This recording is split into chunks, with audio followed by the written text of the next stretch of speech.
Morning, everybody. Final day of November, Wednesday, November the 30th. I very nearly didn't make it today. Bit of an altercation with the taxi company. God, blimey, called a liar, if you please. I shall tell you the full story very shortly, as I'm prone to doing. Really, honestly, disgraceful service. Disgraceful service for an account holder.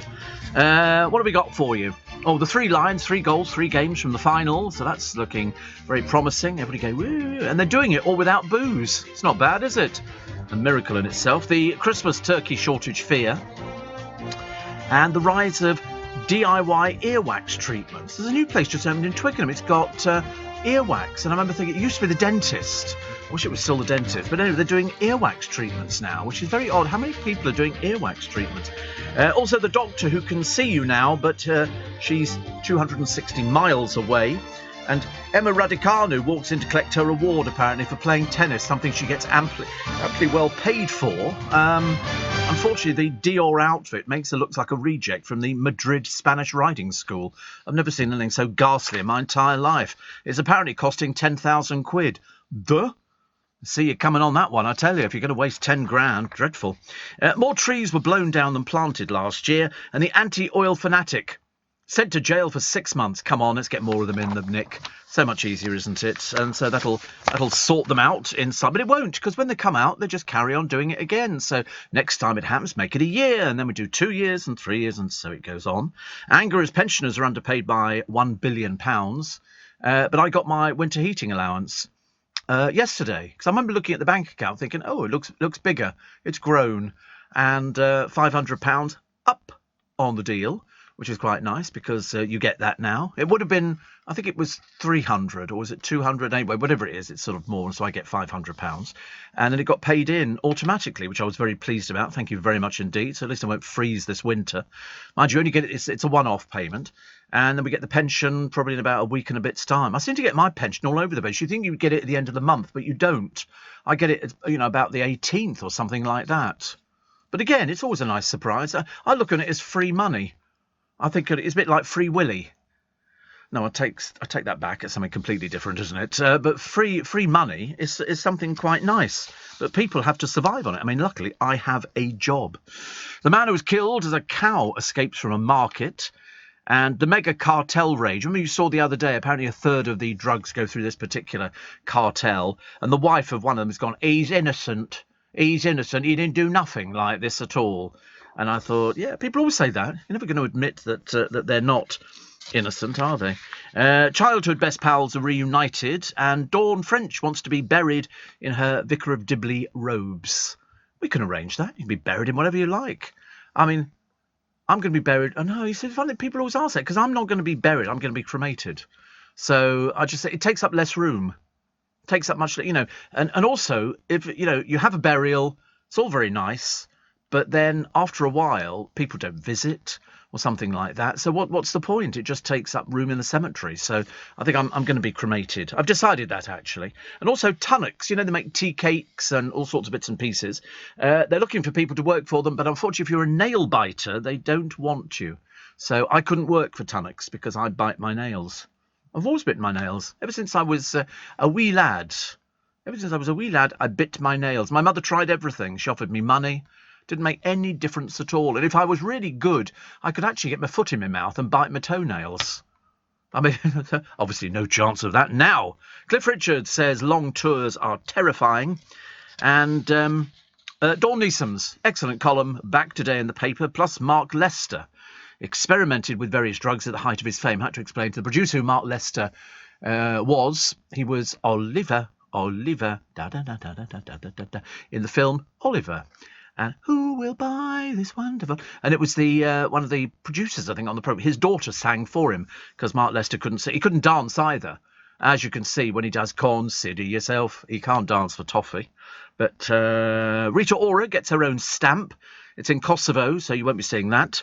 And the diner, who had an oyster, goes out to an oyster place and he almost swallows a 1 in 10,000 pearl, which was in it, because it's a grain of sand, isn't it? You get in an oyster shell, and as it moves about, the oyster moves, it turns gradually into a pearl if you're lucky. So when you open your oyster, I mean, he nearly swallowed it. But, to be honest with you, you'd see it straight away. It's a round pearl, 1 in 10,000, worth a bit of money for him. So he's, I personally wouldn't want to do that. I don't eat oysters. No. Apparently it's good for your libido. No, it isn't. It's absolutely ridiculous.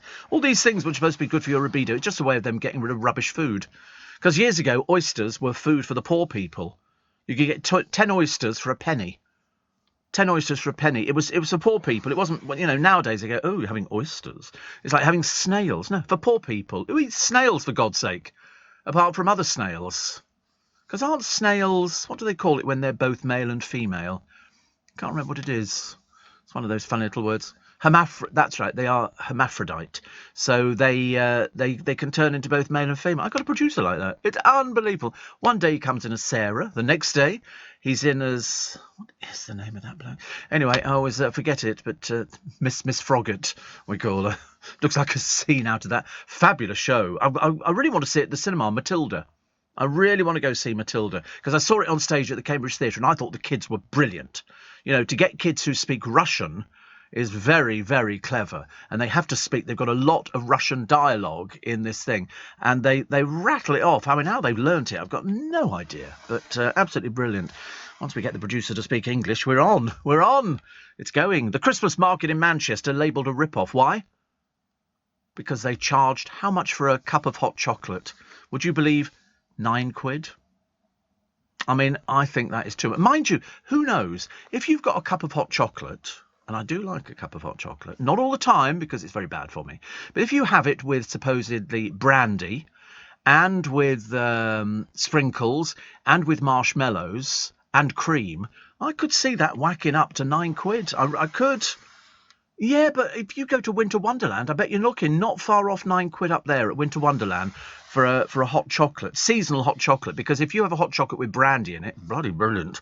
It's really great. And if you have the marshmallows on the top and the cream and all the other, it's really nice. Don't have it. You can get 60 mince pies for a tenner from Morris. Well, no, I want to eat 60 mince pies. Or one hot chocolate. Yeah, but as I say, it might have the sprinkles. You can get those little marshmallows, which they do, and then the cream on the top. Yeah, but don't keep going on about 60 mince pies, you tight-fisted little person. Ridiculous, honestly. Comes from Maidenhead. Lives in a £3 million mansion, OK? Doesn't have to pay a penny. Got his own wing, his own swimming pool. Masseuse comes in twice a week. I think that's what they said. And, it doesn't have to cook food or anything else. And then goes on about, it's £9, Steve. Yeah, chauffeur to bring him in and out of work. There's me, struggles with the cab company. So anyway, the cab company story.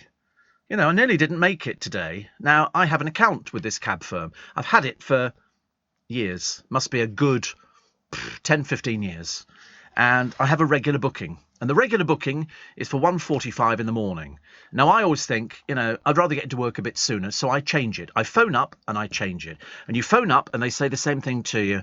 Hello, have you got your booking reference? Well, of course, the time I leave in the morning, I don't have the booking reference through at that time. It comes through much later. So I go, no, I've got an account number.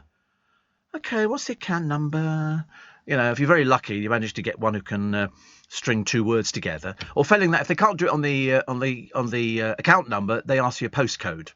So I said yesterday, so-and-so postcode. Okay, where's it going to? The chance of the same person. She said, but there's quite a number of bookings on that account. I said, no, there aren't. There's only one for each day, but it's one each day, Monday through Friday. You have to explain it very slowly. And so she then goes... Okay, right. So what time do you want to change it to? And I always say, exactly, you could, record me and I'd say the same thing every day. What time have you got it down for? Because sometimes they go, Data Protection Act, can't tell you. And you think, listen, I've come up with my own account number and my postcode. Just open it, do it properly. They're not being trained properly. That's the problem. They're literally taking on people and not training them. So I said, what time have you got it down for? She goes, got it down for 1:45. I said, can you change it to 1 a.m? And then really, quick as a flash, she went, okay, that's been done for you. I said, OK. I said, let me just confirm, this is 1 a.m. tomorrow morning, Wednesday morning. And she said, yes. I said, you send me confirmation? Yes. Have you got my email address? steve@lbc.co.uk? Yes, that's fine. Done. I said, you sure that's confirmed? Yes, that's fine. Put the phone down, go to bed, go and do my bits and pieces. Wake up, get myself ready, looking a bit cool today, a couple of curlers in, and a little bit of hair colouring, a little bit of bronzer, to make myself look more interesting. She's selling tea towels, because we've got the Steve Allen Radio Royalty tea towels to go today from Global's Make Some Noise on their website. So it gets to 5 to 1. And I'm waiting for the car, and I thought, you know when you get a feeling of doom, you just get a feeling. So I phone up and I go, just wondering where my car is. So they're in Peterborough, the call centre in Peterborough. So I said, just wondering where my car is. Well, it's not due to 1:45. I said, no, I changed it yesterday. I changed it at 5 to 12. I know that because it took 3 minutes for her to change it. And so I've got no record of it being changed. It's 1:45. I said, I said, what are you calling me? I said, why would I phone up and sort of pretend I'd made a change in the booking if I hadn't made a change in the booking? I don't quite understand it. So she said, well, there's no record of it. She couldn't really care less. She wasn't remotely bothered. I said, but I need to be at work by 1:30. That's why I've changed it to 1 a.m. in the morning. She said, well, there's no record of it. I said, so basically this girl who took the change of booking, she lied. She said, well, there's no record of that. I said, so you're calling me a liar? She said, well, there's no evidence that you changed the booking. Do check, because it's very likely somebody who has never, ever done bookings before says, yes, I'll change it. I had one the other week who said, I can't change it. I said, why? He said, because it's too short notice. This was 11 o'clock in the morning. And I said, this is not till 1 a.m. tomorrow morning. And then he went away and he came out and said, oh, you can because you're an account customer. I said, I told you I can change it. Where are they getting these idiots from? I mean, it really annoyed me. So anyway, I had to wait till 1:45, and then I get the slowest driver in Christendom. You know, I'll get out and push the bloody car for you. But, you know, to be called a liar really annoys me because you only have to look at my history to see I change it every single day. And so to have somebody at the other end who might have done loads of calls that day and screwed up every single one of them. And you wonder why and I'm paying a lot of money for this service. It's a service. I'm paying a lot of money. I mean, in the course of the year, it's over £20,000.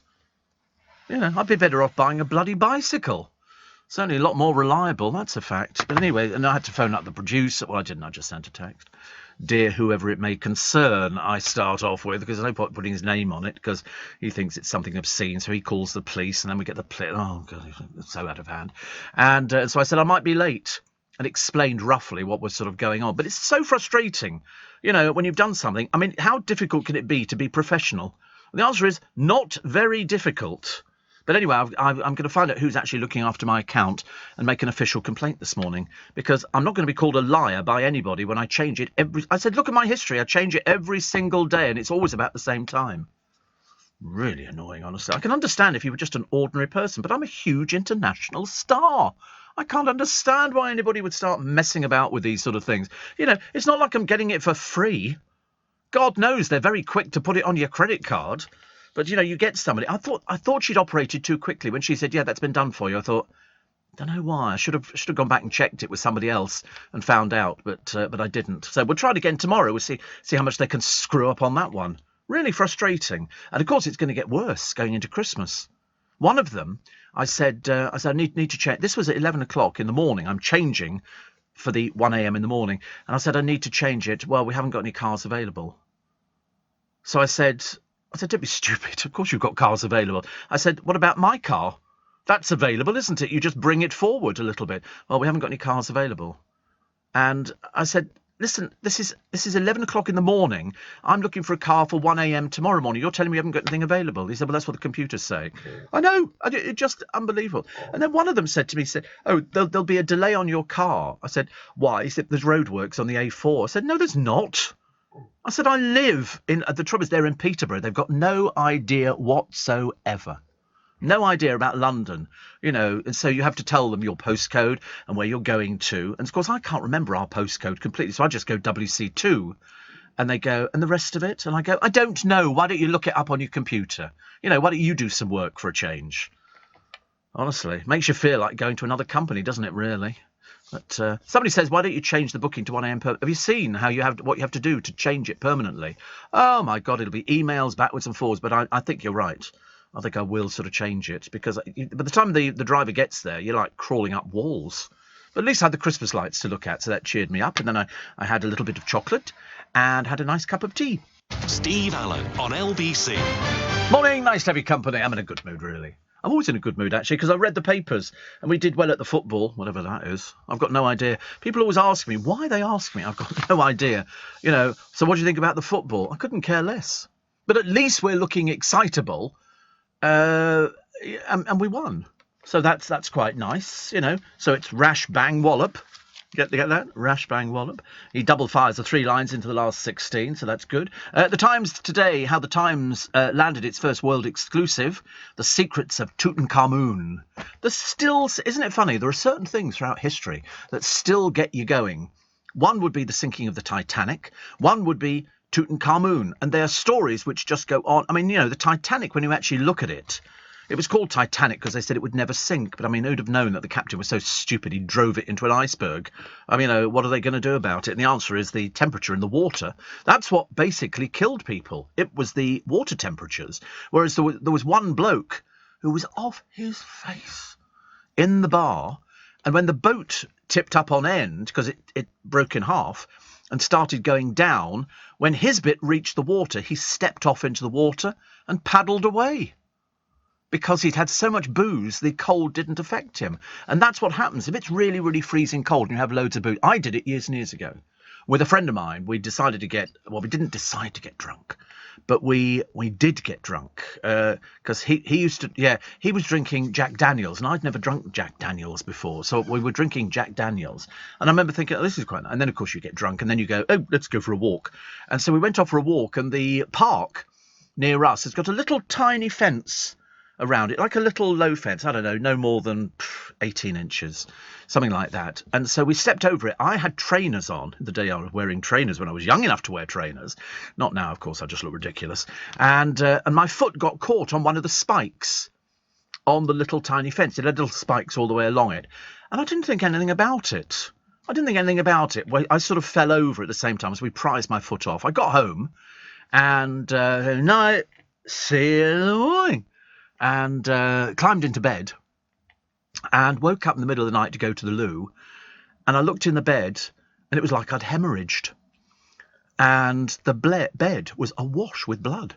I've never seen so much blood in my entire life. Walked to the bathroom in the hall, all this blood all the way down the hall. And what had happened was the spike had pierced through my trainers into my foot, and my foot was bleeding like there was no tomorrow. And so I was there on my hands and knees at like 3 a.m. trying to scrub the blood off, and it was a beige twist carpet. So annoying. And the bed, which had bled, I had to take the sheets off and all the rest of it. And then I went to the hospital just to make sure that it wasn't going to turn septic, which it did. So I had all the injections and all the little bits and pieces. But it was good, actually. It was good because it was an entertainment. Never to drink Jack Daniels ever again. I thought, no. Tony says Tony's in Pevensey Bay. I think I've heard of Pevensey Bay. It sounds quite nice, actually. I seem to remember seeing pictures of it some time ago. Because what we tend to do is people write in, they say where they are, and then we then sort of get the photos up, and I can have a look at it. I mean, it's only 2 hours, 7 minutes from London, and it's near West Ham. It's got a castle, and it's nice. It's an old fishing village, I think founded in the 1600s when it was Wallsend. It was Wallsend, the end of the seawall from Eastbourne. Even now, it's only just above. It's a big beach. It's still got groins. You don't know what groins are, do you? You know what? No, you don't know what groins are, quite clearly. You see those things there, which are right in front of you, those posts? They're groins. Groynes, I think it's spelt.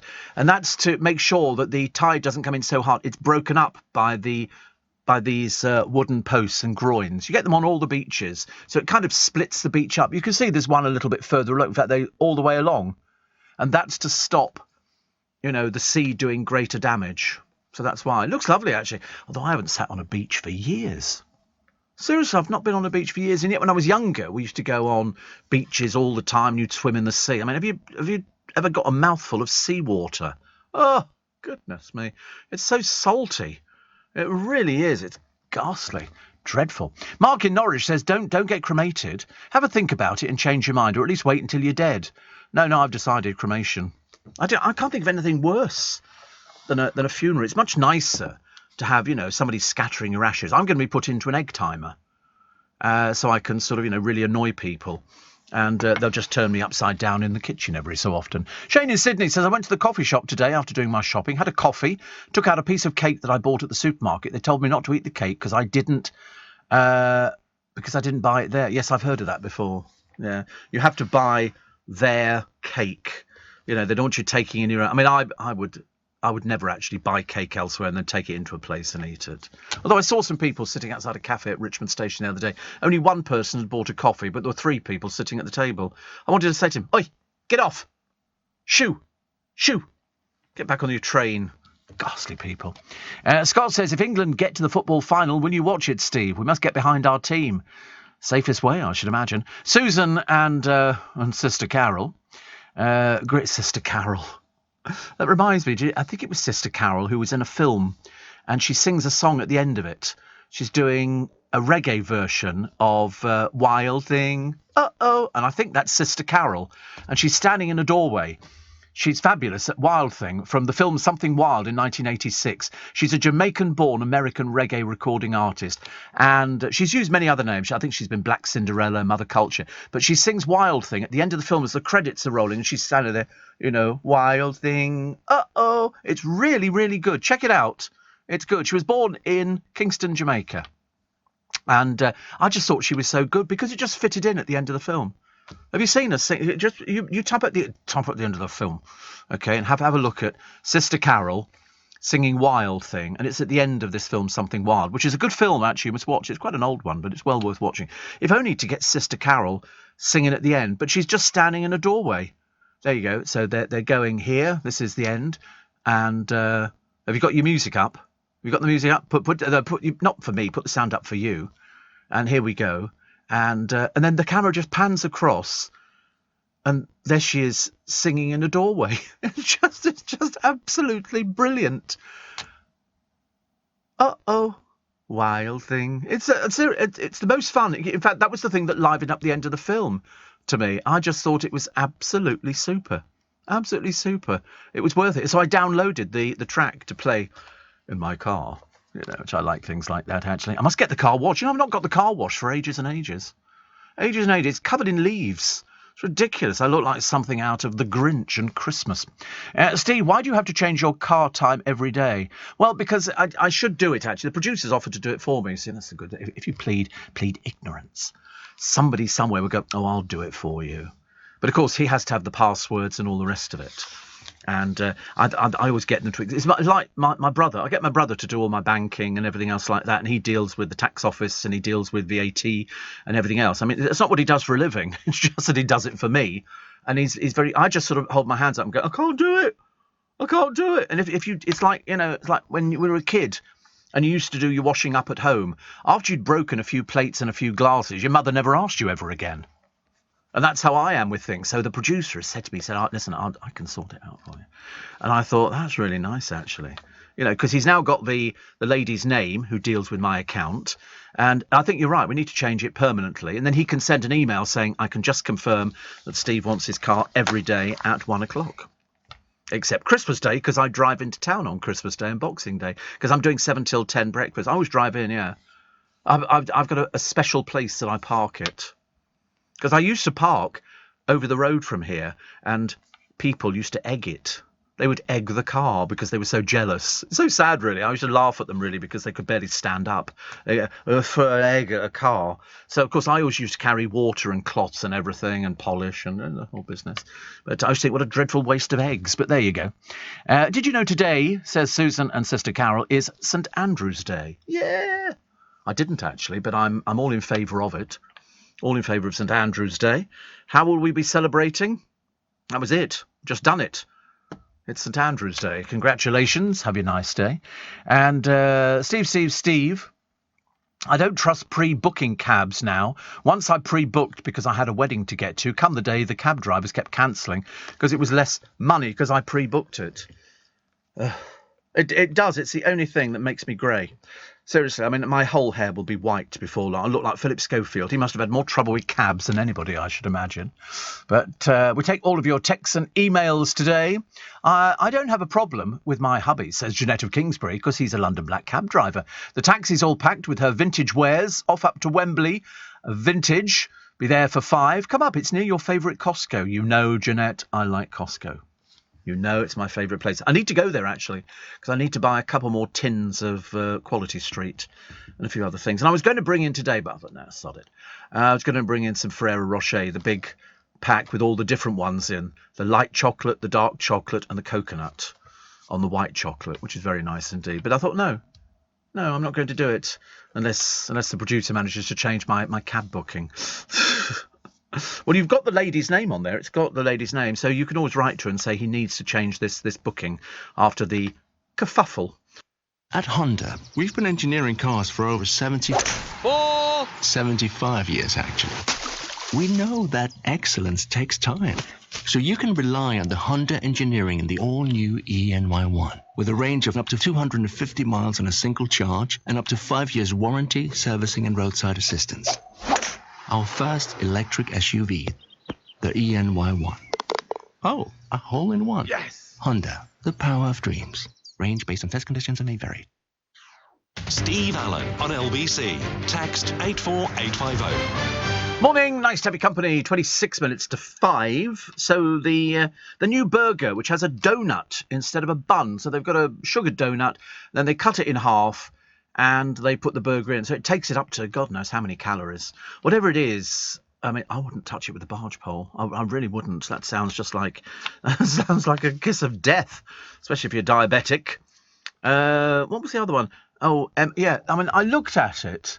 To be honest with you, the burger looks okay, but not with a donut. You think that looks amazing? See, the trouble is for you get the producers who'll go, oh, it looks amazing.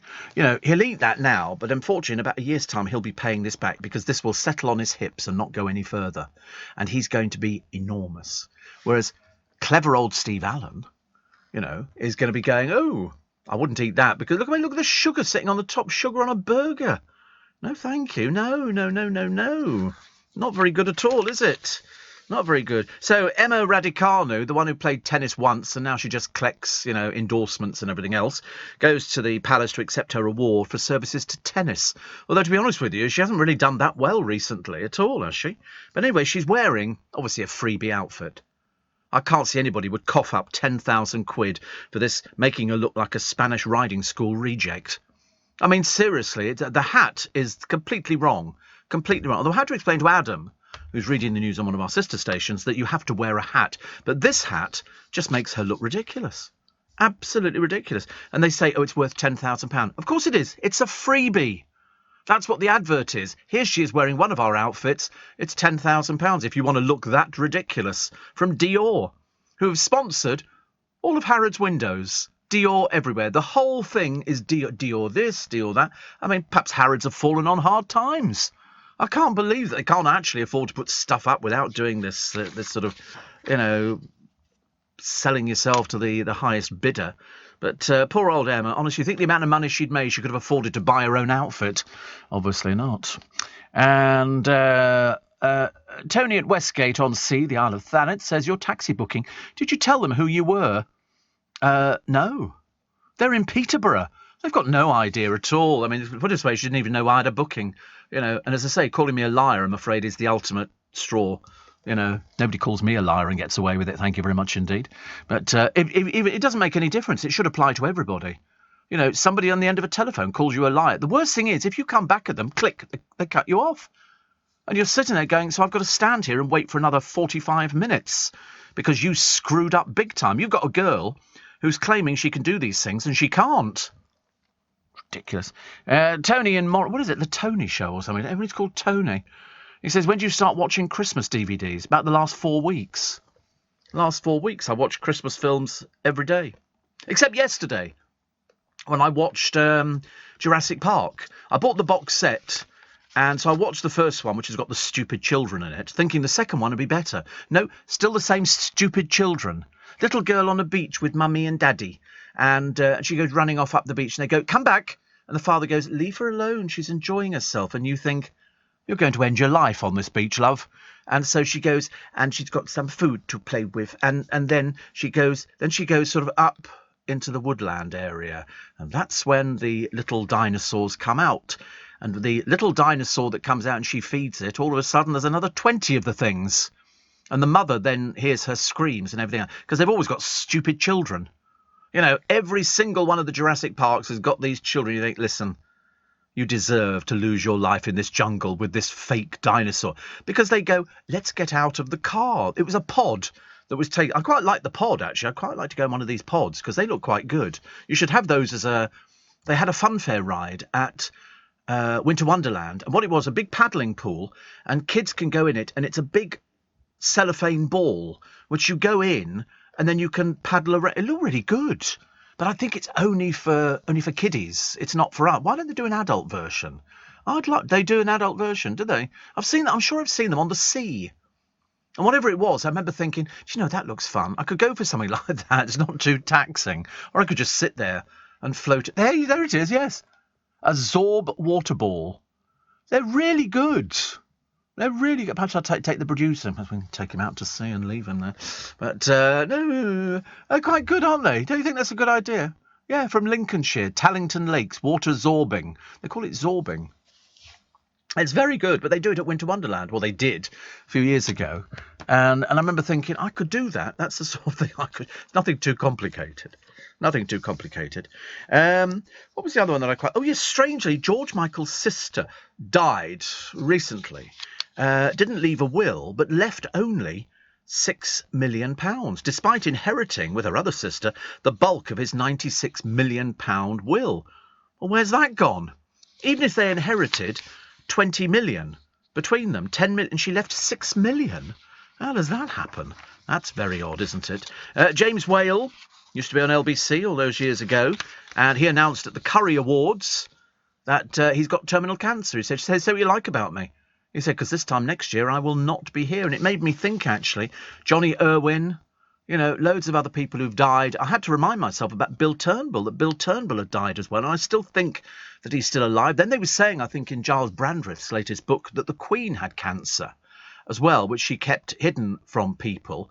And that's why all of a sudden she aged quite badly, because people who've got cancer look great and then they start looking, not as good as they did before.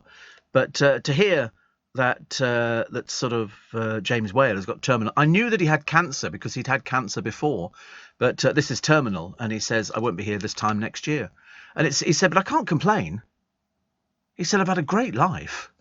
And he has. And that's exactly the right thoughts. I would be exactly the same. If somebody said to me, you would do it on your programme, because then it sort of means something to other people. So, I wouldn't be one of these people not telling people. I'd be one of these people telling people, I've had it. This is what I'm going through. Don't feel as sparky today. I mean, I don't have it, thank God, because I was tested when I had my scans and all the rest of it. But it's a case of you have it. You can't do anything about it. If they say it's terminal, you've got to learn to live with it. And there's various books out. There's a very good one called Living with Cancer. You're not dying with cancer. You're living with cancer. And he said, I've had a great life. And I would be exactly the same. I couldn't complain about anything. All right, we've had illness, but then everybody gets illness, don't they? Some people go all the way through their life. They don't have any illness. Then all of a sudden they get something like cancer. And they go, it's very bad. I had a cousin who died of cancer.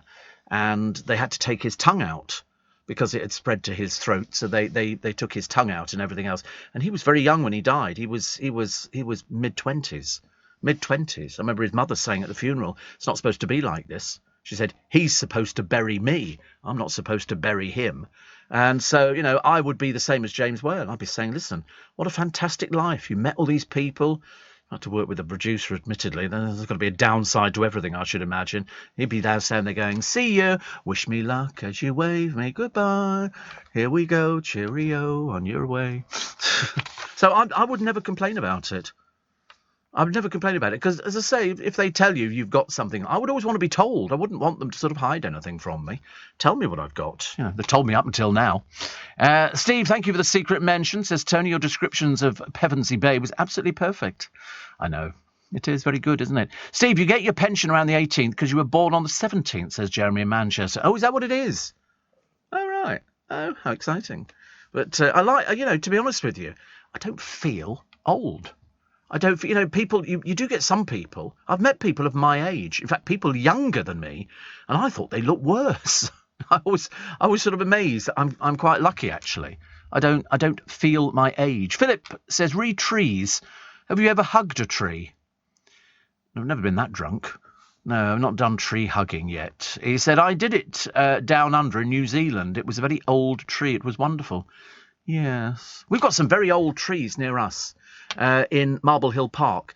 Very, very, very old trees. Probably planted in the 1600s, I would think. And the girth is just, they are knotty and gnarly. I mean, I should take some pictures actually and put them up because they're really old. Even in the storm, they didn't blow down, mainly because the roots probably go forever and a day.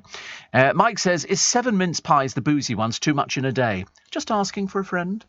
Yeah, I like those Walker's mince pies, which have got Glenfiddich in.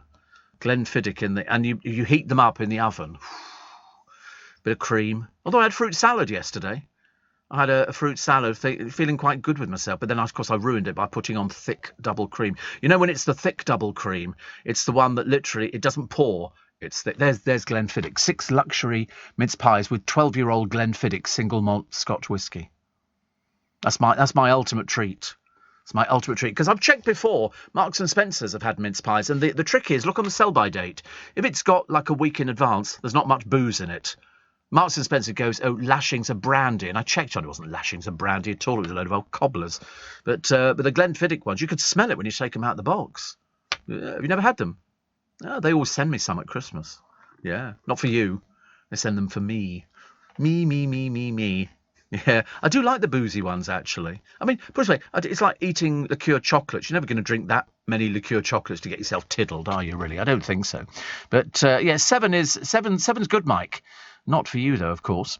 Steve, says Les in Manchesterford. Did you hear on the LBC News yesterday there's going to be a big shortage of free-range turkeys due to bird flu, so it's frozen bird today? Oh, yes, I mean, there's loads of frozen birds. I see them at the bus stops. They stand there like that, really cold. Mind you, in this weather, there were 2 girls walking up Twickenham High Street this morning. There was a group of about sort of 4 or 5 of them. These girls, I have to tell you, were off their faces. I mean, and it certainly wasn't booze. Whatever they were on was really hardcore. It was really bad. One of them was hugging the bus stop, and talking to it. Now, so I went the other side and I was going, oh, so you've had a really bad day, have you? I can't believe it. Just to make it sort of seem realistic to her, depending on what she'd taken. But they were really off their face. I've never seen anything like it. Bad. Should have been home in bed. Where were their mummies and daddies? Probably the same. Leading Britain's conversation. LBC with Steve Allen. Morning. Nice to have your company. It's Steve Allen's Early Breakfast. And we're with you till 7 o'clock this morning. Nick Farrow is going to be talking about, surprise, shortage of turkeys. Well, I did check with Sandy's, with Stuart in Sandy's, the fish shop in Twickenham. And he reckons they're not going to have a problem, but get in early. So that once you've got them ordered, because they're going to have to start getting them ready, I should imagine, for the Christmas period. These are fresh, and these are the Norfolk bronze turkeys. These are, the creme de la creme of turkeys. They're not cheap. They're over £100 each. Stuart will have to tell me how much they are exactly, but they're about £100 for a turkey, if not more. What do we got now? And, oh, yes. Jane Moore's column today, we'll do Dawn Neeson's in a moment, talks about the North Korean dictator, Kim Jong-un. That's the one with the really naff haircut. You can't miss him.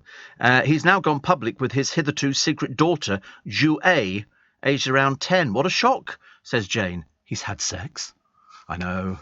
I should imagine that falling on you must be like a double wardrobe with the key still in the lock. Must be as bad as that. And... what do we got here? Pete Davidson, pictured with his latest girlfriend, the model Emily Ratajkowski. And it's I don't think Jane knows the story behind Pete Davidson. They're all highly eligible women. Proof, if needed, that you really can laugh people into bed. Yes, he has one little trick up his sleeve that people, not so little as it happens, but it doesn't matter. What else we got? Will Smith wept on television. He is an actor. That's what they... I'm so sorry. Yeah, and you go, no tears. Didn't have any tears. He gave a grovelling interview on Monday night as he opened up about storming on stage and hitting host Chris Rock. So, TV doctor Ranj Singh, the man so desperate for publicity, it's almost oozing from every pore. Every time you see him on the television, has criticised the British Curry Awards for its all-white judging panel and an alleged racist joke. But isn't that racist to suggest it's racist saying it's got an all-white panel? What difference does it make? It doesn't make any difference. It's curry. It's an award ceremony. There's lots of people who vote for it. It was in London on Monday. And he tweeted frustration. He said, how is it that the entire judging panel, host, and even most of the performers have all been white? Well, I don't know. Why don't you ask them? Ask them why they booked these people. I think it's James Whale's gig, because he's been doing the British Curry Awards for years and years and years. So it might be his programme. I've got no idea. He said, that's why I can't be silent on things that really matter. Well, then if you check the history of curry, I think Britain's invented curry powder, I'm pretty certain, and the combination of putting all this food into one bowl, then it was called a curry. Because apparently the word isn't used frequently in India. They don't sort of talk about curry. It's more a British thing, I think. You go out there, it's like special fried rice. I love special fried rice. You won't find any Chinese people eating special fried rice. They just eat rice, boiled rice. Even egg fried rice is sort of pushing it a little bit. But, when they do special fried rice, that's to cater for Western tastes, apparently, because we like and I do like that. It's like sweet and sour chicken. You go to China and Hong Kong, go into a restaurant, a Chinese restaurant, and go, sweet and sour chicken. They'll look at you like you're mad. It's like if you go to Italy, go into a pizza restaurant and go, I'll have a thin and crispy Hawaiian. And they'll look at you and go, what? Hawaiian. They'll have the police there in 5 minutes. You'll be dragged out screaming by what little hair you've got left. Sorry, pineapple on a pizza? Are you mad? Have you seen the burger pizzas? Oh, no, I don't want to see those. I want to see burger pizzas. Do they look nice? We've got a new place opening down here. Have you seen it? I don't know what they do. It's a new restaurant that's opening next to our building. Well, it's not next to our, but it's just down from a little one that went out of business. But burger pizzas. I'm not sure. Oh, right. Oh, that looks quite nice. A cheeseburger pizza. Oh, it's got those horrible pickles on. Oh, disgusting. Only Americans like things like that. The Brits go, get rid of them. Take them off. You like them? Oh, no, I don't do things like that. No, it's very American. See, that's quite nice. Domino's now does a cheeseburger pizza. I could probably eat that, I should imagine. I've never had a Domino's. I've never had any of these pizzas from these companies, except from Pizza Express. Because I like their dough balls, and they used to do, I don't know if they still do it, the Quattro Formaggi, which is 4 cheeses. And that I could just about manage, because I didn't think it was going to be sullied by all this peculiar stuff they put on the top. But no, all around the world, so Ranj going on about curry, you shouldn't make that big mistake, Ranj, that it's just because of the curry houses in this country that you invented curry, because you didn't. But it doesn't make any difference. You could do any sort of food nowadays. Some friends of mine were... what were they? Turkish. But they had an Italian restaurant. You find lots of things like that. You don't have to come from that country to cook the food. I used to have a friend of mine, white, who listened to the programme, only young, worked in a Chinese takeaway. He cooked in a Chinese takeaway. And I remember saying, is it easy? He said, yeah, once you've learned... what you're cooking. He said it's the heat. It's basically you're cooking quick. He said that's why I've got all these sauces in front of you. You watch people cooking. In fact, you can do it. In fact, you're coming down to London for a day or something. Just off Leicester Square, there's a place where you can see them cooking on woks in the window. And the heat and all the rest of it. And it's fast. Wok works. Wok work. Wok to work. Oh, like a play on words, is it? So funny, honestly. Very funny, that. Wok to work. But you watch people cooking. Oh, there it is. Oh, there it is. Yeah, it's just round the corner from here. And then they sort of put it in a little box like the Americans have. And it's because you're watching somebody doing it. Oh, I'd love to have a go at that. It's takeaway. So they don't do sit down indoors. Oh, how lovely. You see, it's like if you go to a Chinese restaurant in China and go, got any crispy beef? They go, what? Crispy beef. I love it. I love it all, actually. Steve, have you seen the BBC comedy Ghosts, written by... a group of outstanding artists, including Simon Farnaby, who scripted the Paddington films and starred as the Queen's butler in the Paddington Anniversary sketch, says Peter. No, I haven't. I don't think I've even heard about it. I'll tell you what they showed on the other... It's quite good, isn't it? Oh, producers managed to find it. So there it is. All right, OK, Ghosts. It's a CBS original. A young couple whose dreams come true when they inherit a beautiful country house, only to find it's falling apart and inhabited by many of the deceased previous residents. Oh, I like that idea. That's quite a good idea, isn't it? Because when they were talking about heaven the other day, I don't know why they talk about heaven to me, and I was saying it must be very crowded up there. And they said, I'm not going downstairs. I'm so not. The staircase is barred to me. And they said, if you go to heaven, I said, but it's going to be really busy. There's going to be all sorts of people up there, aren't there? I'll have to sort of fight to get a cloud. But then I thought, come on, because all these people over the years who've been there, they're all going to be going, well, I saw the cloud first, Steve. And I'm going to be going, listen, I don't really care, actually. I've raised a lot of money for Global's Make Some Noise by selling my limited edition Radio Royalty tea towels, which we want to offer you today. My friend Mark, my former producer, says, I discovered Walk to Walk in Amsterdam. What on earth were you doing in Amsterdam? Honestly, I ask you, Mark, goodness sake. I went to Amsterdam once. We actually stayed in Rotterdam, but went to Amsterdam. I do remember it very well. We'd only just parked the car up, and some bloke said, you want to buy some hash? I said, you've got hash browns? I said, how brilliant. I was so excited. And he said, no, weed, man. I said, weeds? I said, you come back to my place, I'll show you weeds. Oh, dear. And it was all sorts of people. And then there's all people outside these places, which were sort of bathed in red lights. You come in, you have show. Have show? Show what? Oh, no, I don't think so. I want to do things like that. People on a revolving turntable. I said my Auntie Enid used to be on a revolving turntable, but that was at the fun fair. It's all very odd. Very, very strange. Rita Ora single-handedly held up the hospitality industry with her late-night boozy antics.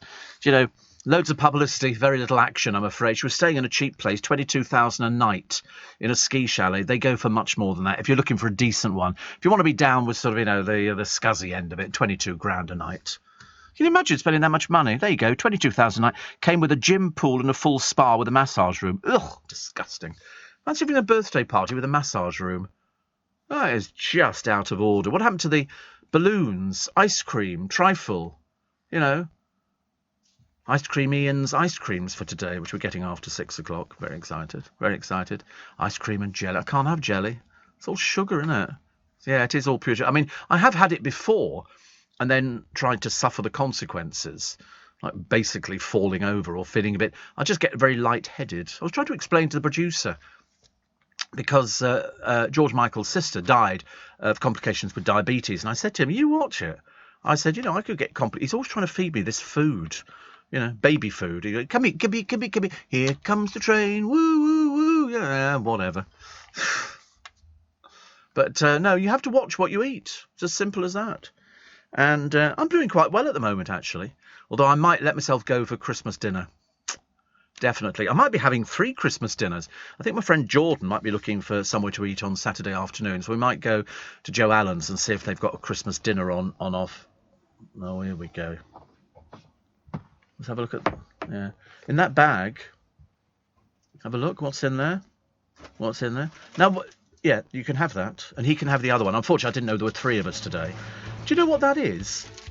It's a snowman. Have you ever seen a brown snowman? What happened to white chocolate?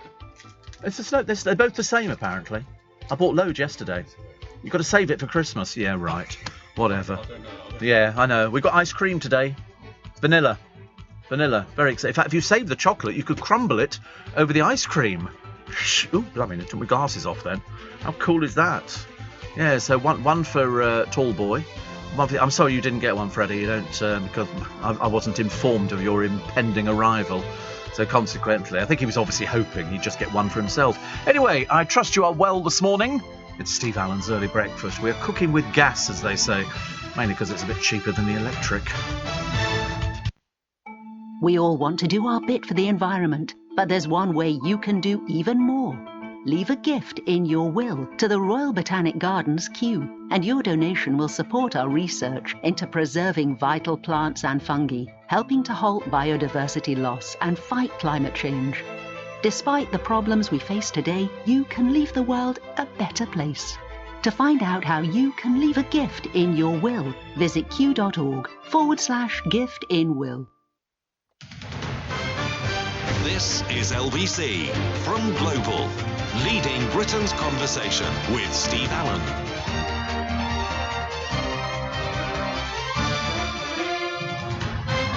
Morning, nice to have your company. It's Wednesday, November the 30th, last day of the month. Tomorrow is the 1st of December, and then you've got 25 days to get it all sorted out. And then, ta-da! Actually, I was reading somebody's text earlier on, used to work here, actually, as a producer.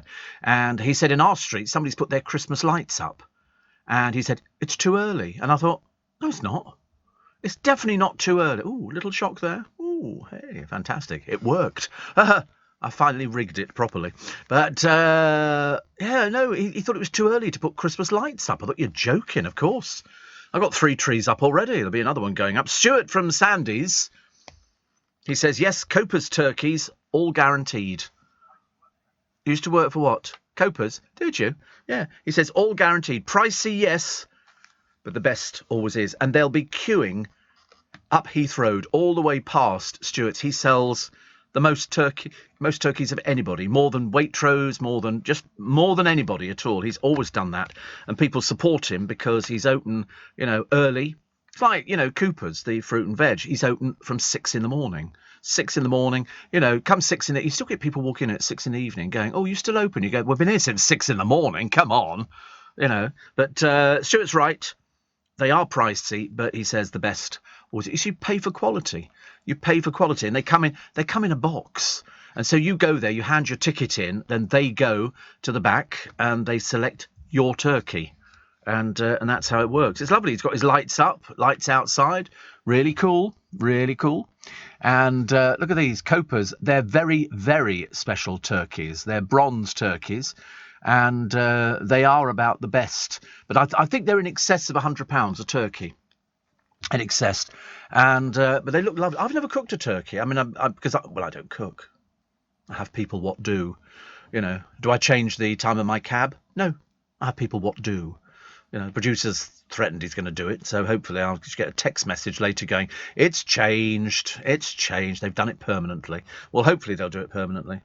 That'll be nice. I can't see any reason why they shouldn't, because we've done it on the programme. So the producer can always say to him, why don't you listen to the programme on catch-up? And then you'll hear him talking about it. They've just added the original film Mrs. Harris Goes to Paris with Angela Lansbury playing a Cockney on Amazon for £7.48. I remember you and the producer trying to find it on air weeks ago, but it wasn't there. It's a great little film, says Kathy. I've got it on DVD. Oh, there you go. Can you find Mrs. Harris Goes to Paris on Amazon, £7.48? And Mrs. Harris Goes to Paris. There you go. And how much is it? Oh, it says it's currently... Oh, it's a video. It says it's currently unavailable. So a bit odd, isn't it? So could you put in Mrs. Harris Goes to Paris DVD? Because sometimes that finds it as well. We like Amazon, actually. I like shopping there. I'm pleased that they're going to be paying more tax next year. About bloody time, isn't it? Is it there? Is it there? Mrs. Harris Goes to Paris. Oh, we found a Kindle edition. Oh, that's the book. Oh, that's the DVD. £7.48. I like Angela Lansbury. It's got Omar Sharif. You get 4% off. That's good, isn't it? Yeah. So I can order that on my telephone. Now I know it's there. Don't you go and buy it listening at home. I'd only get to it in about 15 minutes' time and discover they've all gone because you bought the blasted thing. I've had this before. I stupidly mentioned it. I'm not going to buy it. I don't care. Hopefully that will discourage people from buying it. But thank you, Kathy, very much indeed. Ghosts is great, Steve. They used Barbara Gascoigne's house. Was that Barbara Gascoigne married to Bamber Gascoigne? Didn't he inherit a really big house? I seem to remember. I'd love a house like that.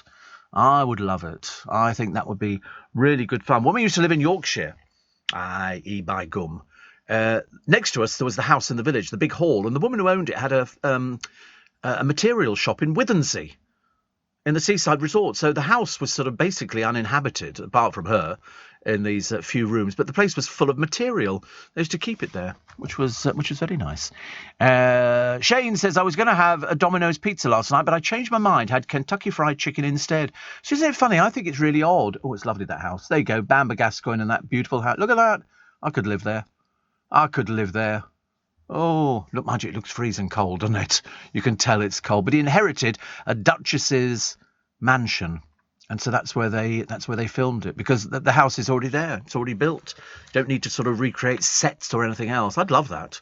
It'd be very nice. If I won the lottery, that'd be nice, wouldn't it? I don't know what I'd do first of all. Probably get a chocolate reindeer for the producer. Yeah. A real chocolate reindeer. Just a reindeer dipped in chocolate. That could be quite nice, couldn't it? Steve, the CBS version of Ghosts is the American version. It's based on the British version, which are both available on the iPlayer, says Peter. It was produced by the same team as the children's Horrid Histories. Aha! Dell says, just left the house, Steve. Not cold and the birds are chirping. I thought it was freezing this morning. Absolutely freezing. I walked outside. Of course, I had to wait even longer for the taxi. But I thought it was really cut. My hands, I've got to get gloves today. That's my mission, should you choose to accept it, Steve, is to get a pair of gloves. I need to go and have a look at them. Carlo, my friend, has got these shops in Richmond, and one of them does gloves. He's got them in the window, but they look quite expensive. A bit expensive for me. I'm not sure if I just want a pair of mittens, or I want leather gloves. Do you think I want leather? I don't know. I don't want it to look as though I've got a fetish going on. I don't want people to start, they walk past me on the street and they go, avoid. I don't like that idea. I like to think that I'm appealing to everybody on the programme. But wearing leather gloves. I did have a look on Amazon, but most of them seem to be coming from China. And you're not going to get them in before... I've just bought a walking Santa Claus who dances and sings.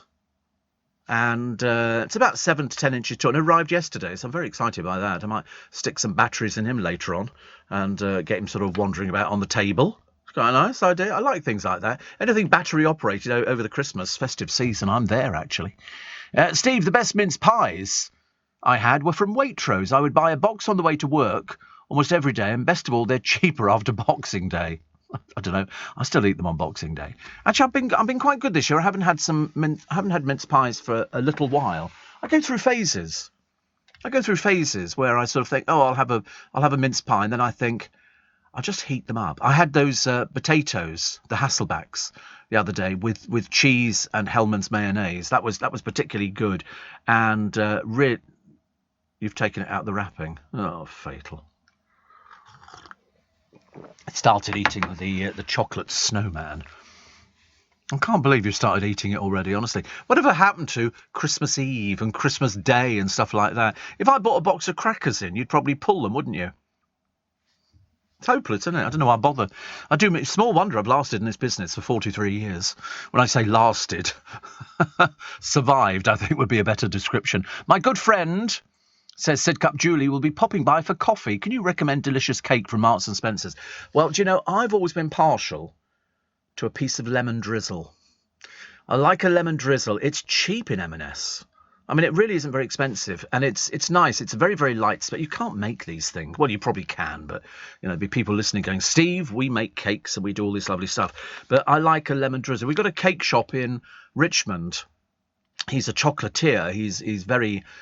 very upmarket, and it's very expensive, but he does a lemon drizzle cake with the lemon drizzle, which just like blows your socks off. But no, I think delicious cake, very nice. Wayne, my trolley dolly, tried to order special fried rice in Beijing once, and I thought they were going to ask me to leave the restaurant. I learnt very fast there's not really any such dish outside of the UK. He said, I'm just back from Marrakesh. Not a Christmas tree in sight. No, but I was quite right, and Wayne has supported that. If you go to China, they don't do the Western food that we have in the Chinese restaurants. You go there and you go, crispy beef, sweet and sour chicken, sweet and sour pork. They'll look at you mad, absolutely mad. They don't do things like that. If you go and ask for chicken feet, they'll do you chicken feet and stuff like that, but not all the stuff that we get. It's obviously so our palates don't get done. But I'm glad you're back in the country, Wayne. Nice to have you back. Arrived in sunny Cape Town yesterday, Steve. Woke up this morning, panicked that I missed the show and realised I was 2 hours ahead. Says Dion, the IT guy. Dion. Run around the zoo. Wasn't that Dion? I know that generally overseas listeners don't count towards your numbers, but UK listeners on holiday abroad should still count, or else I shall protest with a cold beer at the barbecue today. I don't mind you celebrating with a cold beer. or a cold bottle of Prosecco. They've got a special offer on Marks and Spencer's. It's their festive Prosecco. It's all, the bottles are gold covered. I might have to go and buy 6 bottles today, which is, I don't do beer. I've never drunk beer in my life. No. Yorkshire, they do the Yorkshire pudding beer. I still couldn't do it. I just don't derive any pleasure out of drinking beer. It just doesn't taste right to me. It's like lager. You know, people say, have you had a lager recently? And I went, no. And they go, oh, you should have it with lime. I go, what, lager and lime? And they go, yeah, that's a very popular drink. Or failing that, there was the other one. You used to get the bottle of drink and they put a slice of lime in it at the top. And they say, do you want a Corona? And I go, no, I'd rather have a lager. And I'm not actually drinking lager. So I don't drink beer or anything. I don't do these, posh beers in these shops that you can get. I just want something normal. Which, of course, does not really fit in with my lifestyle at all, I'm ashamed. But there you go. We are packing charcuterie boxes with my small team, says Chris from meatbox.com, to sell at the Hampton Court Festival Fair this weekend, all produced from small British farms. Check out meatbox.com. See what they do. They're from Christchurch in Dorset. So they're packing these charcuterie boxes. I'm going to have to show my ignorance, I'm afraid. I've got no idea. Oh, right. Oh, you do meats. Look, you can customise your own fresh meat box. Oh, there you go. You can recreate a meat box. How nice. Well, good idea. Look, they've got sausages and they've got tomahawk steak for £34.50. They've got a ribeye steak. Producer would like that. Oh, that looks nice, doesn't it? Handmade lean beef burgers, beef rump steak, fillet steaks. Yeah, I like fillet steak. I only ever eat fillet steak. Oh, you've got a nice lot of stuff there. So, well, now you've told us about the Hampton Court Festive Fair this weekend, then people can make their way there. I might go, actually, on Sunday. I might go on Sunday, actually. I shall seek you out. All produced from small British farms. We're enjoying listening to you through the early shifts this week, says Chris. Good for you. Have a nice time. You'll love it. People love Hampton Court. It's cheaper than most supermarkets. And they've got, I think there's an ice rink at Is there an ice rink at Hampton Court? Can you check for me? Because the Natural History Museum does not have an ice rink this year. Normally they have the set of gallopers, which look beautiful, and the lights in the tree, but there's no ice rink. New ice rink at Battersea Power Station. Oh, right. I don't want to go there. I don't like Battersea Power Station. So here you go. You can go skating in Henry VIII's historic home. Well, outside of it. Inside would not be good. And you can book tickets and you can go there and you pick up your skates. They say, wrap up warm, get together with your friends or family. We're not taking friends or family. I'm anything worse. And you can go gliding around. Yeah. You see, I just like sort of tying the producer's legs together. It's an old ancient trick from us Anglo-Saxons, and just pushing him onto the ice, Mainly we sort of set fire to his helmet, and that's always great fun to watch as he sort of glides down there going, help. It's funny. Honestly, I derive great pleasure out of things like that. As the ice melts around him and he suddenly realises it isn't just an ice rink, it's in fact a lake that he's skating on, which is good. Steve Allen on LBC. Anyway, so going back, and good morning if you have just joined us. It's nice to have your company. It's Steve Allen's Early Breakfast on LBC. I've still got some limited edition Radio Royalty tea towels. You've got to be quick. They're out now on the Global Make Some Noise website. And go and have a look. Click on the shop. You will find them. You go down a little bit. And there's me demonstrating a tea towel. In fact, 2 would be nice if you bought 2. And I'm modelling a tea towel. As only I can. And it would be nice to sell some more today. The money helps us to support 100 brilliant small charities and local communities across the UK. Charities delivering food banks, mental health programmes, domestic violence helplines, carer support, community projects and other vital support programmes. And there's not many left. I will tell you this now. So if you choose to purchase, we can guarantee delivery before Christmas. So please go and buy some Radio Royalty tea towels. They're in limited edition. They're full colour and we think they're lovely. And all the money, 100% of the money raised goes to Global's Make Some Noise. So check them out, have a look at them, and then decide if you want to purchase. But I would love it if you do. We're sort of getting to the we're sort of running out now. So please buy them. Kevin, the expat, says you're right. Here in Italy, there is no such thing as spaghetti bolognese. Actually, the funny thing is, I don't know why we should be surprised about all this. You know, it's like if you go to India, they're not going to be cooking what you think they're going to be cooking. I've seen what people cook. And when we were in Hong Kong, we were in Hong Kong before we even knew about, things like sweet and sour chicken, sweet and sour pork, special fried rice, char siu pork, which I love. I remember having that years and years ago. And it's pork on a bed of garlic bean sprouts. Oh, my goodness me, I tell you. You won't need to go out with anybody for the rest of your days. It's as good as that. It's really, really lovely. And crispy duck and all the only thing I can't stand in the Chinese takeaway, chicken and sweet corn soup. I look at this glutinous stuff and I always think, oh no. But I doubt you could find that in China either. Sorry, do you have any chicken and sweet corn soup? No. I love it. And Sue says, I've just driven through Twickenham. Did you have a passport?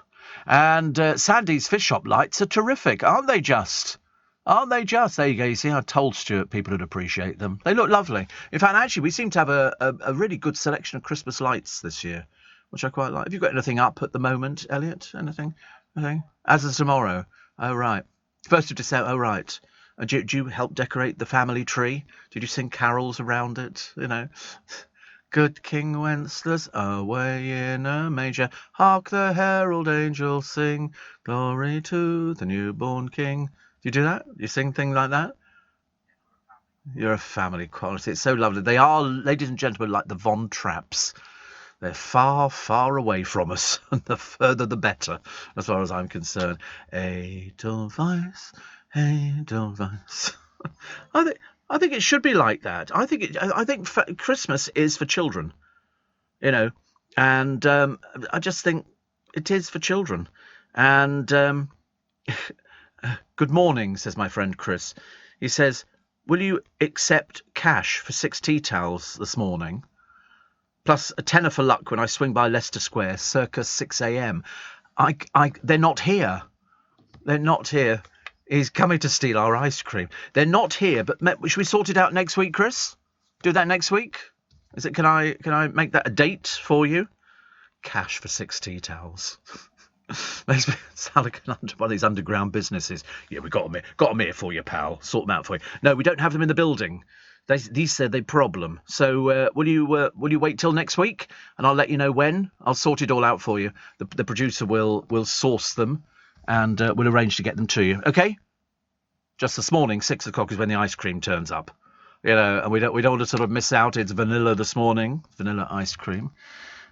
Steve, you can't beat a nice warm pair of gloves on a chilly day. Get yourself a lovely pair of Dents string-back gloves. Other gloves are available. They're so blooming comfortable, so warm, and so great, says Ash in Margate. I've never even heard of them. Dents. Let's have a look. Dents. Have you seen the price of them? £160 for a pair of gloves. I couldn't spend £160. But I don't need the tea towels, says my friend Chris, but I need to drop the cash off today as carrying money makes me nervous. OK, well, I tell you what, if you are swinging by at 6, then if you do you want to give it to the... We'll tell reception you're popping in, and if you give us the money, then we will sort out the tea towel. The producer will then sort out the tea... He's such a busy boy. Such a busy boy. Thank you. 6 tea towels. Whoopee. It's good, isn't it? Can you manage that? Can we do that? Yeah. Just tell reception that there's money coming in from Mr. Chris, and then we're... It's like being a family, isn't it? It's like unbelievable. Where can you have this much fun? You know, and get a pension and get the winter warming fund. I mean, it's just unbelievable. And my friend Chris buys tea towels as well. Thank you very much indeed. Thank you very much. Always very grateful, as you know. He says, I think I saw your ice cream man last week. Does he wear a Madonna mic and a baseball cap? I don't know. I see him normally, actually. He has a van that you wouldn't miss, Chris. It's sort of, and you're not having them. You're not having ice creams as well. It's only for us. We get very protective about our vanilla ice creams today. But if you're here at 6, you'll probably see Ice Cream Ian. Ice cream. Might have to start sharing him with my friend Chris. But no, we're not sharing it. The producer's gone, no, we can't do that. And somebody says This is Michelle, the coffee lady. I'm going to buy some of your tea towels for my craft service truck. We're the ones up so early every day to feed film crew, so I always listen to you on my way to work. Currently doing the journey Windsor to East London. Only 2 more weeks to go. Oh, get a tea towel. We are on the last leg of the tea towels. We're now down to... don't have a huge amount left. So go and check them out on Global's Make Some Noise website. Go to the website, click on the shop, you'll find them. You just go down and there's a nice picture of me wearing a crane. And I'm wearing a crane on my head. And very nice they are too. And limited edition. I said they were limited edition the other week. I didn't realise how limited they were, actually. Mickey says, I hope all is good. If you're looking for a singing Santa, Longacres Garden Centre in Bagshot is usually fantastic. Yes, I've been there before. Tony says, you're a superstar. I was too until I retired. He says, talking about food, I'm having grilled kippers. Oh, goodness sake. Grilled kippers, he says, with butter and vinegar for breakfast. I can't eat kippers. I can't eat stuff like that. It makes me feel quite ill, actually. Anna says, you have to pre-book tickets for the Hampton Court Fair. Most of the slots have gone. Yeah, I think you'll find I don't have to book a slot. I think you'll find I can get in quite easily. To have to climb over a fence, but that's okay. Happy St Andrew's Day, Steve, says Kim, and the same to you as well. Mittens are better, says Lewis. Your fingers can cuddle. I don't do a lot of cuddling. I do a little bit of cuddling. I don't do a huge amount of cuddling. I do a little bit.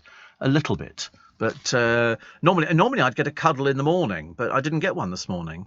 But the producer got a cuddle, because otherwise we have tears and tantrums and all the rest of it. Yeah, all right, I understand that. Yeah, I'm gonna phone your mother up, actually, and I'm gonna tell her that you really want to sing carols round the Christmas tree, and then I could come along and I could do the descants. The descant, yes. So when you do Hark the Herald Angels Sing, you do Hark the Herald Angels Sing, glory to the newborn King, peace on earth and mercy mild, God and sinners reconciled. If you do the descant, you go... wait a minute, I forgot which part of the descant comes in. But you're basically doing the sort of soprano bit. Hail the heaven-born Prince of Peace, hail the Son of Righteousness, light and life to all he brings, written with healing in his wings. Mild he laid his glory by, born that men no more may die. It is Songs of Praise. Welcome along. We'll have a quick prayer in a moment. We pray we sell some more tea towels. But yeah, I used to, when I was in the brass band, I did all the descant bits, and there's a number of carols you do the descant, and it sounds great. If ever you hear carols from kings or queens, makes no difference, we're not fussy, and you get all the descant bits, and you can't wait to see these little choristers hitting the high notes. I love it. I'm quite a big fan, mainly because I grew up doing that kind of stuff, so it's something. And also I'm amazed I remember the words. I haven't sung them since I was about 9 years old. But I think you find I've still got it. Still got it there, I could be leading carols from kings or from Windsor Castle or from just about anybody. I can't see... I mean, I always love it, when you see a whole group of people all singing Christmas carols. I think it's absolutely amazing. I was watching the other day, last night at the Proms, and they had a baritone singing on there, and they brought on the England GB winners at the Olympics and all the rest of it. And I don't think they could actually believe how big his voice was. And I was also amazed at how many of our GB winners who got their medals in the Olympics didn't know the words to When Britain's you know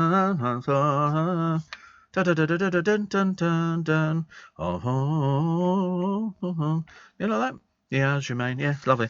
I love things like that. One of Britain's longest-serving lollipop ladies, Joyce Shaughnessy, has put down her stick. She's 80. Not surprised. 80 years old. She was probably clinging on to it for grim death. She's known as Mrs. Lollipop.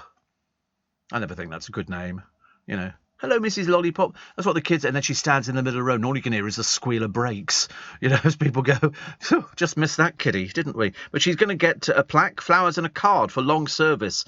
The council said she's been an inspiration to us all. She's a lollipop lady. Get over yourself. She stands in the middle of... Stop! Don't you go any further. Wait till the kiddies are across the road. I love lollipop ladies. They started axing them. Do you remember? Here in the UK, we sell amazing products and services the whole world wants. At the Black Farmer in Devon, our produce is enjoyed on both sides of the Atlantic. We're McKinnon and Saunders from Manchester, and our puppets are watched on 6 continents.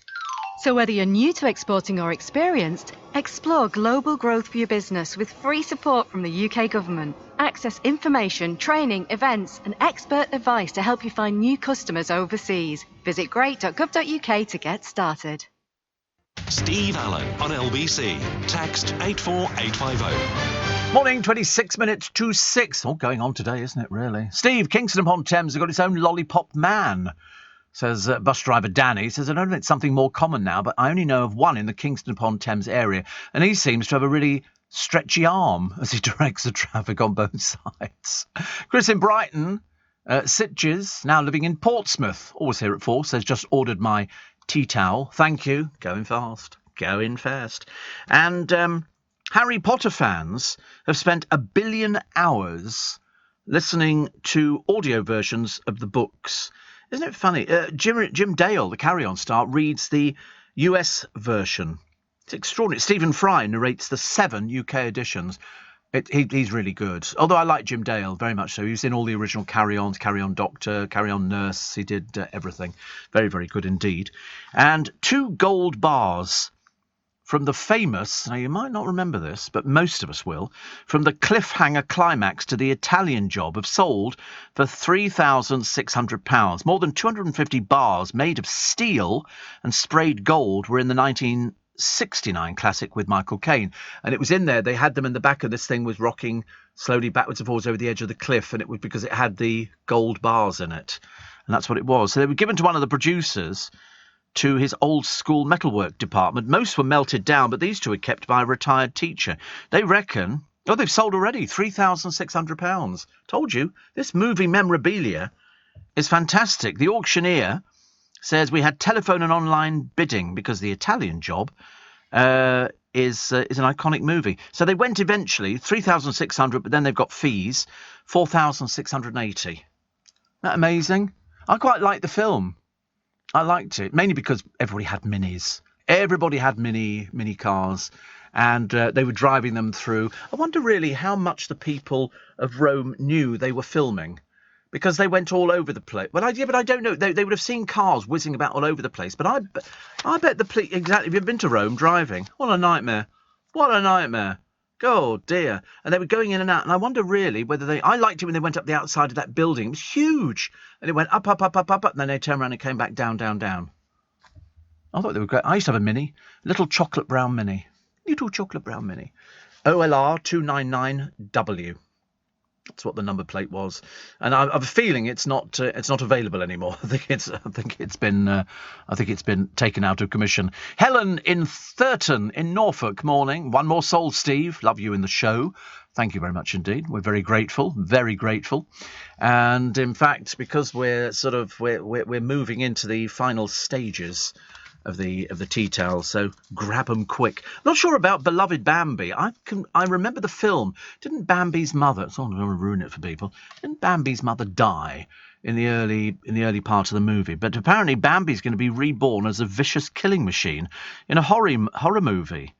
A movie company hit on the idea following the success of its trailers for a bloodthirsty retelling. Oh, they're the ones who did Winnie the Pooh. Same people. They did Winnie the Pooh, a slasher movie. Winnie the Pooh. I ask you. It's going to be called Bambi the Reckoning. Oh, I don't know. I mean, the original film came out in 1942 with Thumper and Skunk Flower after seeing hunters shoot the mother. Oh, I don't know that idea. Not very nice, is it?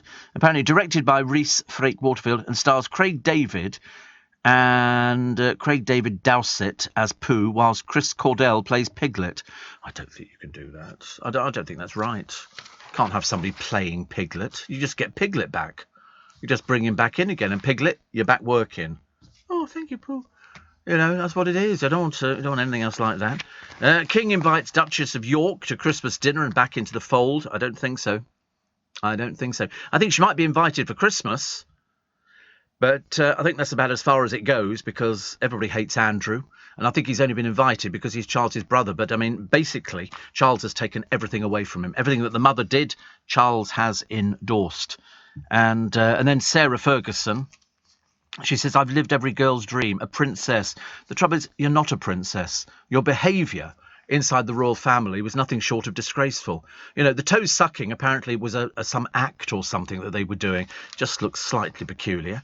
But and then trying to sell Andrew to a newspaper, you know, in the biggest sting that they'd ever seen. You don't exactly have great form.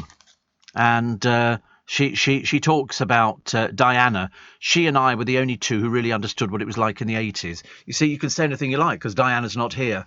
So you're never sure what really to believe. Not really sure. But, you know, and Sarah Ferguson, you know, goes, "Oh, Andrew's a good man." And you go, "I don't think so, dear. I don't think so. Very sweet of you to make a contribution."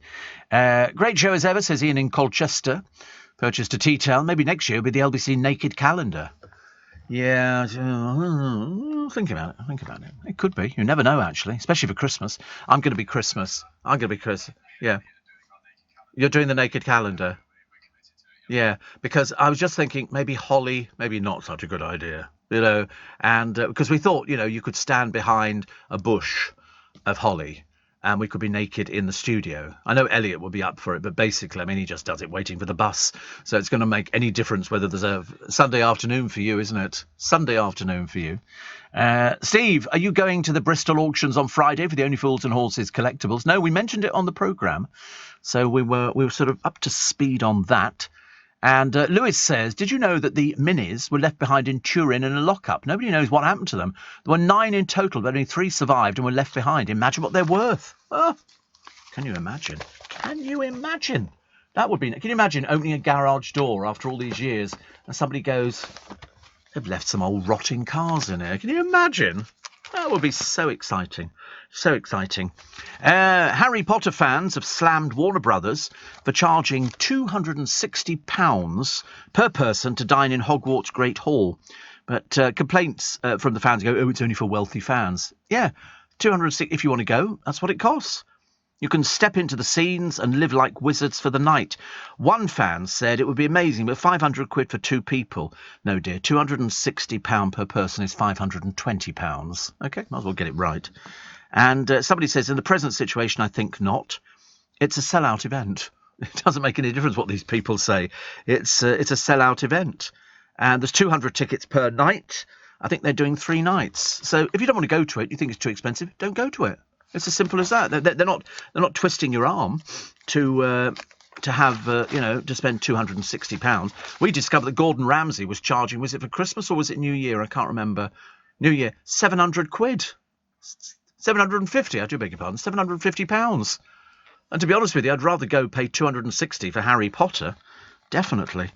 Will Smith admitting that he bottled rage before slapping Chris Rock at the Oscars. Big mistake. Big mistake. Noddy Holder's wife says he wakes her up on December the 25th by yelling his catchphrase, "It's Christmas!" Because he's not with Slade anymore. He's a radio presenter.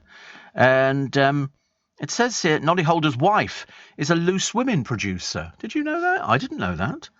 And she says, Christmas, adieu, with Noddy Holder has its moments. And yes, he does wake me up by bellowing, "Can you guess?" If you think it's loud on the record, you've got no idea. I think he makes a fortune just out of the rights on that one song. He does very well indeed. Stormzy has hinted that Maya Jama did inspire the breakup song Bad Blood. I'm so bored with reading about people's relationships. Who cares?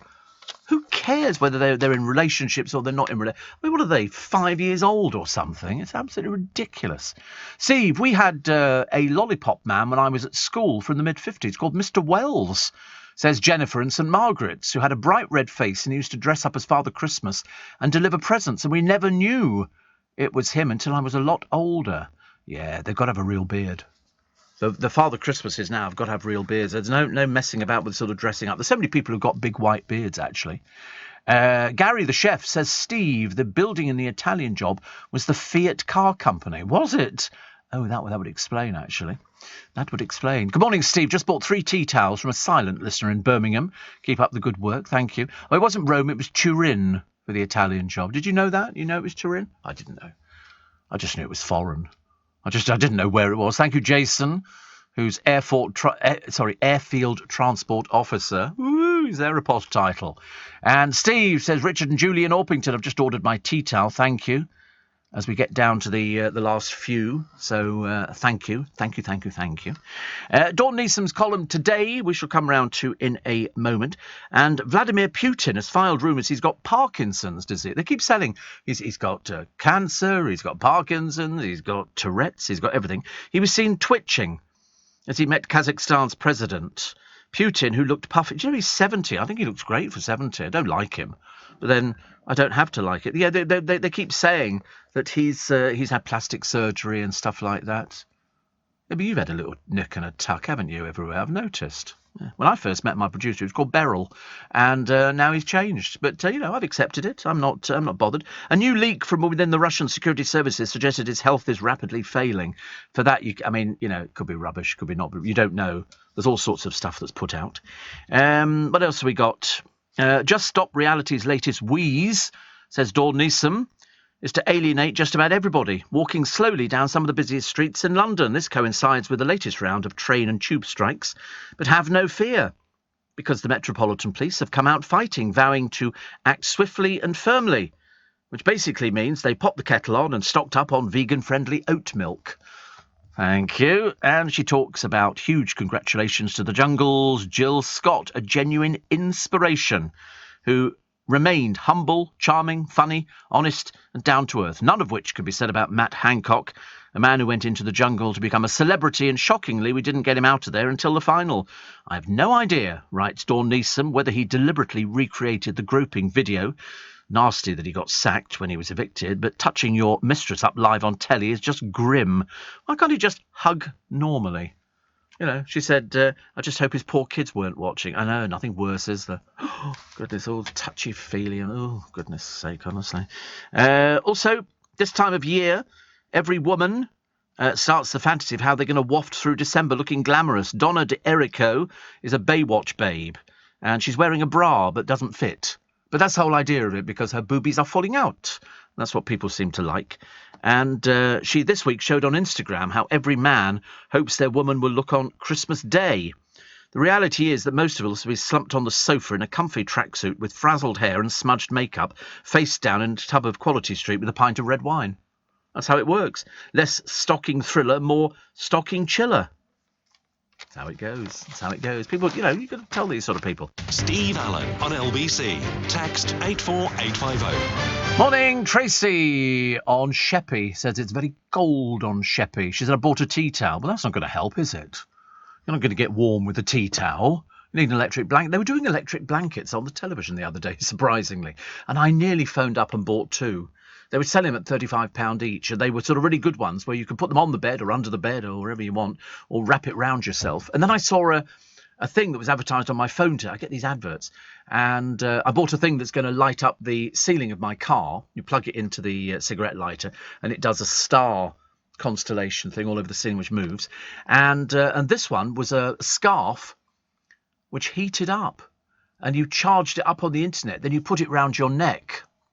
And it was only about 25 quid. And I remember thinking, that's a nice idea.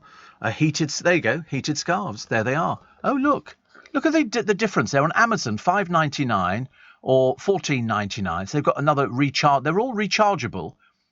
Well, they do it in Robert Dias as well. They do them all over the place. But I thought, what a good idea, because it keeps your neck warm. And I thought I might go and have to investigate that, actually.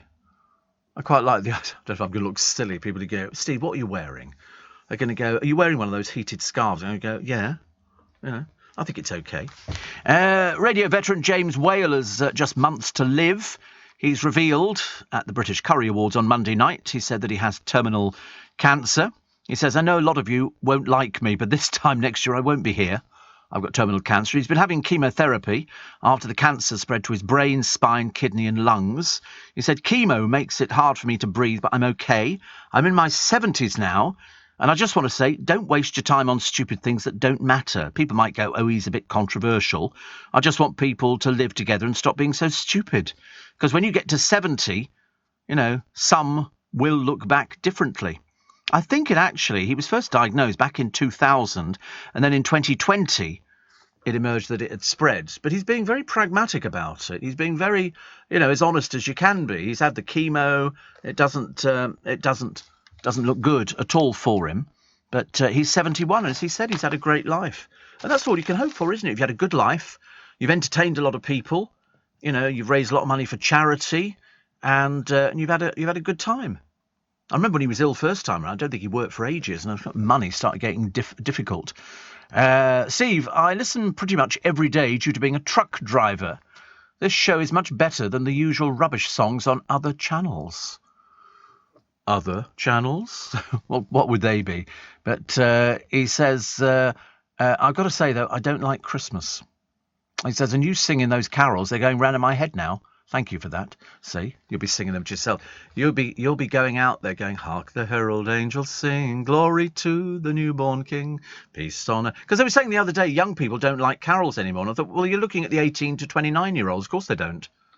Kids, little children, sing them in schools, and they love it, and they know all the words, and I love it. And I don't care if people don't like it. That's not my business. My business is to spread goodwill and bonhomie. God bless us, everyone.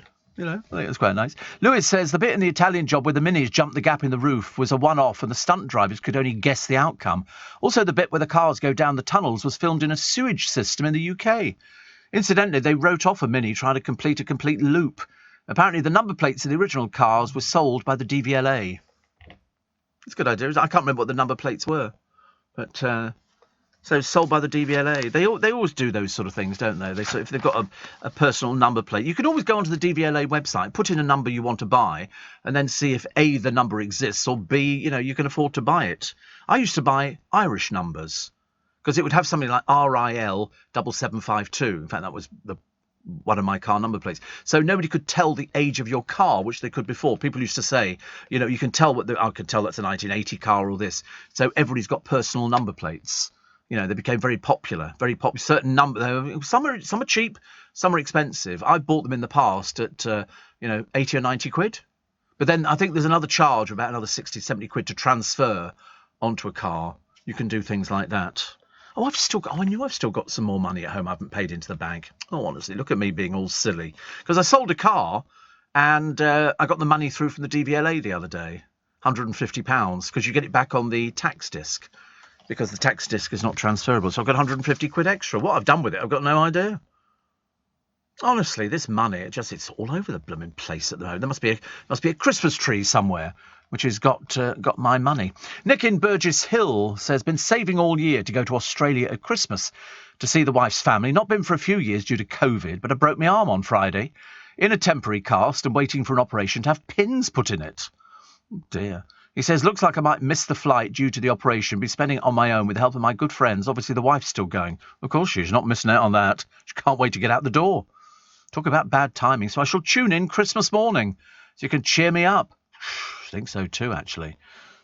Christmas morning, I shall be here. Definitely between 7 and 10, and Boxing Day morning as well. So if you're by yourself, or even if you're with the family, you might not want to sit there while they go, oh, hooray, hooray, a train set. You don't want to get excited about things like that. Tune in to me. We can have a bit of fun together. Abby in Ripon says 2 tea towels bought and will be for my daughters. Elide and myself, we're both avid Steve Allen fans. Now she's at university. We chat daily and laugh, talking about your show. The producer does the same, but it's mainly with a legal team. Makes it so much easier, I always think. 84850, steve@lbc.co.uk. Craig Revel Horwood says, seeing Simon Cowell get Botox is putting him off having it. I can't watch it. Have you ever seen people? You get these needles and they push them in the... Oh, no, thank you. No, thank you. Somebody used to look after my bank accounts years ago, said, if ever you get Botox, I'm closing your accounts down. I said, there's no danger. I wouldn't let anybody stick a needle anywhere on my face to freeze it. Thank you very much indeed. What else we got? We got Matt Coco Hancock could get the Tory whip restored after his jungle escalates, as he's a Rishi Sunak loyalist. Yes, no, I'm sorry. I really don't care what happens to him. I really don't care. It makes me harsh, but I just really don't care. Also, the Crown's bench starts. It's amazing how many people have written to me about the Crown saying, I didn't want to watch it. Yeah, I've started watching it and now I'm addicted to it. People get like that. When you look at the disgraced people, first of all, the brutal and bloated, which was Henry VIII. He was the brutal and bloated. Beheaded Charles I. Charles I. He was executed in 1649 after being allowed to walk his pet dog one last time. They used to give a bit of money to the axeman to make sure he did it properly. Despised and deposed, James II battled the bottle, Prince Alfred, while Queen Victoria's first son would go on to become Edward VII. Her second, Alfred, would become Duke of Saxe-Coburg and Gotha, ruling a small part of Germany. The serial killer, George V, the subject of a theory that he was Jack the Ripper. They were all saying it was a member of the royal family. I mean, there's been so many stories over the years. It's very interesting. Died of pneumonia, aged 28. And interesting. Overcame a stutter. That was George VI, of course. He really was quite bad. He took the name George as king and ruled. His real name was famously shy Prince Albert, became king after his brother, Edward, abdicated. And the disgraced duke was Andrew. There you go. I don't think we need to tell you exactly what it was. But he flew helicopters in the Falklands, then married and divorced Sarah Ferguson, who sort of clung like a limpet, I think, around his neck, because they both live in the Queen Mother's house. It's the Queen Mother's old house, but it's got... you think it's a small place. It's not a small place at all. It's big. It's got two wings. So he's in one wing, she's in another wing. Never the twain shall meet, I should imagine. So Frankie Bridge reckons she had an early exit from Celebrity MasterChef because one of the judges wanted revenge over her beating him on the dance floor. No, it's because you can't cook, love. That's what it was. They don't hold, grudges or anything like that. We're not that silly about things. That would just be ridiculous. Can you imagine getting rid of somebody and voting them out because they sort of beat you on the dance floor? Doesn't work like that. Very sad news about James Whale, says Ash. It was actually the man who got me into listening to speech radio. And he certainly has divided opinion over the years. Yeah, it's always sad when it's somebody you know. But as I say, he's being fine. Steve, the guy who sits next to you, is he a producer? What guy's sitting next to me? There isn't any guy sitting next to me. Oh, God knows, don't tell me you can see somebody sitting next to me. Oh, I can't bear it, honestly. Don't tell me ghosts in this building. That really would be awful. With UK Export Finance, I'm fulfilling more export orders from around the world with working capital support. Export insurance means I'll get paid when exporting to challenging markets. At UK Export Finance, we believe no viable UK export should fail for lack of finance or insurance. Between 2022 and 2023, we provided £6.5 billion of government-backed trade finance to support UK exports. Learn how we could help you win export contracts, fulfill orders, and get paid. Search UK Export Finance today. This is LBC from Global, leading Britain's conversation with Steve Allen.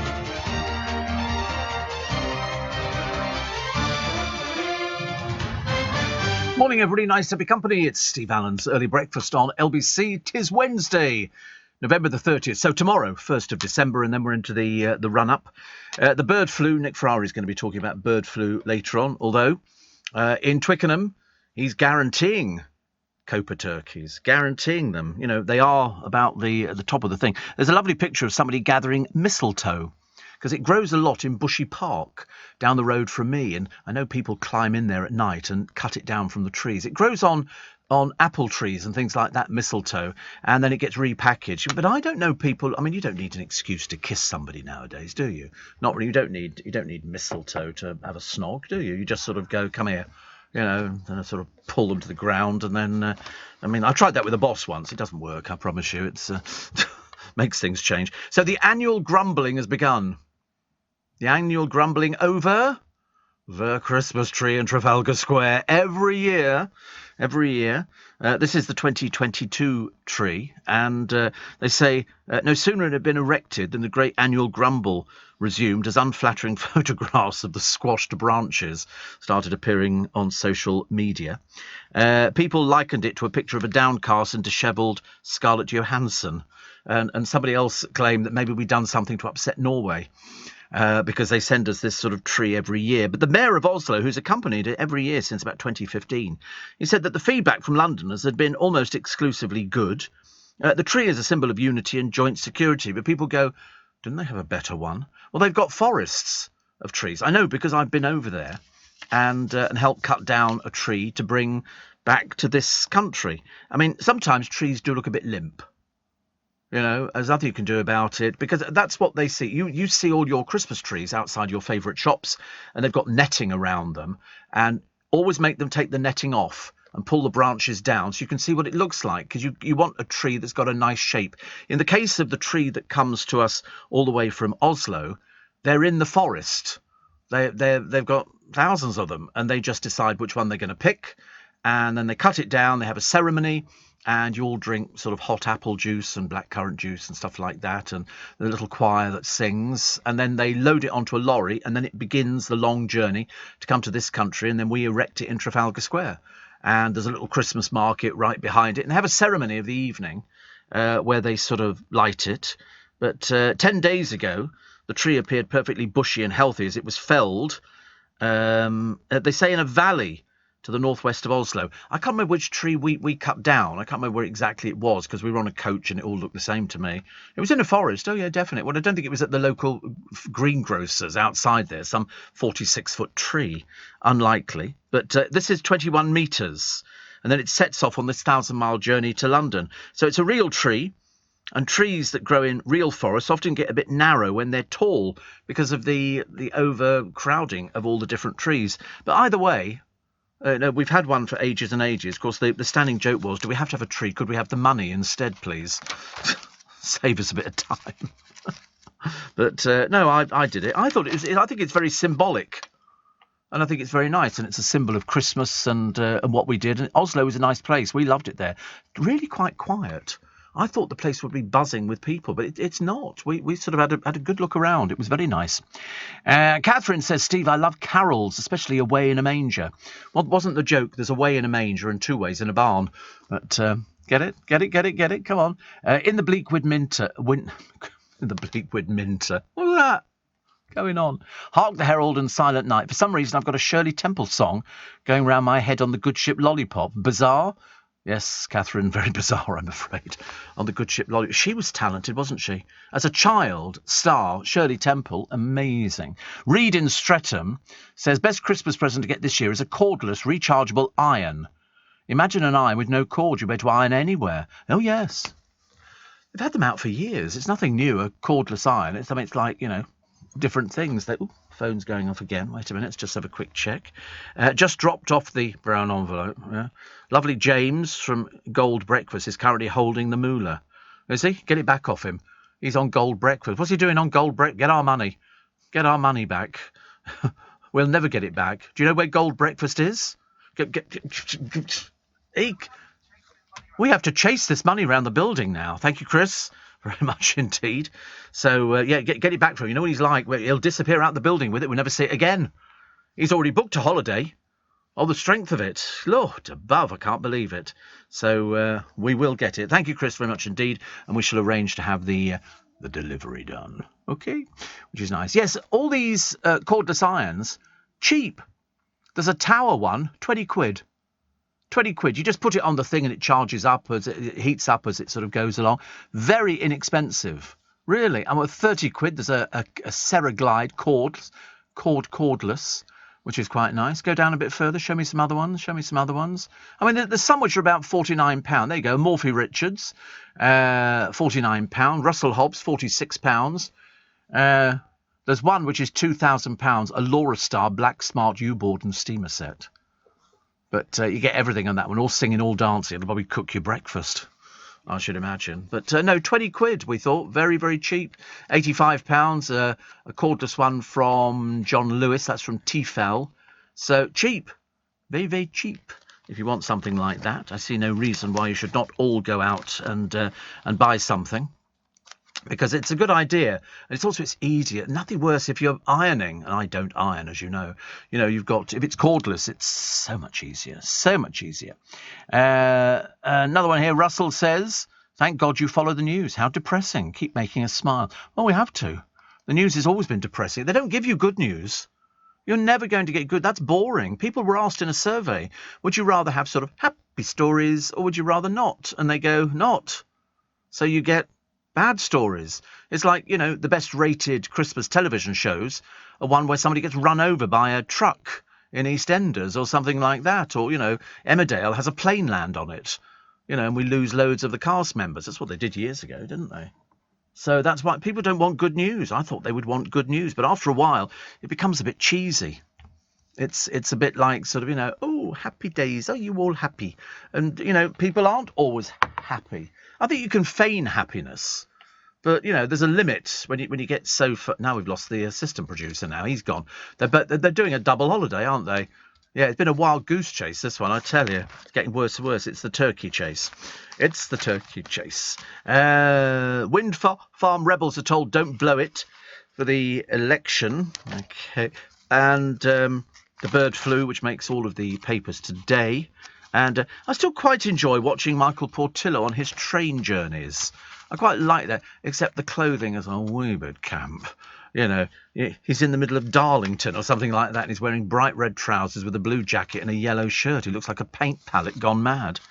A former soldier is suing the Ministry of Defence for £1 million over cold weather injuries that says it requires him to keep his central heating on. Unbelievable, isn't it? People come up with all sorts of things. I mean, what sort of people are you putting into sort of the army nowadays? Wusses. Oh, it's too cold, and suing for £1 million. Yeah. Well, good luck with that one. Oh, look, a picture of Ozzy Osbourne when he looked reasonably normal.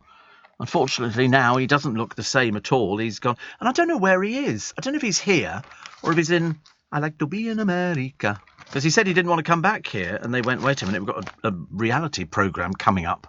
So we need to sort that out as quick as possible. Cat in Slough says, was a bit late joining you this morning. Suppose I should go to the naughty step and write out 100 lines. 1,000. Up later than usual. Had a tiring day yesterday. But your show brightens my morning. Joe in Welling says, I'm taking you to Cambridge today. Is it cash money? Cash money. Have you counted it? Checked it? Held it up to the light? Did all the usual? He's just been to a cash machine, hasn't he? You can tell. I love it when the money comes out of the cash machine. Give it to the producer. He looks reasonably honest. But if all of a sudden he phones in tomorrow going, oh, I can't make it in today, we'll know he's on a day trip to Bangor. Simple as that. So I'm going to Cambridge, spending 3 days, says Joe in Welling, with my best friends Ruth, Tina and Sandra. We met at school when we were 11. 1969. Friday will be our Christmas day and we'll have the works. Yippee. Hopefully I'll return to find my royalty tea towel has arrived. So happy Christmas to each and every one. See? Because we're going to start doing that, aren't we? We're going to start wishing people happy Christmas and stuff like that. I think it's good. I think it's nice. And the Meghan podcast. What have I learnt? Life is too short. Hilary Rose listened to every episode of the Duchess of Sussex's Insights to spare you the pain. And this is the final verdict. She's literally pulled it apart. She said, this is what I've learnt.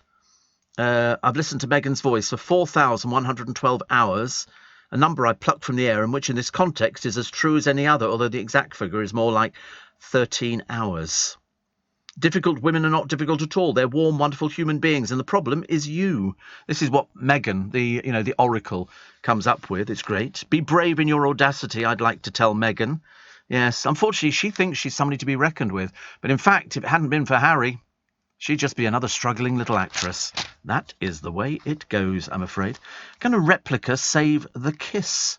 It says Brancusis' iconic work is crumbling in a cemetery. Dear. There's another piece of sculpture, which somebody's pinched the willy off it. I don't know what sort of person would do anything like that, to be brutally honest with you. But they pinched it, and the bloke who owns the statue says, could we have it back? As you would.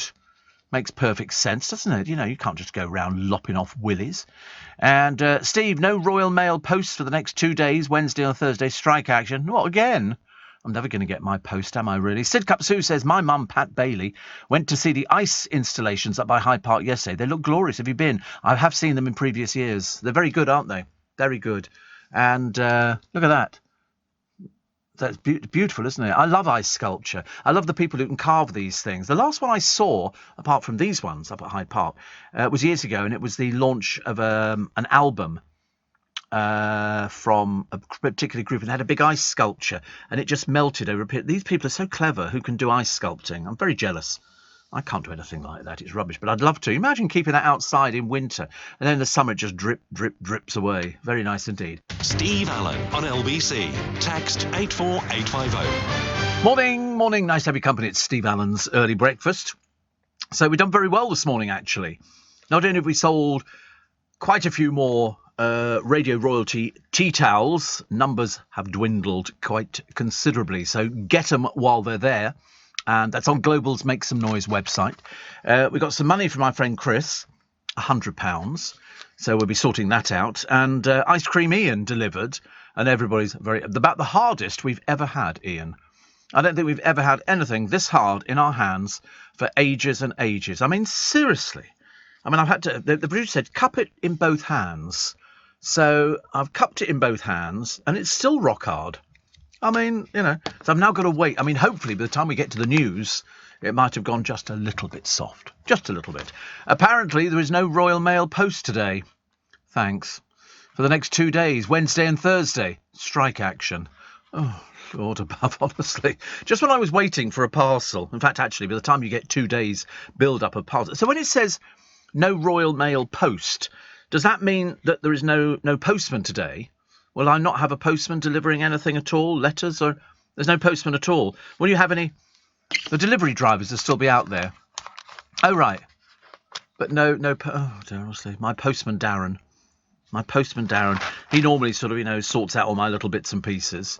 But obviously not for two. I'm desperately waiting for, well, it should be 3 parcels, but I'm hoping they've lumped it all together into one. But, you know, listen, I don't mind waiting. I can wait for these things. Original team captains Fern Cotton and Holly Willoughby return for the final drop of Celebrity Juice alongside Keith Lemon. The naughty, that was an understatement, naughty ITV comedy panel show finishes on December the 8th. And current captains, ex-Love Island hosts, Laura Whitmore and in-betweener star Emily A. Tack. So it finishes. So that's it. We won't have to suffer with that anymore. Because I thought it was one of the worst programmes on the show. Perhaps I just didn't get the humour. I don't, you know, there's nothing clever about Holly, who sells herself as a wholesome family presenter, entertainer, and then does smut. And there's, you know, stuff on there. That's the only thing that I sort of have a thing about, actually. Traditional Christmas dinners are at risk after half of the free-range turkeys grown for the festive period. I love the way they say grown, because they do grow them. They feed them this food, and they can. I forget how long it takes to go from farm to table, but it's not as long as you think it is. You think that they sort of live out their sort of years wandering amongst the orchards. It doesn't work like that at all. They're bred in huge barns. 4 to 5 months so that's from farm to table. And then it's, my goodness me. The British Poultry Council Chief Executive Richard Griffiths told the Commons hearing the problem is huge. Apparently, 600,000 of around 1.2 million free-range birds due to be sold this Christmas have died or been culled. So you might end up having to get... I mean, to be honest with you, it isn't absolutely necessary that you have a fresh turkey. A lot of people like them. And Sandy's in Twickenham, he does fresh turkeys. No frozen stuff for him at all. All his stuff, all his fish, crabs, lobsters, all fresh. All fresh. It's as simple as that. They go to market every day. And he says there's no problem with the Copa turkeys. Now, whether they've got a different way of doing them, I don't know. But people have ordered them already. He's got a big sign outside so you can order your turkeys. And he does. I mean, I wouldn't like to imagine how many he sells over the festive season. Loads. Absolutely loads of them. But he always gets the best lights out. Bless his time. Matt Hancock has written a letter to his constituents. It says, as soon as my time and camp is up, I will return to Suffolk to hold surgeries, where I will catch up with my constituents and discuss matters of concern. Like, I've got £400,000, you've got nothing. Peasants! You know, you can't believe it, can you? So, rushing back to his job, get out of here. Get out of here. He thinks he's going to be a celebrity. I do hope not. I feel very sorry for his constituents. Very, very sorry, but that's the way it goes in the business, I'm afraid. Man killed as cow escapes from market. It escaped from a livestock market. Good for it. They always do them every year. You always get piglets that escape from the abattoir, and they always go... We've called them Pinky and Perky, and we're going to look after them, until the press have moved away. But this particular one made its way to a field, and it went on a railway track, meaning trains had to be stopped, and then somebody had it dispatched because it was they killed it because they can't do it. It escaped from the livestock market. The man, who's not been named for some reason, was flown to hospital in Cardiff. And yet yesterday it's emerged he died of his injuries. I don't think people realise how... Have you ever seen cows close up? I know you've seen pictures of cows on the television. Have you ever seen them close up? They're blooming enormous. They are enormous. And if they reverse into you or something like that, I've seen people trying to cross fields and the cows go berserk. And when you've got something like that, there is the danger. So it made its way to a field due to the danger posed by the animal. Why was it a danger? Why was it a danger? It's just doing what it was probably programmed to do. I don't know. I feel a bit sorry for it. I feel a bit sorry for the man who died. And the man was attacked imagine, in the town centre, and there's a cow on the loose. You know, they could have darted it, but if it was at a livestock market, I hate to tell you, but it's heading on the way to the abattoir. That's where it's going. That's what they do in the livestock markets. The winter storms of 2021 damaged more than 30,000 acres of woodland. We've got to keep planting trees, you know. We've got to keep planting trees. I'm a big fan of forestry and planting trees and looking after trees and stuff like that. But apparently we lose so many every year. This ridiculous picture of Emma Raducanu wearing the most ludicrous outfit I've ever seen. I don't know whether or not she's paid a lot of money to look like a joke. But the hat was ridiculous. And apparently this is a £10,000 outfit. She's 20 years old, for God's sake. 20 years old. She's made a fortune out of endorsements and everything else. But now they've given her... I mean, there isn't anything left for her unless she's going to fly to the moon single-handedly. Perhaps she'll wear that ghastly outfit. Dreadful thing. The hat itself. I mean, surely she could have said to them, I'm sorry, have you got something better? It's supposed to be a good fashion house, but there you go. Steve, I've just seen that the B-52s have got a residency in Las Vegas, says Sean. Great group with hits like Love Shack. Only hits like Love Shack. I love the way you go, hits like Love Shack. And that was so many years ago. He says, if you see Love Shack, you can see RuPaul. I'll have to cross the picket line at work today, uni, but I'll get to hear the first half of the show on the way home to catch up, says Sean in Warwickshire. It's like, who's the one who's in the Elton John I'm Still Standing video? Bruno Tonioli, isn't it? He's in that. Filmed in Cannes years ago. Which I like people who sort of pop up in these videos. They did one the other day looking at dancers. And there was a very famous presenter who I'd forgotten was a dancer, Nigel Lithgow, because we know Bonnie Lithgow very well. But they had early pictures of Nigel Lithgow dancing with the young generation who I grew up with. And they used to do all these programmes. And it was like a dance group, and they sang and danced, and they were young and vibrant, and they were wonderful. And we miss things like that. Hamza Yassin will dance to a song from The Lion King with his partner in the quarter-final. He's a wildlife cameraman, but apparently he's so marvellous at dancing that they're going to give him his own show on the BBC because they've got nobody else at the moment. And Nancy and Will be foxtrotting to Sun and Moon. And Molly Rainford and Carlos will do a Charleston to Hot Honey Rag. Lovely. Kim Marsh and her partner, Graziano Di Prima, will return to the floor. They're going to be doing a cha-cha to Fame. Whoopee. Can't wait. Fame, I'm going to live forever. Please not. I'm going to, baby, you know how to grab Fame. So it goes on. But Hamza Yassin. Interesting. Here's the lava spewing out the largest active volcano in the world, erupting for the second time since 1984. This is Mauna Loa. Belching out. I love volcanoes. I seriously do. I can't tell you. I'm always so interested in the power that's under the earth, and they go, it's erupting, and then people get close up and helicopters go round it and film it and everything else. You think, wow, white hot molten rock. Absolutely unbelievable. What else we got? What else we got in the papers today? I'm trying to think, actually. And apparently, Simon Callow says, I've started every day the same for 10 years. An orange, a pause, then some Bulgarian sheep's yoghurt and oats. I don't know why that would be necessary, but that's what he had every day for 10 years. Every day for 10 years. I suppose we all do things. I don't know where you get sheep's. I don't know what you're asking me for. I don't go out to the supermarkets. Yeah, ask it. Where'd you get sheep's yoghurt from, everybody? We all want to do our bit for the environment, but there's one way you can do even more. Leave a gift in your will to the Royal Botanic Gardens Kew, and your donation will support our research into preserving vital plants and fungi, helping to halt biodiversity loss and fight climate change. Despite the problems we face today, you can leave the world a better place. To find out how you can leave a gift in your will, visit kew.org/gift-in-will.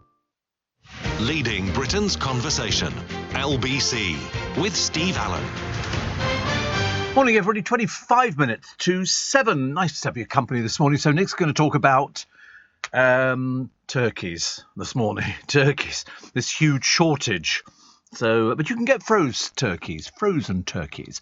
Steve went to order a towel. I was quite shocked. I thought it was Keith Chegwin holding it up. Now I've wiped my eyes, says Joe in Newport. I can see it's you. Keith Chegwin. Good Lord, Keith Chegwin. Every time we talk about Keith Chegwin, it's another one we lost years and years ago. It's just bizarre, isn't it? All these people, because of television, you think that they're all around. But they're not. I've ordered a tea towel, says Nicholas from Chiswick, for my friend Jill in Great Yarmouth. Good. And Sean says, I've just ordered my tea towel, looking forward to hanging it. It looks far too nice to use. Oh, I agree. I think it should be hanged. A well-hanged tea towel. You can buy these things, which are like plastic with the string that goes round it, and you slide the tea towel into it. Do you know what I mean? No. In fact, if you put in on Amazon, tea towel hanger. I can't think of anything else that you would put into Amazon to try and find something, but tea towel hanger, and there you go. You can get these.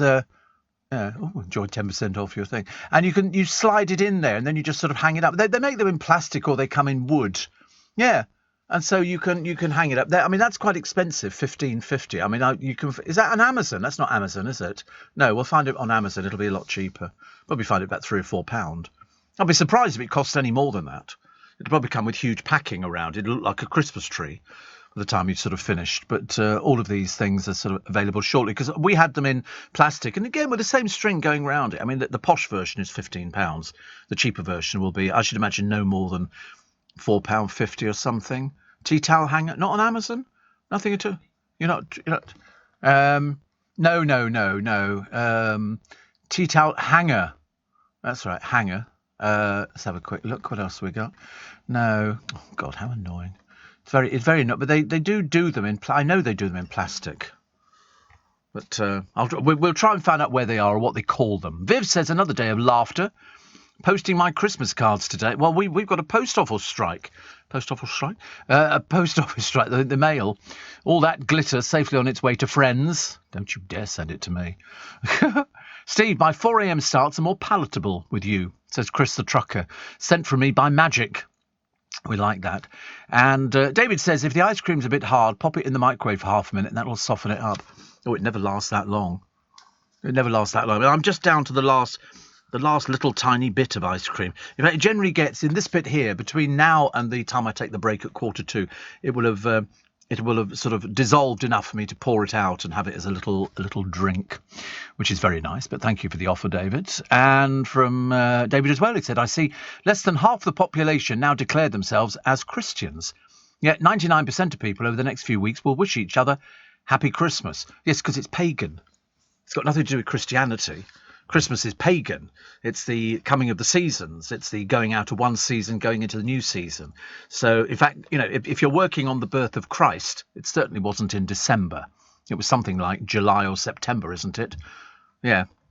But no, Christmas has got nothing to do with Christianity. It's just that it's been hijacked, by the churches. It was always, you gave people presents and there was food that you cooked as you went from season. So pagan.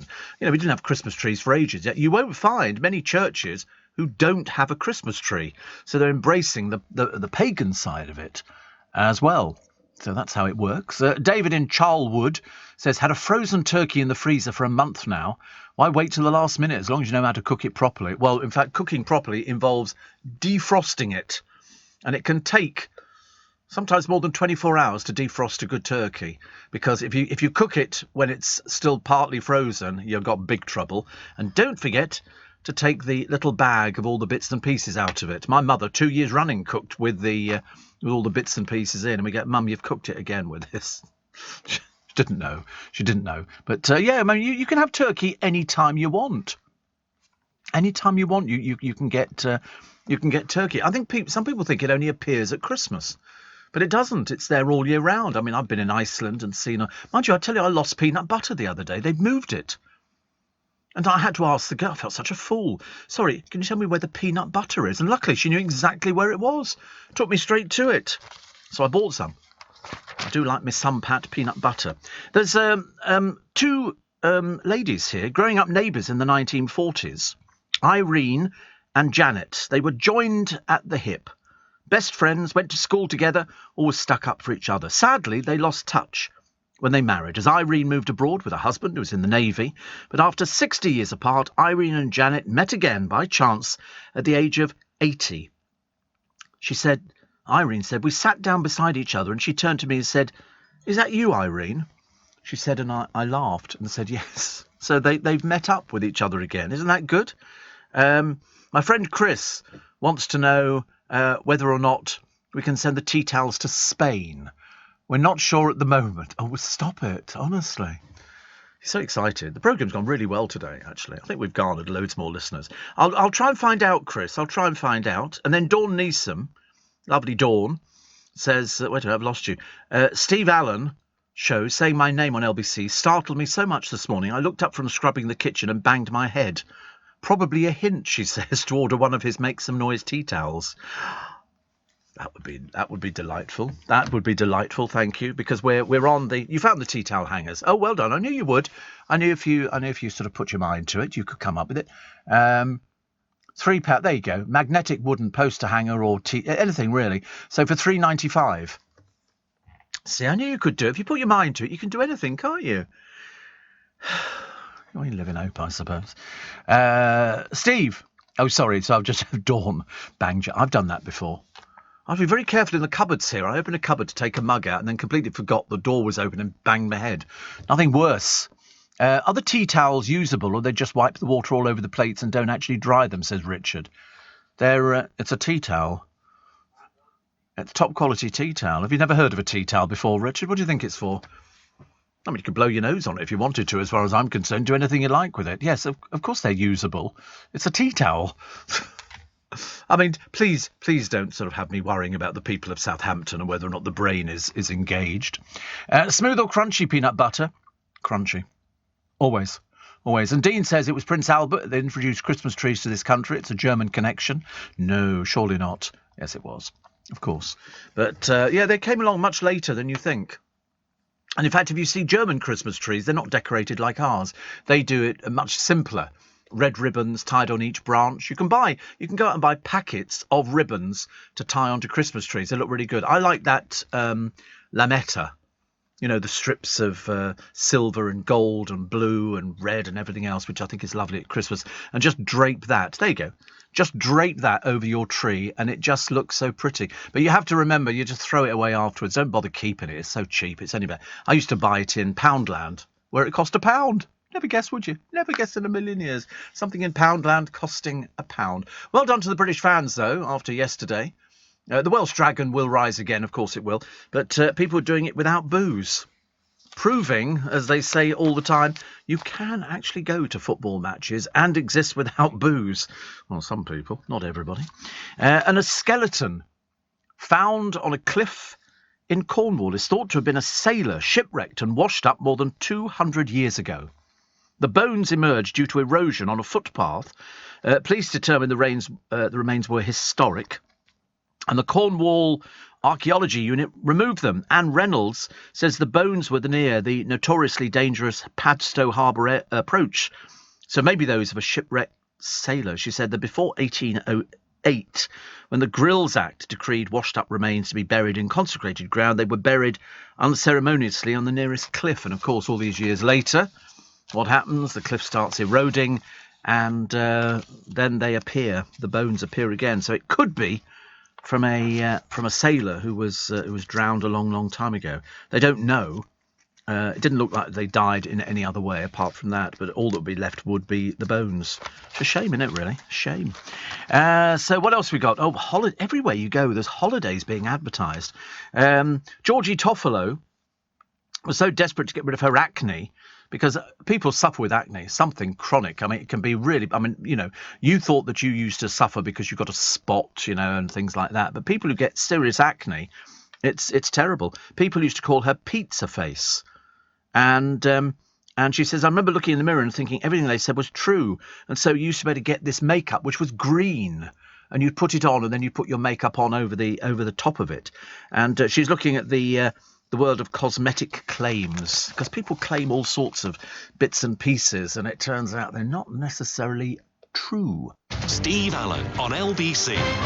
Morning. Lovely Jackie has said to me, I was a member of the young generation, and we've reunited thanks to Dougie Squires and the choreographer Anthony Johns. We now meet once a month at the Dance Attic in Fulham and have a 3-hour dance class, which is the most wonderfully uplifting 3 hours. We performed at the London Palladium in 2017 for Dame Vera Lynn's 100th birthday, and all watched our old shows on television on Monday night, bringing back such nostalgia.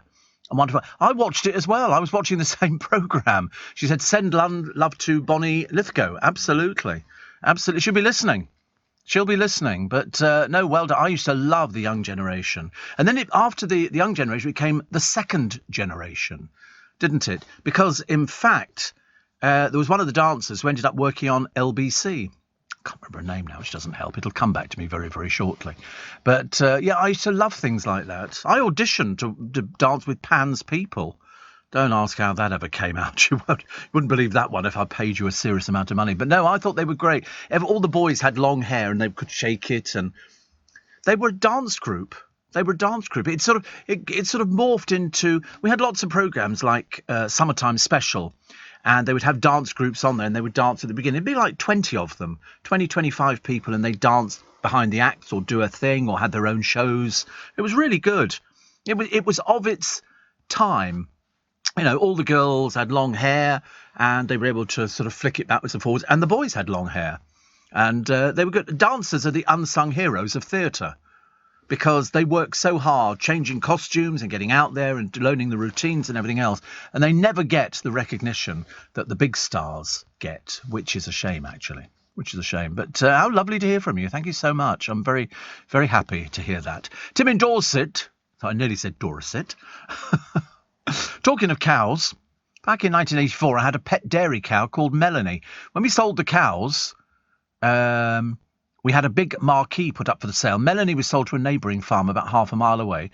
When we got up the next morning, Melanie was back lying down in the marquee. Somehow she'd got around 2 farm gates and a hedge. Have you seen that thing on YouTube? People reunited with their animals.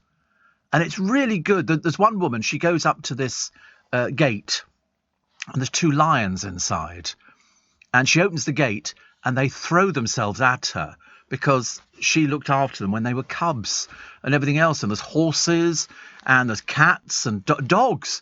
Get so, can't believe I've seen you again. Oh, it's great. It's really good stuff, actually. Really good stuff. But well done, Tim in Dorset. And apparently 11.50 a pint in Qatar. No thanks, Steve, says Steve. 11.50 a pint. I'm surprised people are not drinking.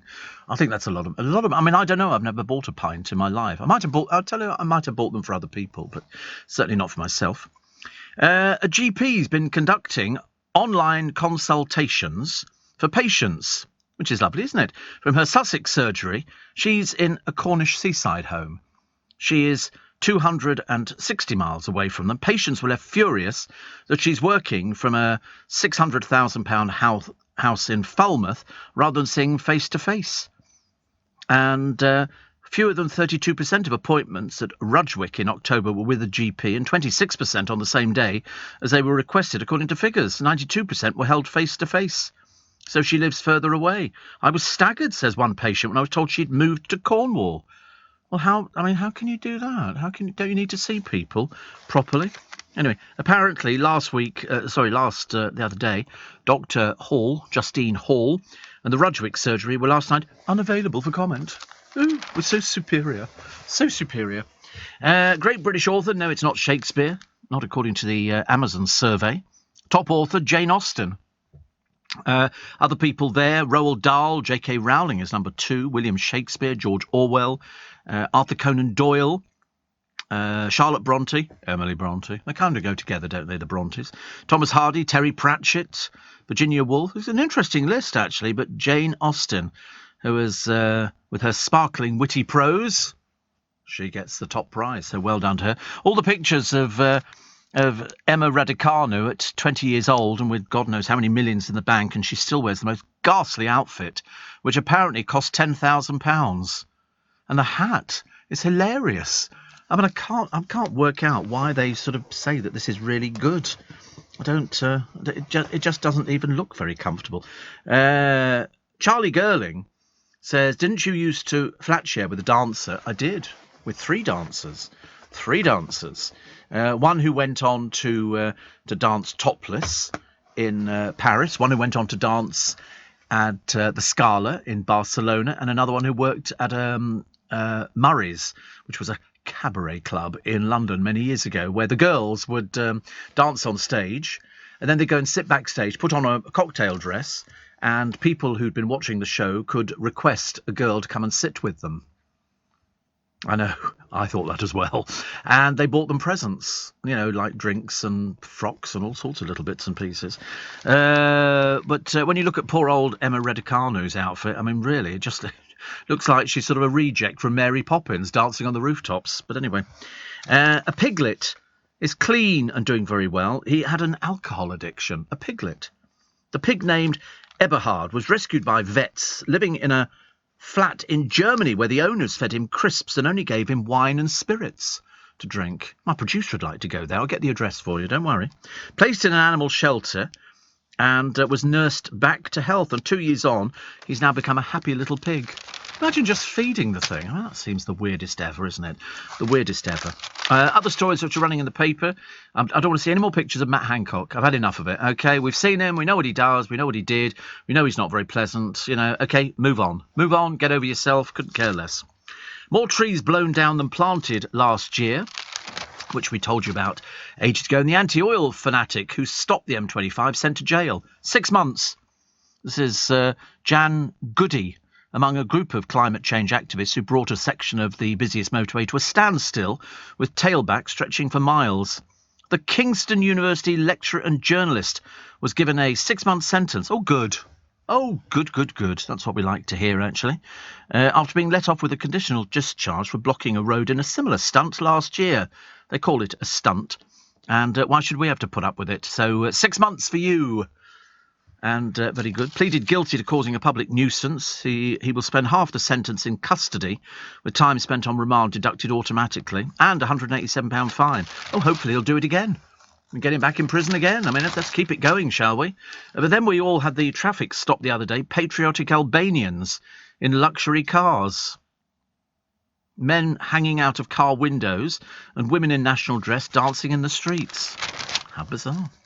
How bizarre. Other stories, there's birthdays. Forgot to do a birthday. Frank Ifield. A little bit, not probably the age group that many of you will remember. Frank Ifield, big hit single, I Remember You. Also, She Taught Me How to Yodel, yodel-a-dee-dee. He's 85 today. So many happy returns. And David Nichols, the self-described awful actor, gave up a career on the stage after realising I lacked not just talent and charisma, but the most basic of skills, moving, standing still, things like that. And he became a novelist and a screenwriter, start of a 10, One Day, and Us being among his achievements, all of which were later adapted for film or television. So well done to him. And Natalie Wood, on this day in 1981, Natalie Wood was found drowned after a search by lifeguards in the water around the romantic holiday island. The 43-year-old film star and her husband, actor Robert Wagner, had been staying on their yacht off Santa Catalina Island. It is still under investigation, I believe. It's amazing, isn't it? Listen, thank you so much. Do please check out Global's Make Some Noise website and pick up one of the last remaining Radio Royalty tea towels. They are in short supply. So high demand is good. So thank you very much indeed. Morning, everybody. Nice to be company. Welcome to Thursday. Welcome to It's Pinch and a Punch for the first day of the month. And no returns, white rabbits. Don't walk under ladders and all the other useless superstitions that we come up with at this time of year. So 25 days now, or 24 days, I suppose, really, till the big man comes down your chimney and leaves presents and things like that. They're called burglars in reverse. That's what happens. And I remember kids asking me years ago, they said, what happens if we don't have a chimney? I said, we're not getting any presents, are you? I don't know why these kids don't understand these things. The meet and greet. I know you've been hearing it for hours and hours and hours because it originated on LBC, that sparked the royal disaster. 60 years of service ended in 5 hours.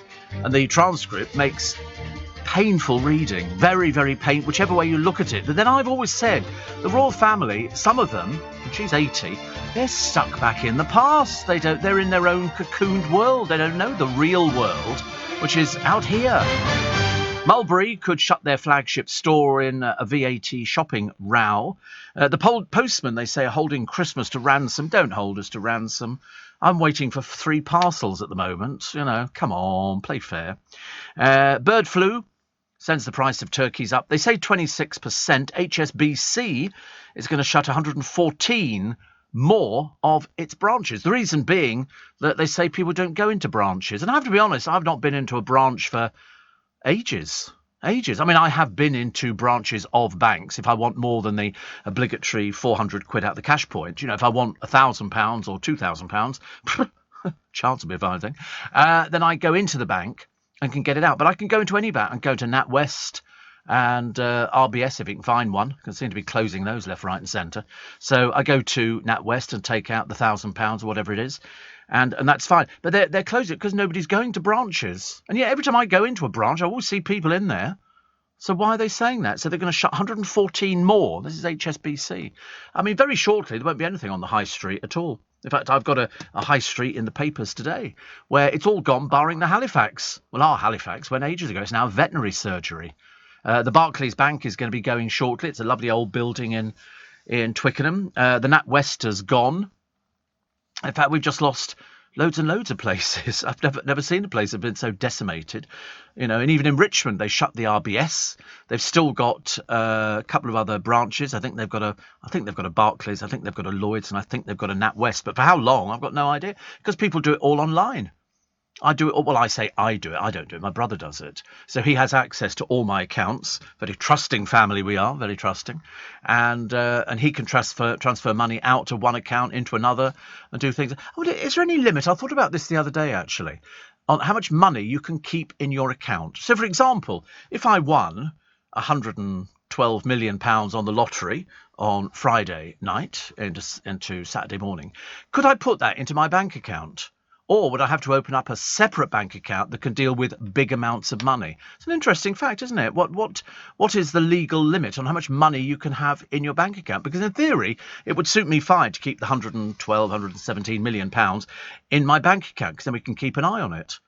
But would you have to give it to another bank? And the answer is, I don't know, because it's only on paper, isn't it? It doesn't physically exist in the real world. It'll be sitting in a vault somewhere. If you want your money out, you go there and you transfer. You wouldn't want it all in cash. Although some people probably would, actually. Anger as the Faroes still allow the Russians to fish in British waters. Well, I mean, that's just ridiculous.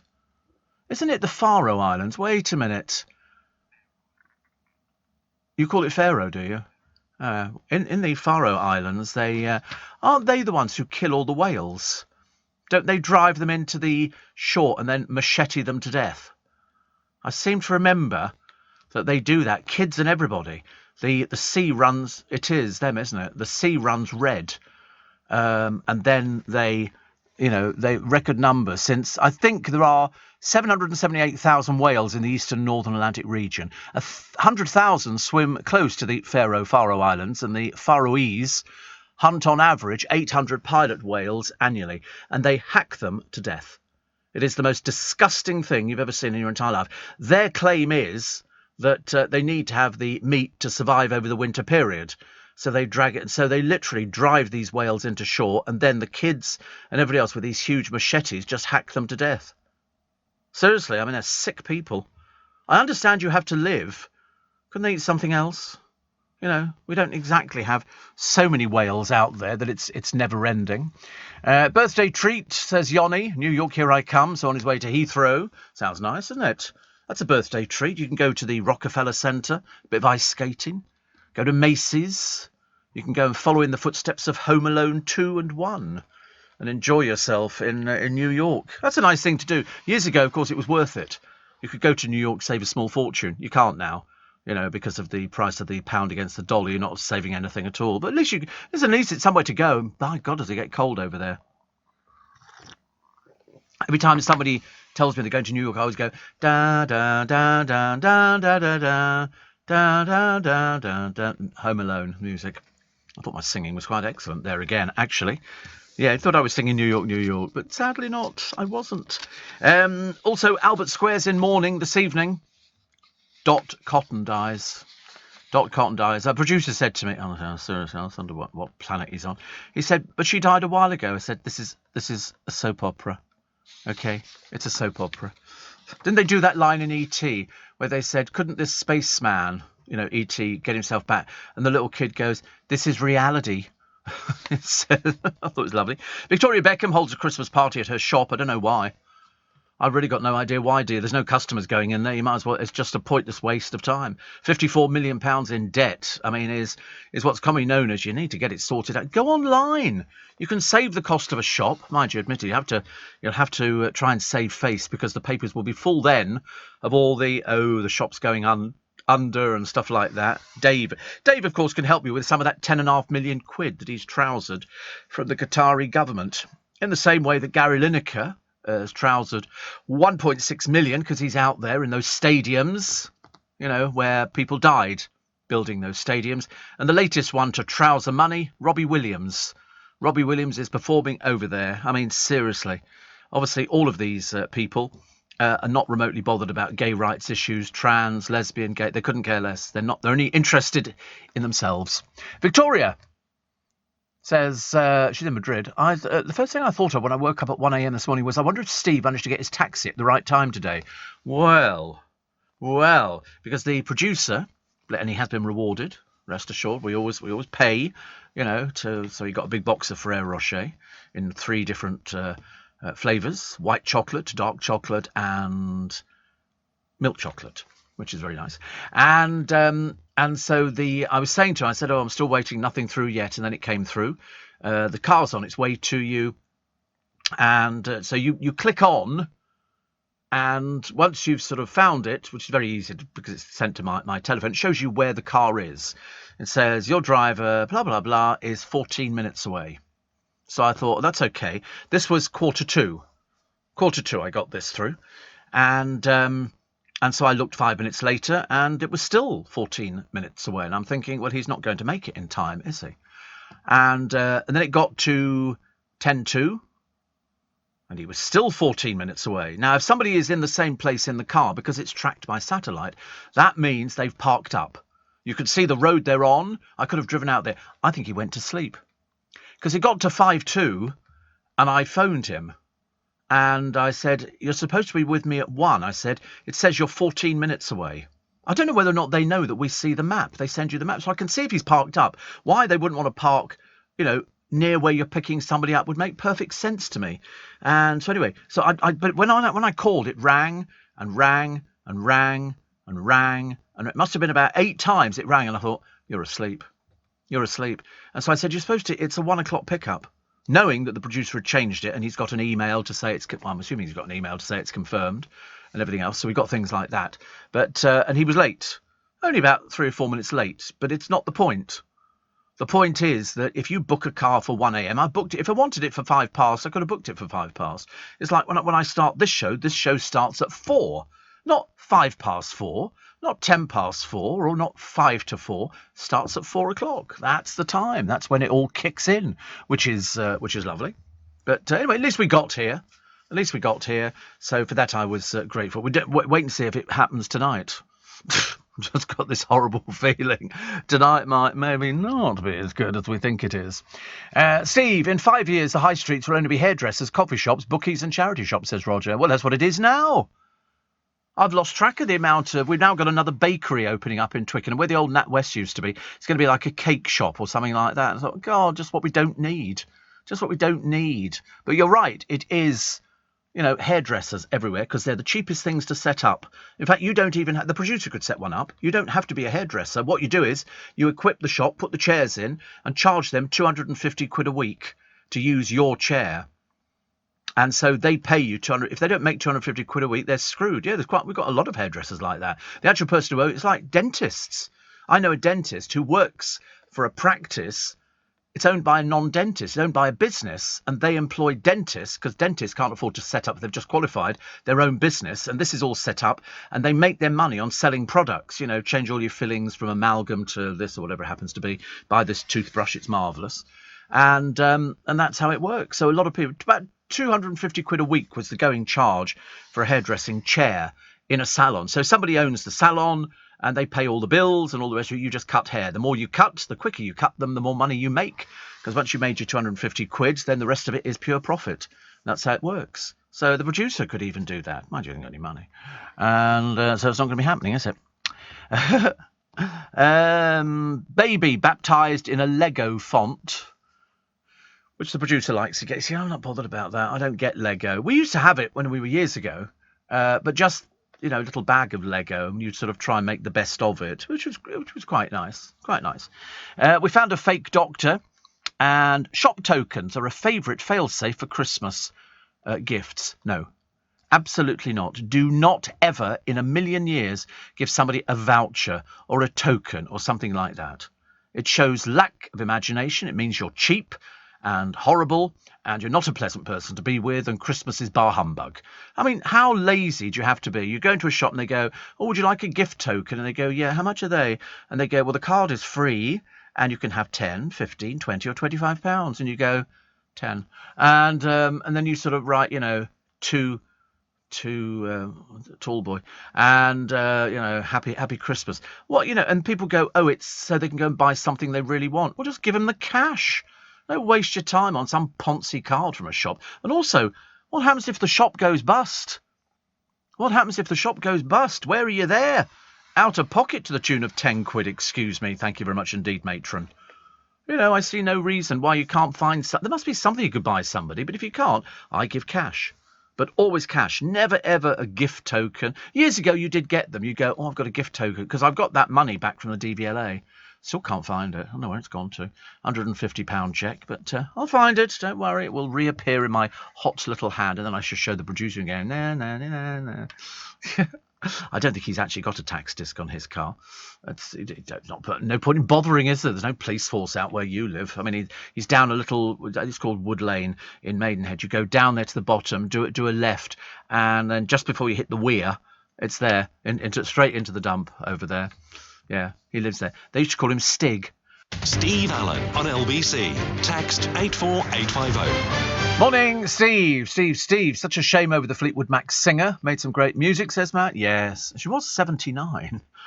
To be honest with you, as far as I'm concerned, all these people are in their sort of middle 50s. I don't imagine them ever getting to an age like that. Shane says, I live in Riverwood in the western suburbs of Sydney. The Commonwealth Bank has closed, so I can't go to an ATM to get cash out where I live. Every bank is closed. I have to go 2 suburbs away. Dreadful, isn't it, really? It really is bad. Brian says, though I'm retired now, I worked in hospitals as an operating room technician for nearly 40 years and was on duty a few Christmas days over the decades. However, amidst this grim current ambulance news, I have to say, don't get sick over the festive season, for goodness sake. I know. It seems that the unions are intent on bringing this country to its knees, and they're doing a very good job. In between them and the Pratts walking up and down the street very slowly, protesting about oil and stuff like that, because apparently it's not against the law. Well, change the law then. Change the law. Because people are going to lose their tempers very quickly. I'm not interested in these idiots. I'm really not interested. They go, oh, of course you'll thank us in years to come. Well, let's worry about that then, shall we? Don't start preaching to us, because most of them look like they need a good bath. Bit grubby, I think. Steve, how is hacking a whale to eat more disgusting than fishing, dangling from a hook and suffocating to death, or chickens' heads chopped off to eat? Pigs and cows? Well, that's different. That's completely different, because the majority of animals, in the case of chickens, pigs and cows, are bred specifically for the meat market. You don't sort of keep sheep and just have them because they're pretty, you know, and they've got fluffy fur and stuff like that, and chickens because they look lovely wandering around the farmyard. No, they're there for a purpose. We used to have battery hens. Thank God we don't have that now. So they now have free-range chickens, and they go out there and they lay their eggs, and somebody collects them, and then we eat them. But they are bred specifically for food. Nobody breeds cows just because they look pretty in a field. But whales, you know, that's disgusting. You ever eaten whale? No, me neither. I don't want to. Thank you very much indeed. I wouldn't eat anything like that. Things that weren't intentionally, grown or harvested for us to eat, then no. Chicken heads chopped off to eat. Well, of course you have to do that, don't you? In fact, I mean, anybody could tell you if you've seen a chicken factory where they process something like 2 million chickens a week are processed, and they come in cages. They come from the farms, millions and millions of them. They hang them upside down on a conveyor belt, and off they go on their merry little way. They don't know, and because they're beheaded, it finishes fairly quickly. But even before they're beheaded, they've been stunned.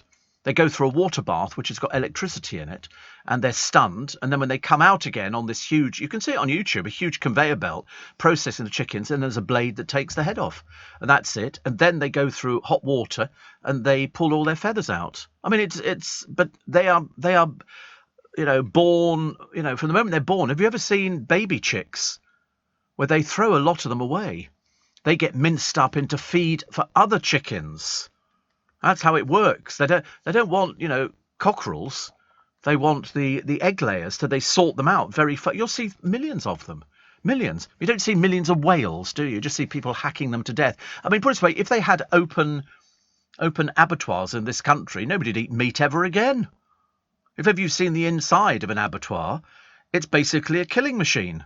That's what it's there for. The cow walks down, and then its head goes through a thing. It thinks it's going, and it clamps around its head. And then the bloke puts a stun gun or something onto it. It falls down. It's got chains around its legs. It's hooked upside down, and then it starts being dissected.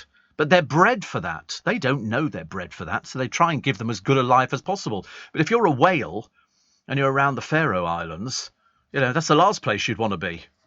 Definitely, because they just get herded in. And many of them, you see a lot of whales who throw themselves onto beaches before. In this case, they don't need to throw themselves onto a beach. They're herded in, which is terrible. But it is very different, Vidal, very different. Patricia says, I'm going to New York next week. It's going to cost a fortune. Yeah, but it's nice. It is nice, isn't it? When you if you've never been to New York, you should go. It's exactly as you see it on the movies. Steam coming out of the vents in the middle of the road. Cafes on every corner, people of every faith, denomination, colour, creed, everything. It's a cornucopia of people, and everybody hoots, beep beep beep beep. That's all you hear in New York. It's like going back to the cops. See, a lot of banks, there's no limit, but of course, if they went bankrupt, you'd only be covered for $85,000 per person. I wonder if HSBC now stands for High Street Bank Closing, says David. Probably could be, actually. But the trouble is, it's down to us. We don't go to bank. My bank used to be in Enfield, but because it's a bank, I can go to any branch. I don't physically need to go into my branch in Enfield. The only reason I went in there, because my friend Steve used to be the branch manager, but then it changed, and he was looking after, I think, 3 branches. You don't just have the one bank manager. You're looking after quite a number of them. I'm surprised in Twickenham that Lloyds Bank is still there. I hardly ever see anybody in it. And then people go up to it on a Saturday morning, try and open it. Of course, it's closed on a Saturday morning. So people might have to learn in the future how to do it, online. All my stuff's done online. We pay bills online. We pay everything. My VAT paid online. My brother works it out, transfers the money into the right account. And that's because he's cleverer than I am. The producer. Well, anyway. And also the price of turkeys is going up. 26%. Well, buy the ones that aren't going up 26%. He used to deliver Copa turkeys. That's his claim to fame. He's told me 3 times now. I have to feign interest. Every time he tells me something, he goes, I used to drive Copa turkeys in boxes. So he told me that this morning, but he told me twice yesterday. And they think I'm going mad. It really is quite ridiculous.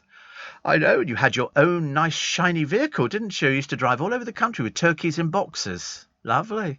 Very thrilling. Well, my fishmonger, Stuart from Sandys, he must do over 1,000 turkeys easy.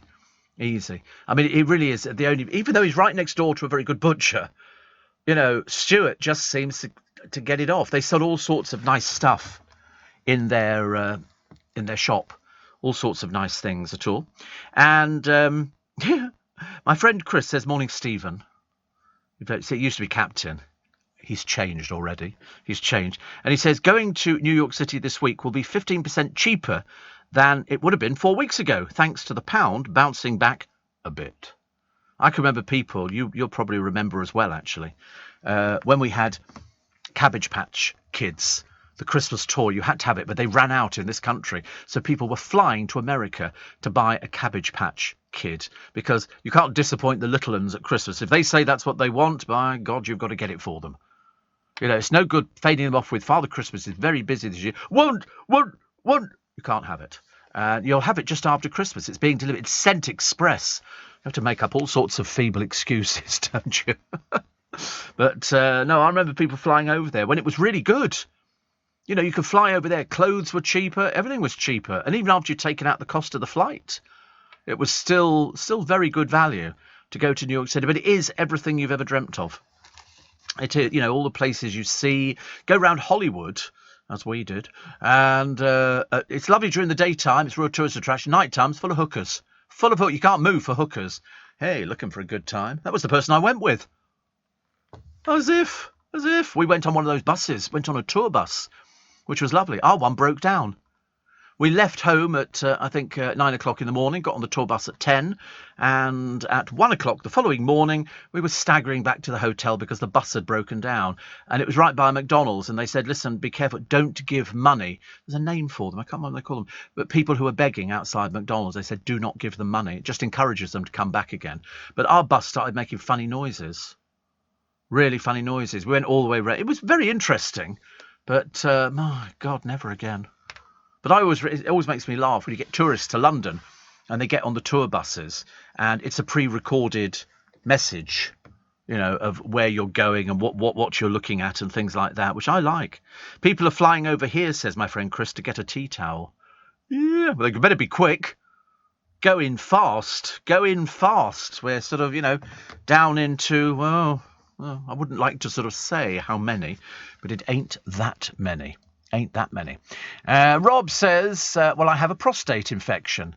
I've had bloods taken, scans, antibiotics on a drip and horrible examination. But apart from feeling very unwell, I managed to purchase a tea towel. Well, I think that takes pride of place. Yes. He said, I got all upset. The staff are very nice. Listen, they deal with prostate problems every day of the week.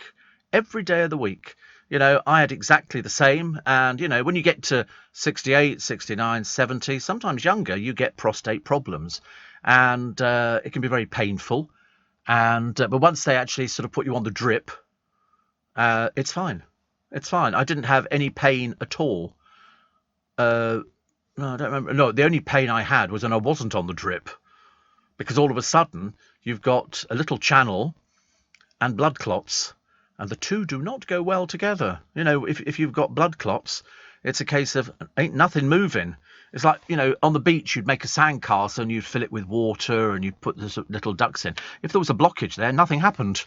Nothing happened at all. So it's fine. It will be absolutely fine. And I'll tell you, after it's been done, the procedure, you better strip concrete from walls. I promise you, the force is, can you feel the force? It's very good. Very good. Every line a song, I think. Steve, after what you've been through with that taxi firm, isn't it time to sack them and get a more reliable firm? Must be loads in London. I wish there were. But it's just that, as my friend Mr. Neil said, service is going out the window at the moment. There is no such thing as service anymore. You know, if you say something to somebody, they go, well, if you don't want the job. And you think, hello, whatever happened to the customer is always right? Whatever happened to, wait a minute, I'm paying your wages. You know, you're taking this job and you're taking, you know, part of my fee for it. But when you spend like in excess of 20,000 a year on something, I'm expecting service. I'm not expecting subservience. I just want service. I don't want some ignorant little kid telling me I'm lying about something when I knew damn well I wasn't. I don't know. Should I sue? Oh, think about it. That's why if I win the lottery, I'm definitely suing. I'm sure I saw a documentary about the whales and the ships that bang on metal poles in the sea that dress them to share, then massacre them. I don't remember that, Desmond. I do know that that what they do with dolphins, the Japanese whaling ships, haul them on board, cut their fins off, throw them back in the sea. And, of course, they drown because they can't swim without their fins. That's how sick they are. To keep my business ahead of the game, I knew I needed some fresh ideas, and fast. That's why I decided to host a young person on a T-level industry placement. My student has already brought loads of new skills into the workplace. Plus, we're getting first pick of new talent coming into the construction industry right here in the Northwest. It's been a total win-win. Go next level with T-levels. Search Skills Revolution. Steve Allen on LBC. Text 84850. So yesterday, I have a routine. I finish the programme, I say goodbye to everybody, go around hugging, kissing, we do the usual sort of, see you in the morning, another great show to do. And they all go, yeah, see you then, Steve, then behind your back they're shooting arrows and knives and all the rest of it. I'm like a human pincushion. So I get on the bus, I get to Waterloo, and we're running a bit late. I only had 7 minutes to get to the train. When I get on at platform 1, or get off at platform 1, then I've been up the stairs, then I've got to go all the way to platform 21. So you have to pick up the pace up with the skirts, like Nanny McPhee, and off you go, and you head for it. And I got on the train. But I thought, no point walking all the way to the front of the train. I'll get on the train and walk through. The amount of people with their feet on the seats, peasants. Dirty people. Honestly, they need to be told, but nobody ever says anything. Some dirty old workman puts his filthy, dirty shoes on the seat, whereas I'd be there going, "You going to move your shoes, mate? Move your shoes, all right? Or you're off the train." Take on a bunch of dogs and things like that. Anyway, so I get my seat and I sit down and they go, "Hello, this is your guard speaking, and this is the 7:28 Winter and Eton Riverside train, and there's a little bit of a delay at the moment. I'll come back to you in a moment." So she kept coming back to us, telling us there was a delay. Which was a bit odd. And then she said, it's a problem with the signalling at Waterloo. So in the end, she said, you'd be advised to get off the train and go and get on another train somewhere else. I thought, what do you mean, somewhere else? Like where? Apart from a station. So I get off the train with everybody else, except a few people who didn't speak English and didn't understand what she was saying. So they're still sitting there. And I thought, go on, Steve, get on the train and tell them the train's going nowhere. And I thought, no, sod it. So I didn't. I just let them sit there. And there were a couple of schoolboys, and they obviously didn't understand what she was saying, although it was quite clear.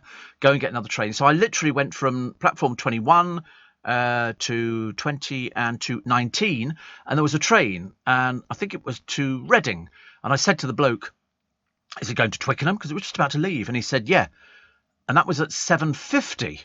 So you can imagine how long we've been faffing around on the train going, oh, we're trying to get it solved as soon as possible. Completely screwed up the rail network. There's people milling about all over the place. Anyway, I don't get a seat, but luckily on the train I got onto Reading, which didn't leave till about 8 o'clock, it was going to Clapham Junction, Richmond, Twickenham.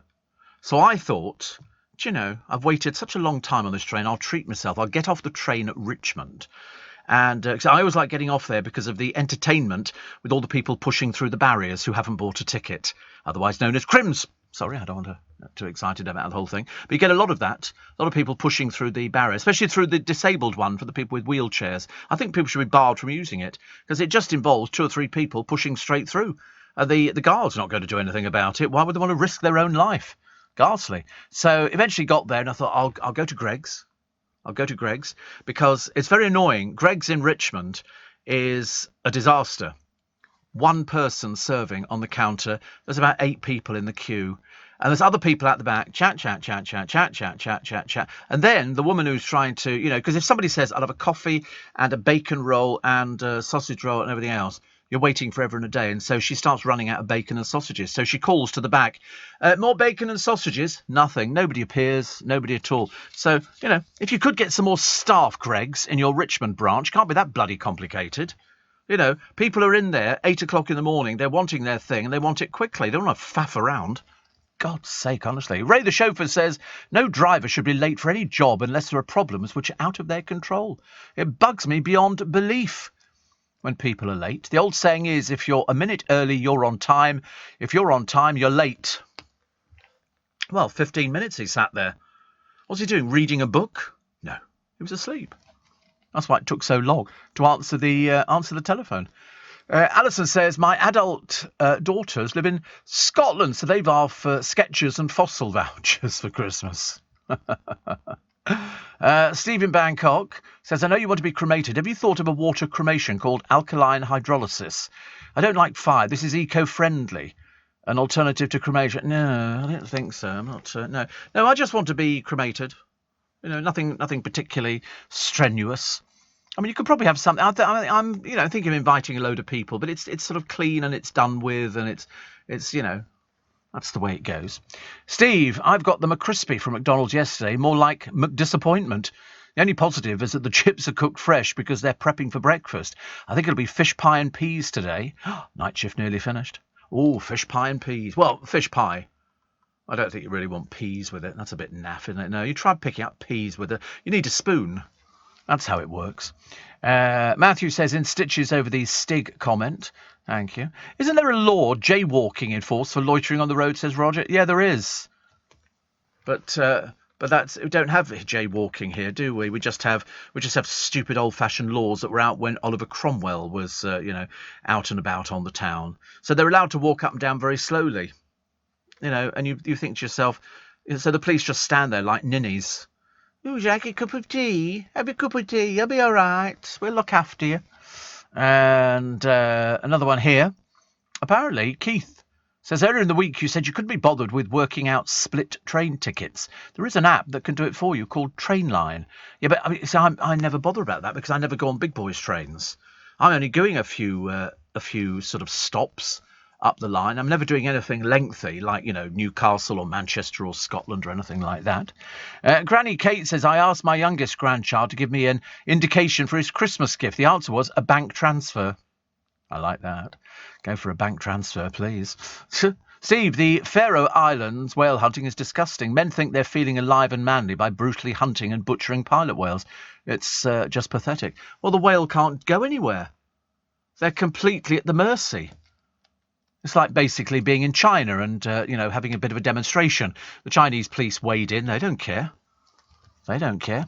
Back from New York yesterday, Steve, says Chris in Jersey. 5-day trip, but the weather was the same as here. Prices were still good, but the big problem in the Big Apple is cannabis. Now it's legal. Everywhere smells of it. I know I don't...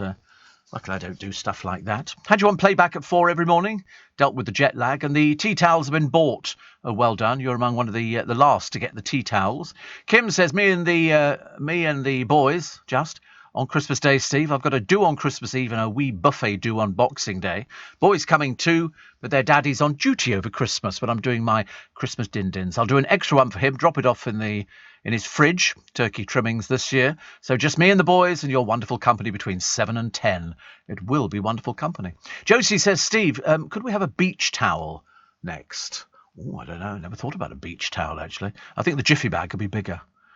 Frank says, did you know Vera Lynn used to go to the Faroe Islands and eat out at a restaurant? She once gets so fed up with the menu choice and started singing, Whale meat again. You're barred. You'll never write to anybody ever again, matey in Bingley. I know where Bingley is. I know where you are. Angie says, I'm due to have a routine camera in the stomach. Yeah. What did I have? I had colonoscopy and gastroscopy. Oh, I can't remember which one it is now. Colonoscopy and endoscopy. Endoscopy. I've never heard of the other one. It's the same thing, actually. It's just a camera. You won't feel anything. You really won't feel. You think that you're going to gag. You won't. Gastroscopy. What's that? Well, I had endoscopy. I had colonoscopy and endoscopy. And endoscopy is down your throat. That's what the endoscopy. The colonoscopy is obviously not. But the endoscopy is down your throat.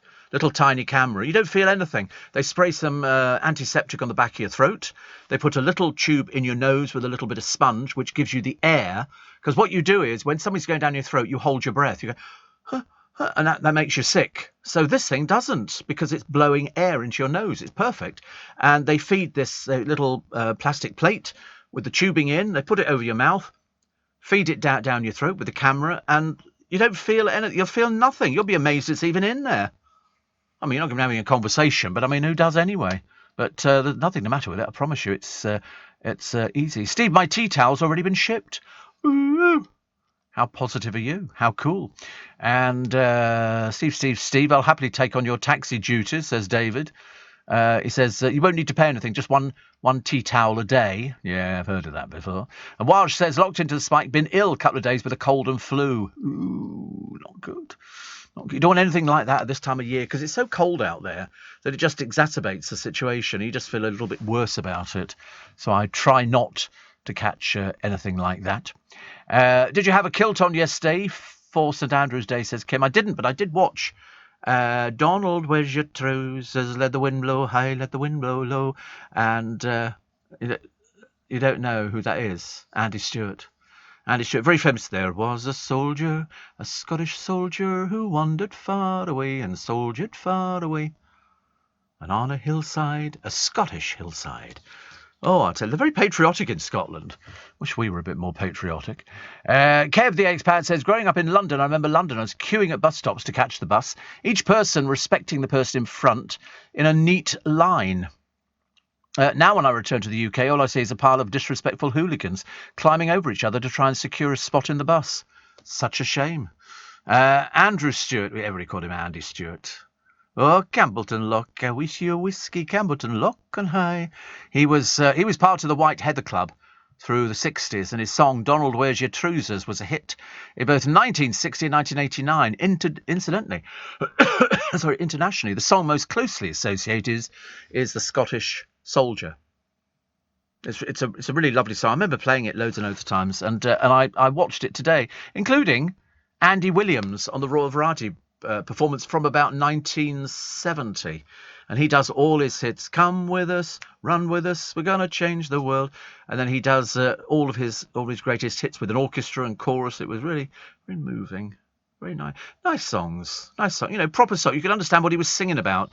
Most of the people today, I have no idea what they're singing about. They could be talking about chewing gum and lettuce leaves with banana slices. I really have no idea. Leading Britain's conversation, LBC, with Steve Allen. Morning, everybody. 12 minutes to 5 it is. It's Thursday, December the 1st, so creepy old David Beckham, man who trousered the £10.5 million, didn't even watch the Three Lions play in Qatar. He seriously didn't even. They paid him £10.5 million, and the one who thinks he's really clever and bright but really isn't decided that he would miss England's win on Tuesday to fly to a bash for the wife's fashion firm. That's what you get for £10.5 million with Beckham. You know, he goes, oh yeah, but I'm flying home to my wife's birthday, sort of Christmas party. I don't know why, for a shop that's not doing very well, to a team that was doing very well, and he wasn't even there for it.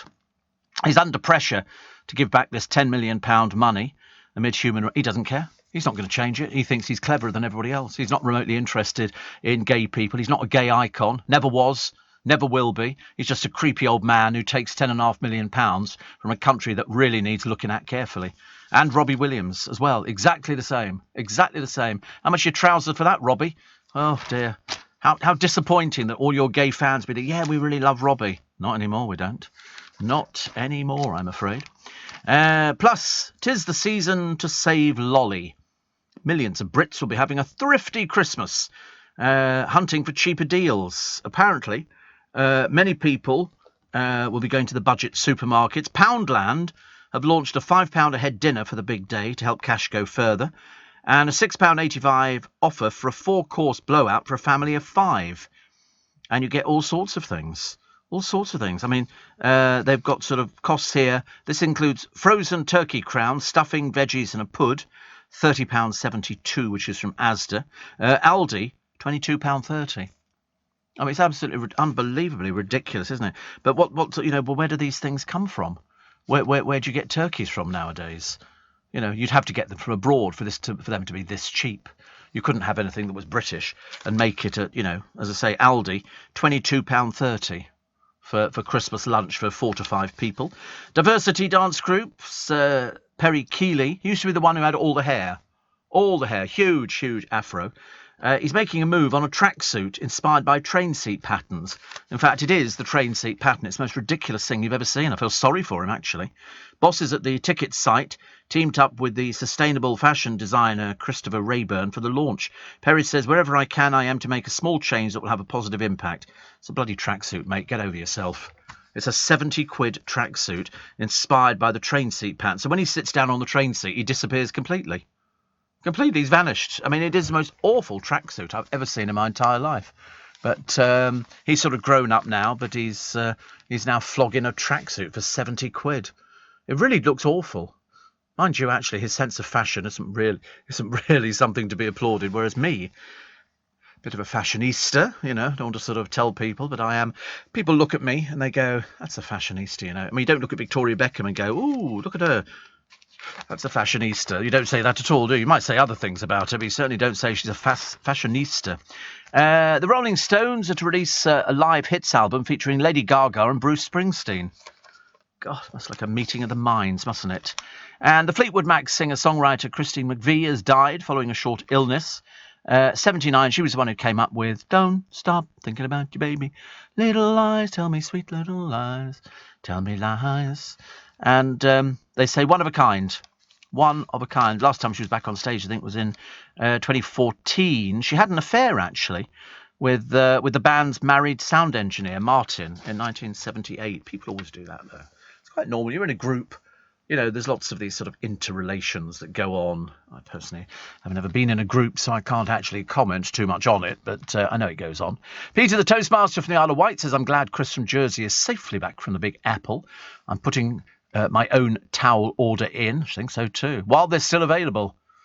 First time saying it, the procedure that goes down your throat, says Jack, is called Gresta. No, it's I'm sorry, it isn't. If you're having the camera down your throat, it's endoscopy. Okay? Type in endoscopy, have a look, see what it says, and probably say so. And colonoscopy is the other end. I know because I've had it done. I know what it's called. I've got it on a piece of paper. I mean, there might be other names for different other procedures, you know, but for what I had, you know, an endoscopy is to look inside your body. A long, thin tube with a camera inside, called an endoscope, is passed into the body through a natural opening, such as the mouth. Your GP may refer you for an endoscopy if you're having certain symptoms, usually done at an endoscopy unit in a hospital. That's what I had, Kingston Hospital.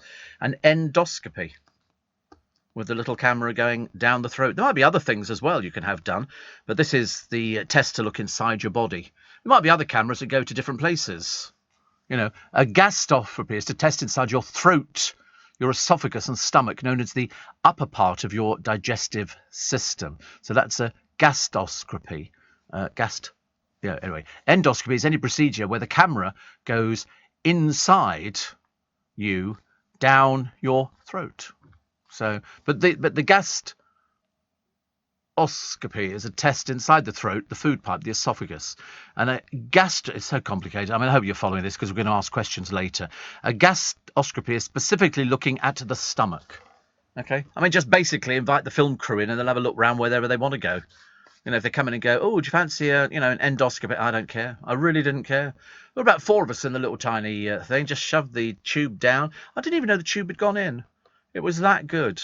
And then they show you the pictures afterwards. It was fabulous. Me on the beach at Frinton, me on the beach in Southend, you know, me on the beach in Florida, and then the inside of my stomach, which looked like the inside of Mount Vesuvius after it erupted. That would be terrible. And that's why you have to go and take all these liquid. You can't have any liquid for about 24 hours before you can just sip little bits of water, because they don't want your stomach full of water. Otherwise the camera, you know, is going to drown, isn't it? Going to go in there and they go, here he goes, whoosh, underwater, swimming through there. A lot of things like that. I'm up for all these different procedures, as long as they don't make me sick. I'm okay. And that was my worst nightmare about the endoscopy. I thought I would be sick, but the little tube up the nose is the trick. They've worked it out. That's what it is. Little sponge, tube into it, up the nose. It stays there by itself. You're on your side, and they just feed the tube in. And you think you'd feel it. You don't. You feel nothing. Kim says, I love Andy Williams. Loved him since I was a little. And in fact, I watched him on Sky Arts Channel till the day. It was a documentary about the Christmas shows he did. Yes, it was, with the Osmonds and loads of other people. And Andy Williams at Christmas was like, he wasn't tall. He was quite short, actually. Quite a short person. But it warmed the cockles of the heart. Steve, I'm debating when to get my veg and potatoes for Christmas. Christmas Eve. I would think, why would you want them in any time before that? He says, but usually the stores have the veg reduced down to like 7p a couple of days before Christmas, but don't want to risk not being able to get some spuds. Frozen roast potatoes just won't do. Well, you can get it all frozen. All the vegetables, just go to Iceland, buy it, shove it in your freezer. And then you've got it now. It makes so much more sense. I mean, if you're lucky to have a fresh fruit, and vegetable shop will then go and buy fresh, but they'll have loads of nuts in and stuff like that. I'll tell you what I bought the other day in Marks and Spencer's. Chestnuts, cooked and ready to eat. Perfect with sprouts, stuffing, risottos and desserts. But and I gave one to the producer, and, as usual, turned his nose up. What's that? I don't know what that is, Steve. Again, it's a chestnut. And he had no idea what I was talking about until I sang the song, Chestnuts roasting on an open fire, Jack Frost picking at your nose, or Yuletime carols being sung by a choir, and folks dressed up as Eskimos. Everybody knows a turkey, and I can do the whole song. I promise you, I'm very good. And he had one. He went, "Oh, it's not how I thought it was." Things he had no idea what they were. I don't know what he thought it was going to be anyway. But they're really nice. I got these from Marks and Spencer's, fully cooked chestnuts, ready to eat, and the ingredients. They're packed in France. Strangely, using chestnuts from Italy. Amazing. But they say once opened, eat within 3 days. Yeah, I shall eat them on the train because they melt in your mouth, not in your hand. And which is very nice, and it doesn't tell you what the ingredients are. It just but there must be something else with chestnuts. It can't just be chestnuts. No, don't start. You don't know. You've got no idea. You live in Maidenhead. You don't even sing round your Christmas tree, heathen. You should be singing you should be rehearsing at the moment. Rehearsing all your carols, but I've heard you singing. God knows, it's enough to send cats round the bend. It really is. But no, Phil in High Wycombe says, I'm totally blind, and I've got 2 electronic organs in my flat, and that's all I play. The old sing-along music like Andy Williams, Dean Martin, Engelbert Humperdinck, all the golden oldies, none of this modern rubbish. It's tuneless, a lot of it, and I'm only 49. Where I used to work as a piano tuner, well, of course, because piano tuners are nearly always blind. Isn't that interesting? Because your senses are heightened and very interesting. But he says, where I used to work as a piano tuner, the bloke who owns the shop used to play the same old music as me with good vamping style on the piano. It was great. I think we'll be the only ones playing it. Bring it all back in this modern time. My guide dog seems to like it, lays on the sofa quite happily. So I must be doing something right. Mind you, she's getting on a bit now. She's got to retire next year. She's going to be 11 in June, which makes her about 84. That's why she likes the old-fashioned music. That's what it is. But no, blind piano tuners. So many are. So it's such a clever skill to tune it. I wish I could play a piano. Wish I could. But you have 2 electronic organs. Very nice indeed. A friend of mine used to have an organ, but it had all the different keyboards. Had about 3 different keyboards. And I like watching people playing them because I always think it's so clever. And they do the foot pedals and all the rest of it. It's really lovely, actually. Mike says, can you get the boozy mince pies with cream? If so, no, you can't. No, they do the mince pies with cream, but not boozy. Not boozy. You've got to go to Walker's for those ones, Mike. Sorry about that. And I've ordered 2 tea towels, one for my friend who's a former regional radio presenter. Still fancies himself as a bit of a Steve Allen. Oh, can you remind Rory he's now a geography teacher and not Steve Allen? You can never copy anybody. I mean, why would you want to copy somebody else? It's amazing. Steve, did you hear about the school kid that swallowed a £2 coin? Still no change. You're barred. Okay, you'll never write to anybody again, Just sit back, and if I was you, I'd change the locks on your door, because we're coming to get you. Simple as that. It's Steve Allen's Early Breakfast. It's Thursday, December the 1st, with you till 7 o'clock this morning. Still to come, the Bee Bosses set to sign Phoebe Waller-Bridge to help reboot Doctor Who, just like she did with James Bond. I never talked to Doctor Who. I like the early ones, but not the later versions. More after the news of 5, which is next. With UK Export Finance, I'm fulfilling more export orders from around the world with working capital support. Export insurance means I'll get paid when exporting to challenging markets. At UK Export Finance, we believe no viable UK export should fail for lack of finance or insurance. Between 2022 and 2023, we provided £6.5 billion of government-backed trade finance to support UK exports. Learn how we could help you win export contracts, fulfill orders, and get paid. Search UK Export Finance today. This is LBC from Global, leading Britain's conversation with Steve Allen.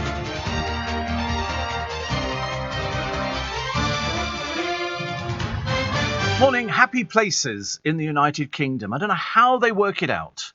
I can't work out what makes a happy place. I suppose a place where everybody's got a job, everybody's got a tree, everybody's got enough money for present. I don't know. We shall find out with the list. And the oldest jeweller shutting after 230 years. Not because they haven't got any work. Got loads of work. It's just that the family don't want to go into it. The bloke who's got it at the moment is 80. And he said, I want to retire and spend time with my grandchildren. And nobody in his family wants to take it on. So they're not. Steve, if you're a grandma, you need your Christmas veg now. Those sprouts should have gone on last week. Oh, I've been having sprouts for about the last month. Really, And Debbie from Muddyford says, what a day. Work for HSBC Bank and was told that our branch is closing in June of next year. Sad for the customers and the staff. Then an hour ago was woken up to a big bang. A drunk driver crashed into a neighbour's car. And I've been out, made them all a cuppa and back to bed. On a positive note, I've ordered 2 tea towels. Thank you, Debbie.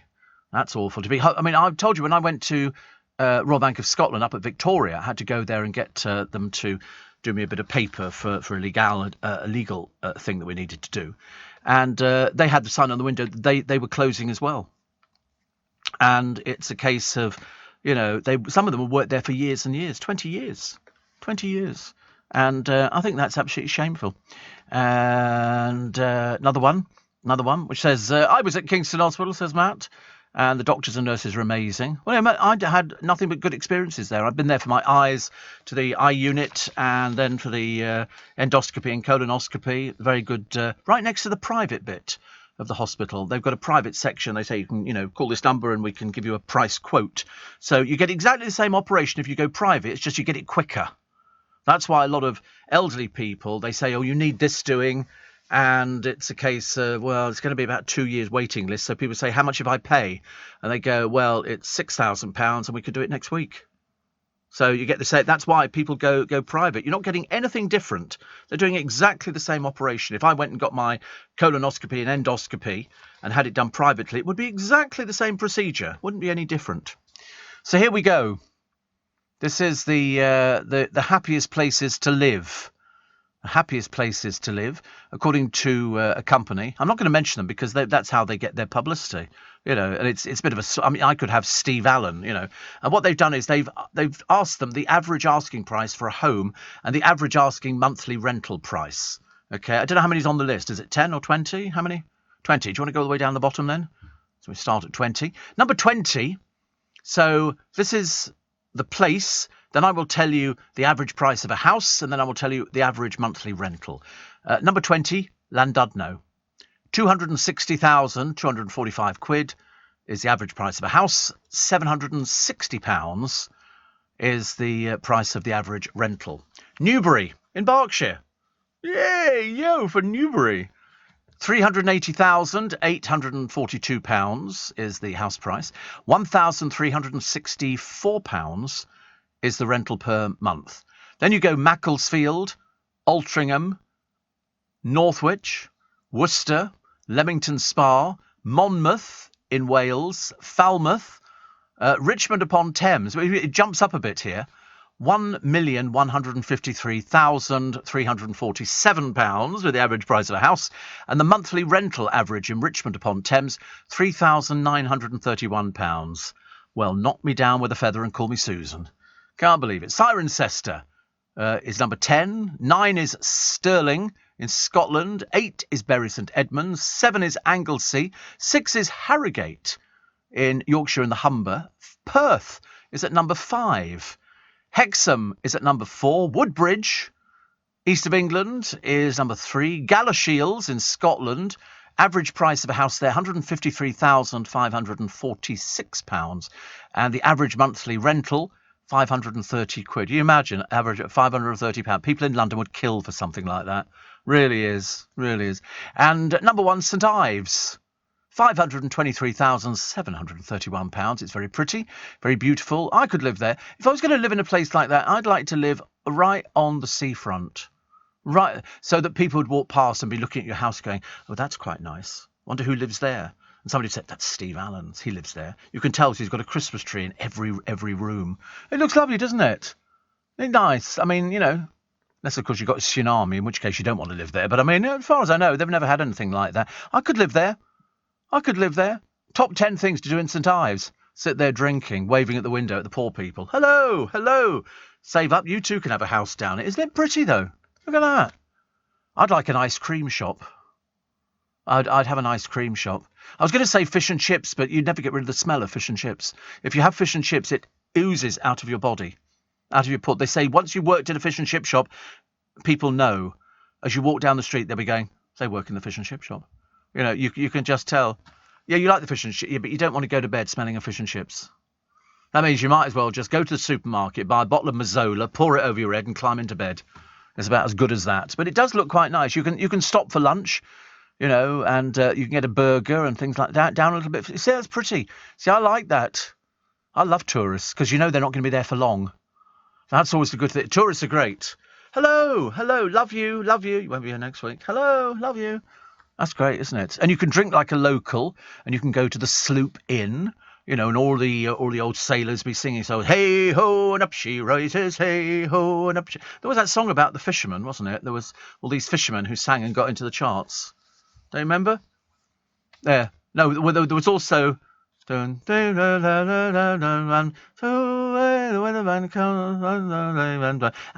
did it very well with him, very, very well. They all joined in with it and doing I like stuff like that. I like community singing. But no, the Sloop Inn, they go, hello, you're welcome to our little pub here. We've been singing here for ages, sea shanties and all the rest of it, just for the tourists. I love it. I love it. So that'd be quite a nice idea. Steve, over your career, says Daryl. What do you mean, over my career? Oh, it's a career. Lord, did you ever take a mad tickly cough on air? I have had tickly coughs, yes. Was it the worst experience? No. The worst experience was prostate problems. That was the worst experience. Literally 10 minutes. Need to go to the toilet. Like desperately. So no, it wasn't the worst experience. I have had tickly coughs, but actually, luckily. And I've got a doctor's appointment tomorrow. I don't know why. They've just said you've got to present yourself at this.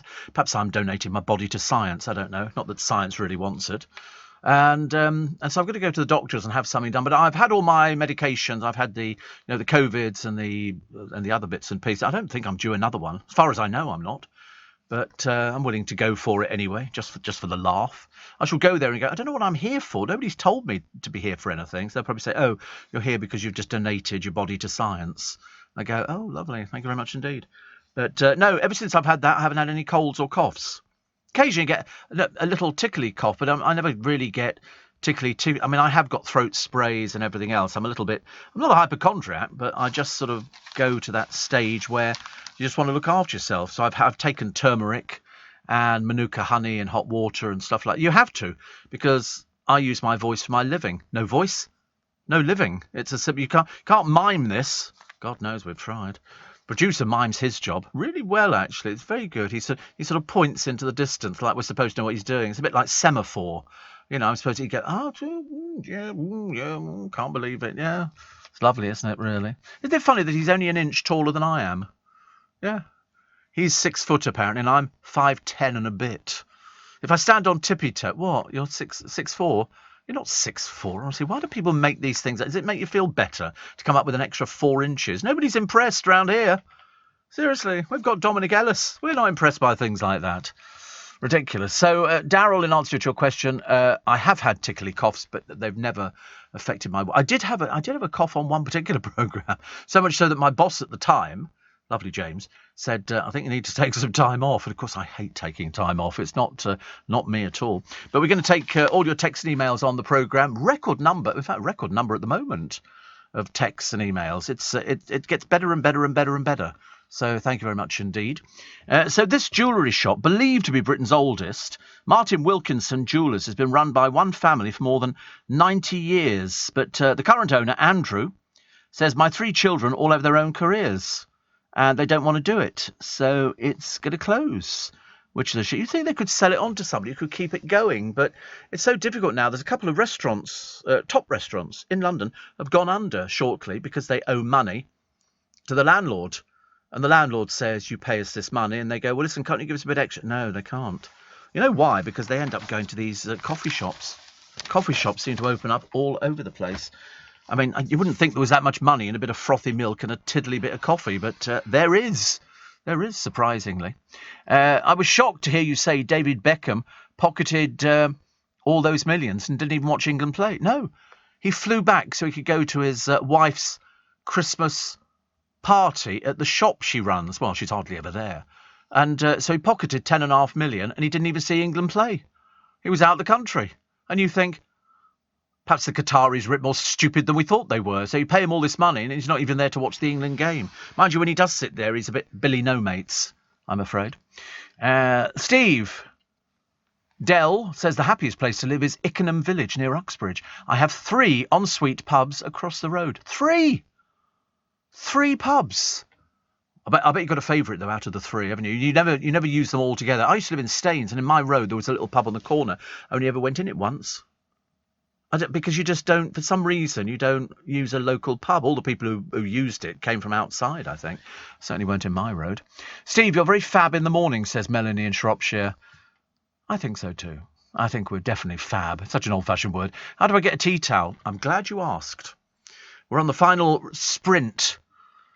If you want to get the Steve Allen limited edition Radio Royalty tea towel, they're on the Global Make Some Noise website.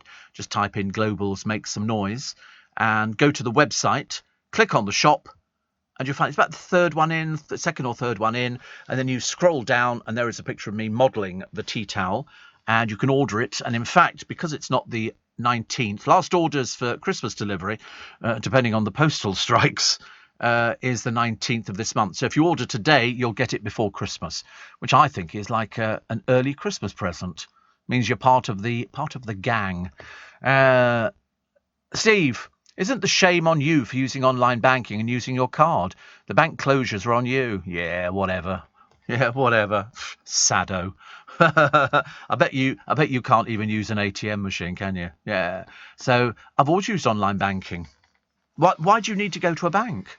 Explain to me, little WM. I notice you hide behind 2 initials. I think we know what W stands for, don't we? But anyway, why don't you tell me what you need to go into a bank for? If you want to pay bills, you do it online. You know, I mean, do you borrow money? Very unwise. You know, what about people that you can do it on your phone? I don't do. Oh yeah, people without a phone. Everybody's got a phone. They haven't. Everybody's got a phone. Everybody's got a phone. You do not need to go into a bank. You can do everything on... I've got all 10 of my bank accounts. Oh, did I really say 10? And 2 offshore. You know, it's a case of it's all on my telephone. My amounts, I can see what goes in. I can see what goes out. I can see it all. You don't need to go into a branch. The only time I go into a branch is if I want to take out a lot of money. You know, for Christmas I might take out £1,000. And that's how it works. But apart from that, you don't need a bank branch. You know, and the banks are doing it. They were closing them long before I decided to not use them anymore. I don't need to go into a branch. What's the point? I've been into branches before. They look like, you know, furniture, carpet. A couple of people stand there going, can I help you? And that's it. Steve Allen on LBC. Morning's going to blow your mind, says Eileen in Scarborough. My rent on a nice 1-bedroom flat, 10 minutes walk to the beach, £375 a month. How lovely. Eileen, we dream of £375 a month. Ash says, whereabouts in Staines was a little pub? All over the place. In my road, there was a little pub. Still there, actually. But over the road from me, there used to be a builders merchants. You know, butch men turning up in lorries in the early hours of the morning. All right, hey, all right? Like that. Oh, got some sand, got some cement and all that kind of stuff. Now it's a housing estate. Didn't take them long. They knocked down. It was only a small place, and they put up, I don't know, 10 houses or something. I live in Shoreham in Kent, says Mark. In Shoreham in Kent. We have 3 great pubs, a vineyard, a general store, and the Honey Pot coffee shop. Great place to live with lovely neighbours. God, it must be a nightmare. Neighbours. Hi, Mark. How are you? Do you want to come out for a drink? Hi, Mark. Want to pop round for lunch on Sunday? Hi, Mark. Could you take in some parcels for a... Oh, my God, I tell you, you'd have to move immediately, wouldn't you? Ghastly place. Steve, sad to hear the passing of Christine of Fleetwood Mac, gifted singer and writer, says Glenn. Yes, she was 79. She was 79. I mean, it's not like a big surprise. She had been ill for a little while. What else we got? Bird flu, sending out the price of that. Ofcom telling the BBC to give the poor something they want to watch. Like what? I mean... I don't know, actually. What do the poor watch different programmes to the rest of us? I'm the poor, and I watch all the programmes that they put out. Most of them are rubbish, of course, especially the ones that are called celebrity. If it's got the word celebrity in front of it, you can bet your bottom dollar it's not. You'll never have heard of these people. What it is, the BBC putting people up there so they can say, oh, this person's a celebrity. And so they mythically create a celebrity. And, of course, these stupid people believe they are celebrities, which is even more embarrassing. Also, the BBC criticised for the lack of new programmes. Yeah, it's basically the same old rubbish this Christmas. Hardly anything new at all. They won't spend the money. You know why? They've wasted it all on Strictly. But there you go. What can you do about it? Bill Bailey praises British dog lovers who sacrifice food to keep their dogs fed. You have to, don't you? You have to. And Miriam Margolyes. Can I use that on this programme? I forgot it. Give me. Oh, okay. But she's reduced This Morning team to laughter. It went out on This Morning yesterday. She was being interviewed. And, of course, as you know, Miriam is always a funny person to have on. She either tells funny stories, which are incredibly rude, but you just laugh because she's a little short, fat Jewish woman who tells... She's not intentionally funny. She doesn't set out to be offensive or anything like that. It's just that she's got these stories that she tells. And this wasn't even a story she was telling. She was just talking about somebody who worked behind the scenes on This Morning. And I can't remember what the second word was. What was the second word? Was it pelmet? Yeah, it was pelmet. Because most people listening will not have the faintest idea what a pelmet is. You don't know. You have it over curtains. If you have curtains on your window, and then sometimes there is more material which overhangs and goes over the thing, that's a pelmet. Okay.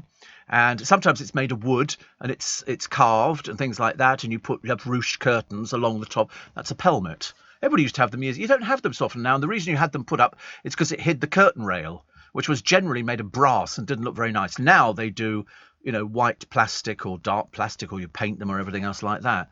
So you have a pelmet over your curtains. But she didn't talk about it like that, and she did it. And, of course, it came out of the blue. And so Pip and Holly just collapsed in laughter. They thought it was amazingly funny because she is funny, and she tells these stories and she does them with a straight face. She doesn't go, oh, here we go, I'm going to say something very rude, because it wasn't very rude. It was just funny when it came from her. Did you not? It's not on there, is it? Oh, you can't say it. Is it really? Oh, how funny. They didn't even apologise on This Morning. They didn't think it was that necessary to apologise. They just sort of laughed. Quite a long time, really, I thought so. But anyway, if you saw it, you saw it. And it was apparently seen as vulgar and distasteful. Well, I mean, they're very unfunny, aren't they, at Ofcom? They don't sort of understand that little fat Jewish woman sits on the television and says this thing, and the hosts both collapsed. Nobody said, I'm terribly sorry, we should apologise. They didn't say it. In fact, they even panned the camera to the girl in question. That's how much they thought of Ofcom. I love it. I bet today they start the programme with, we should apologise yesterday for anything that Miriam Margolyes said. But they panned to the woman, who is also doubled up in laughter. Honestly, no sense of humour, people, nowadays. Roger says, Eileen's £375 a month rent is what most people around London pay a week. Yeah, it really is. Mind you, I remember my parents always saying to me years and years ago, they said, don't ever rent. I mean, I did rent for some years. They said, because you're throwing your money away. You're never going to get it back again. So the sooner you buy a place, the sooner, the money that you were spending on the rent, ceased, the better. The better. Could you discuss the idea of letting non-British citizens vote in general elections? As an example, I've lived in England for 12 years, paying taxes and can't vote. I don't know. I'm not really interested in discussing the idea of letting non-British citizens vote in a general election. If you can't vote, you can't vote. They're not going to change the law. So it's as simple as that. For the first time, Steve, says Joe, I paid a cheque into my bank on my phone. You just scan the cheque and then it goes. Once it's cleared, you destroy the original cheque. Mum still insists on using cheques. Well, I've got this cheque from the DVLA, and I don't want to learn how to do it. I don't want to. Don't start pushing me. I'll tell you, the producer's being his usual bolshy self. No, you can't say that word. It's vulgar. Yeah, hilarious on This Morning. As I say, the day that Martin Frizzell goes, oh, I'm so sorry we said something rude on there, is the day, he gives up. And he's not likely to anyway. Here in New Zealand, Steve, I'm listening to you on a cruise ship in the middle of the Cook Straits. Showtime tonight. You're an inspiration, says Steve. Oh, showtime. Showtime every night on a cruise. Every night they always have a big show in the theatre, and the dancers get out there. Da, da, da, da, da, da. And sometimes they recreate West End musicals, which is very good. You've been on a cruise? No, you surprise me. I thought you'd have been on loads of cruises. I don't know why. I just looked at you and thought, you got the word cruise stamped all over you, I think, which would be very good. They're quite good fun. The food is excellent. The booze is good. Just don't hit rough seas. Otherwise, the food that you had, might be making a reappearance. But no, we thought it was great. The only thing I don't like about cruises, it was one thing I didn't like, it was having to dress for dinner every third night. Dinner jacket. Who the hell wants to dress up? I mean, you can eat at the front of the ship, just in your shorts or whatever else, but if you eat in the dining room, they expect you to dress up. Well, sod that for soldiers. I don't like it at all. There isn't a sense of an occasion. It's just having a meal. It's like you don't dress up for getting your local kebab shop to turn up something in a polystyrene. Yeah, well, you probably do. But I just thought it was what you have got to keep it, and you've got to put your bow tie on. And I mean, I use the ready-made ones.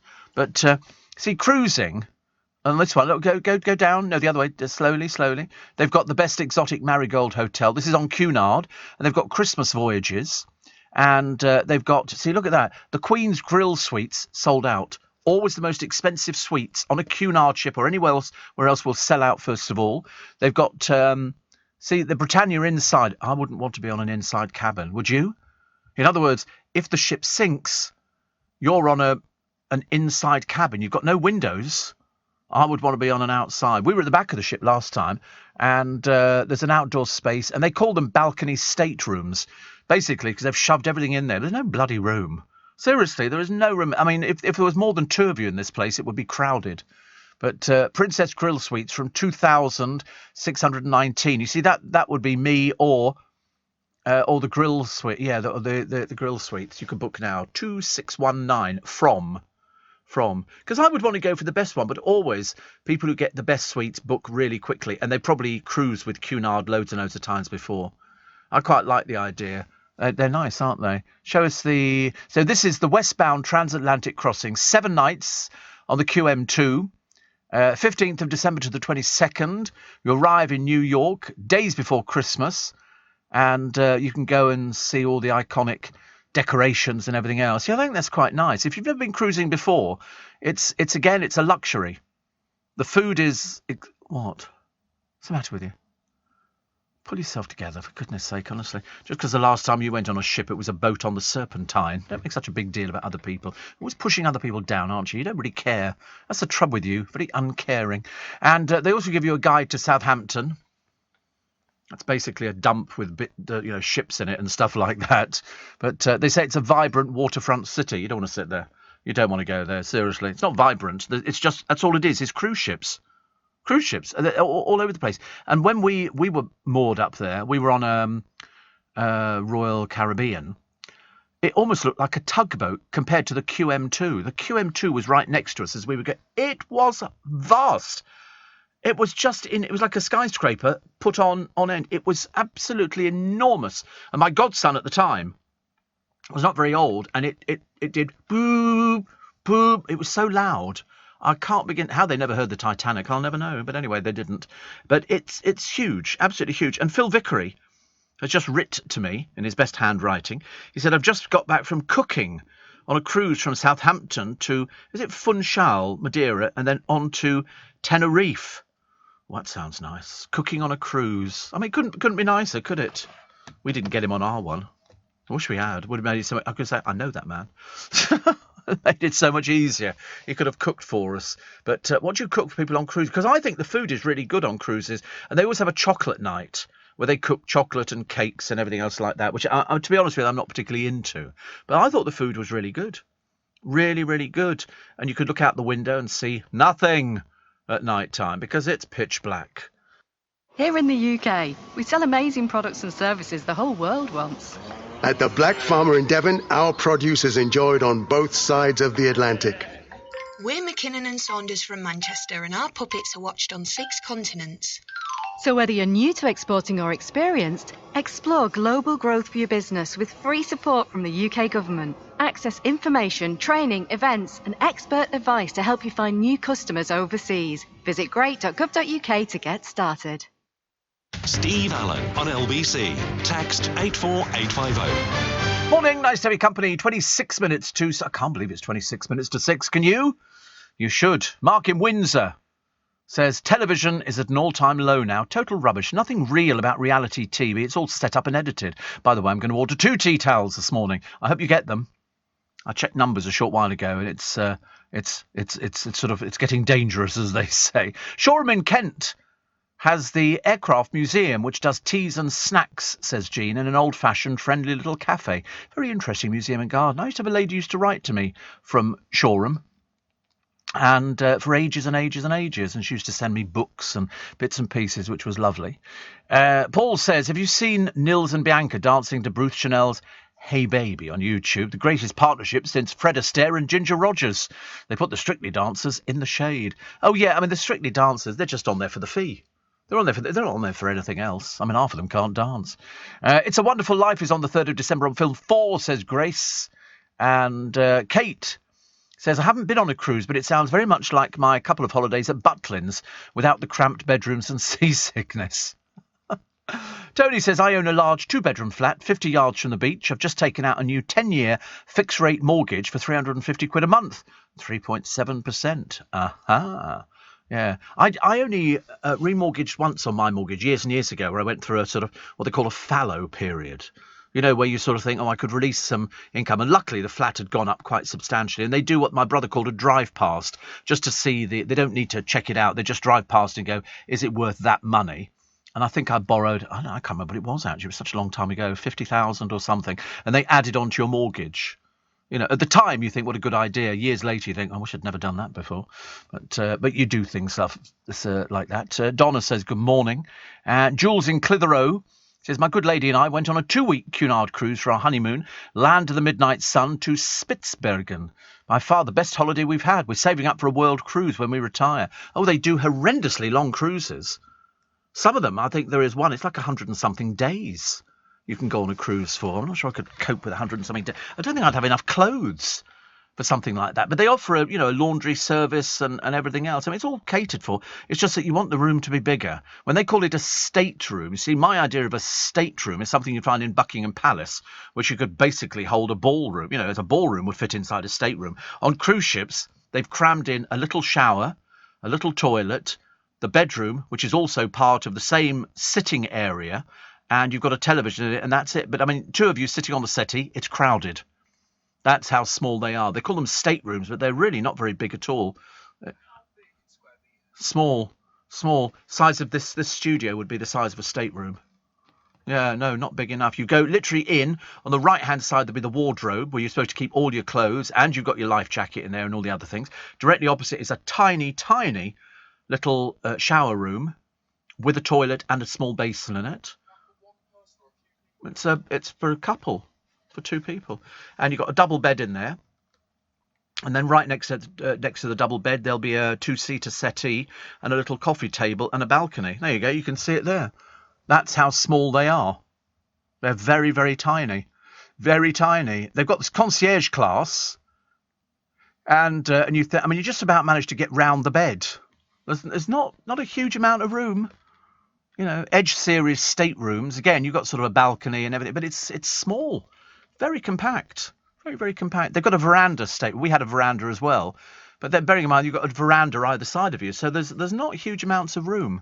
But it's when they call them staterooms, and you think, oh, that'll be big, won't it? And it turns out not to be. I was quite disappointed. Inside a stateroom with no windows, so you're inside the ship. So, you know, you can see how little room there is. Still nice, though. Still nice. Mr. Neil says, Steve, a 101-day cruise, you'd have enough Tommy Bahamas. Yeah, probably, you're right, actually, Mr. Neil.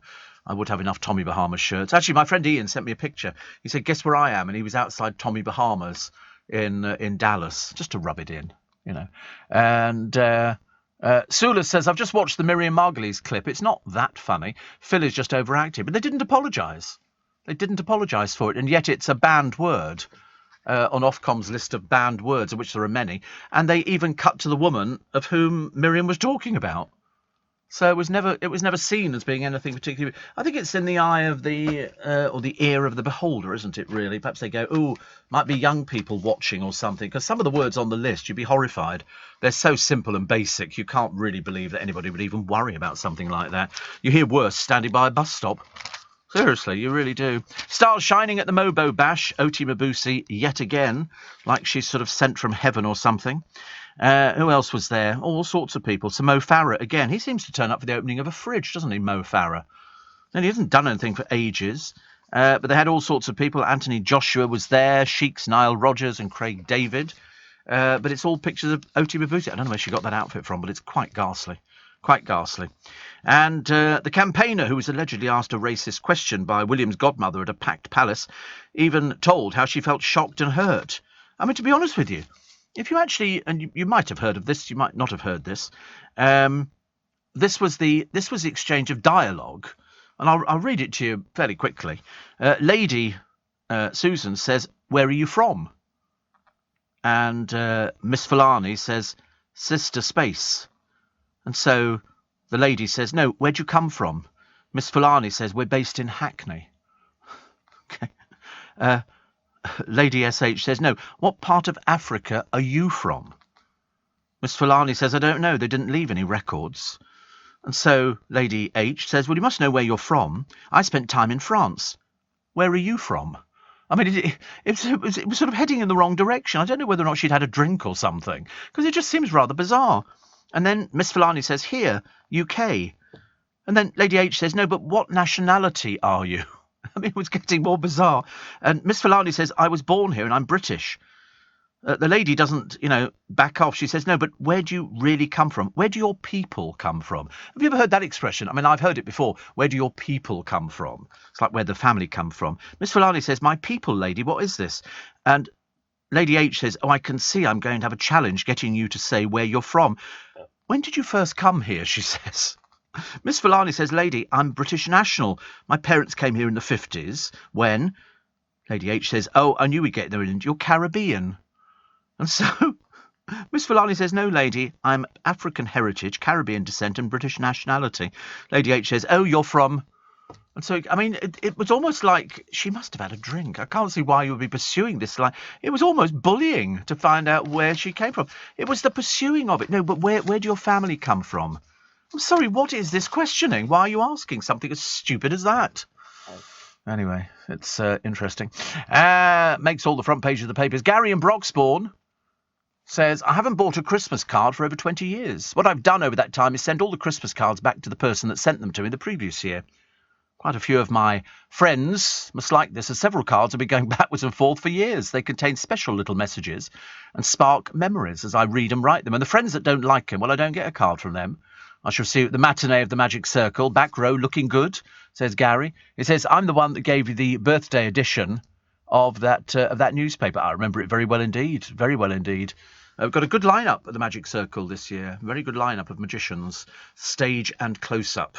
And it's always well worth it. All the money going to charity, which is good news. Is the lineup public? Not for you, because you're not going. You're not invited. Okay. I have a show in February at the Leicester Square Theatre, but that's sold out as well. So I let my last producer come, but, because he was my friend. Lovely. Lawrence says, "Am I the only one not at all drawn to the idea of a cruise?" No, you're not. There's loads of people who don't like cruising. Until you do one. And then you suddenly realise that all the food is really, really excellent. It's like having people at your... Oh, dear, honestly, have you missed your mouth again? Trying to put food in it. That's the trouble when you gobble your food, isn't it? As I say, we're not having a turkey this year. We're just fattening up the producer. It'll make it a lot easier. What are you eating? Is there something that you... So, you're eating peanuts. You know how bad peanuts are for you? Really bad for you. No, they're not. No. Cashews, I think, are okay. No, not good energy at all. No. Peanuts, no, very bad. Have you seen the oil that's on them? Wrap them in a piece of... kitchen paper, and you'll see the oil that comes off them. There's only one sort of peanut which is good, and I think it's cashews. I don't think the stuff that you're eating is cashews. You don't know because you can afford them. Other stories which are in the papers today. A man lost all his possessions, including his father's ashes, when housing association contractors emptied the wrong flat. Warren Dodds returned from holiday to discover his home in Newcastle had been stripped bare and his stuff dumped in a skip. In a skip. Benicia Homes had instructed a contractor to clear a vacant flat on another floor of the building. They apologised, saying that had agreed to compensate Mr. Dodds. How do you compensate somebody for their father's ashes? How does that work out? The barber, whose dad died 9 years ago, said all the pictures and memories of my dad are gone. His mum, Jackie, says our loved one is now lying at the bottom of a skip. I shouldn't think it's funny, but I mean, it really is quite funny, isn't it? Where they get in the wrong flat and they go, we're going to agree to compensate him. How do you compensate for that? You know, can you recreate him? That'd be quite nice, you know. I'm all in favour of that. Steve, I have you blasting around the Safari Lodge breakfast area here in Malawi. Waiting for the Queen of the Skies to arrive later today. I'll be taking her to Nairobi, then on to Liege. So there you go. That's JJ747. Thank you very much indeed. We get a lot of people who fly aircraft listening to this programme. It's a comfort, I think, as it's sort of heading downwards, to listen to something a little bit cheery. Steve, I was in Twickenham last week. The litter around there is shocking. The car park behind M&S is like a tip. Would you like to come out litter picking? I don't do that, no. I pay council tax. And also, I don't go to the car park behind Marks and Spencer. Now, you must have gone there after a market, I'm thinking, because that's the only reason that you would ever have. And also, that's not the car park behind M&S. The picture that you seem to have up there is definitely not anything in Twickenham. But it must have been after a market, and then the council turn up a few hours later and they clear it all up. Generally, very clean car park. Very, very clean car park. Steve Allen on LBC. Text 84850. Morning, everybody. Nice to have your company. Always lovely, says Scott in Littlehampton.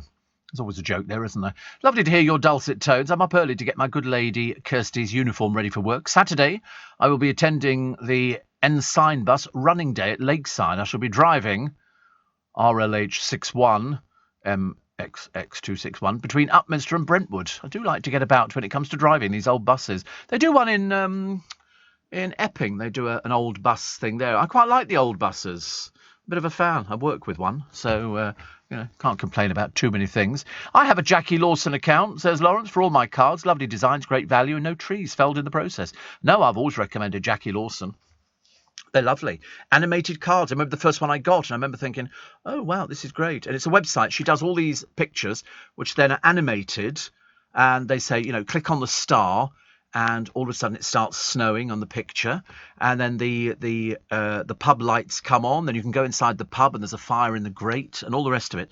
And what you do is you pay, and it's something cheap, is it? I can't remember exactly what it is, but I'll give you a rough idea. It's like 20 quid a year.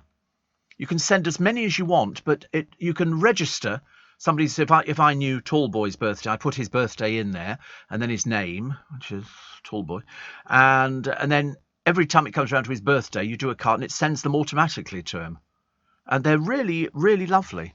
Jackie Lawson cards. You should check them out. And they do them. She does them for birthdays, anniversaries, weddings, all sorts of things, all drawn. Beautiful. Oh, look at those lovely old buses. Look at them. I tell you, when you could smoke on them, that was even more exciting. Even more exciting. I used to love buses. I liked it when you could cling on the back and go, whee, when you're going around a corner.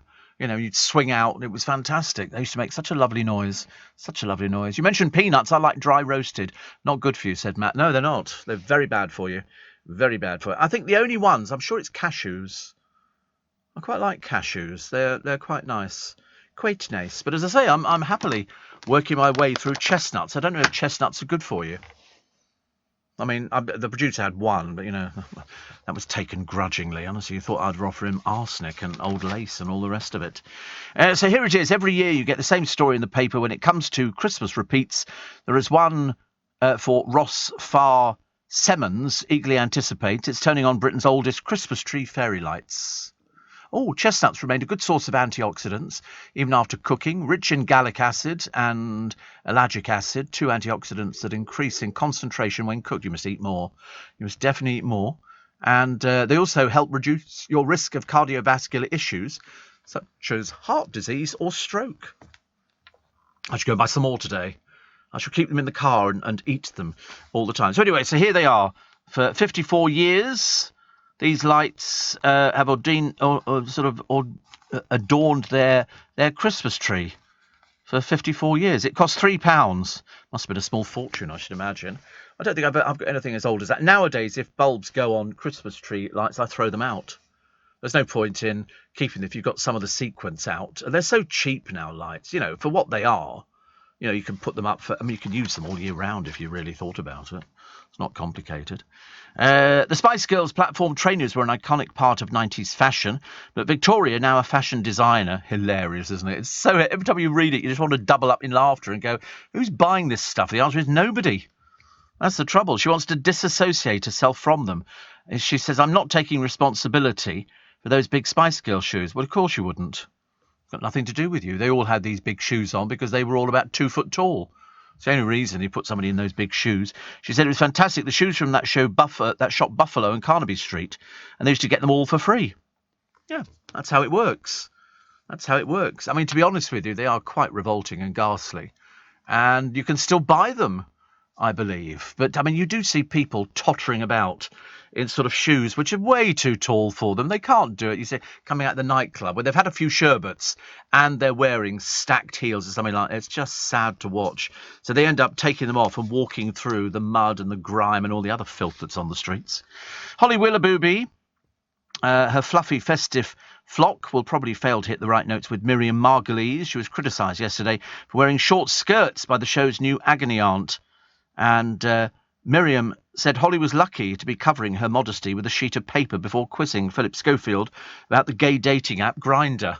I'd forgotten about that bit as well. Ever since Philip came out, we're all waiting. Come on, you must have a boyfriend up until now. You can't keep it secret much longer, Pip.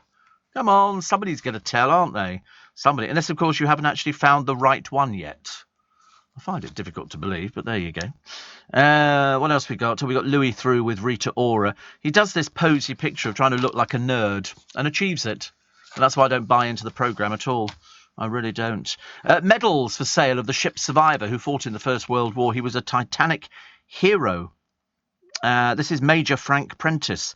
Was an assistant storekeeper on the doomed ship and saved himself by jumping 100 feet into the icy water as it sank. Because what you've got to do when you jump off a ship that's going under, you swim away as fast as possible because the vortex drags you in.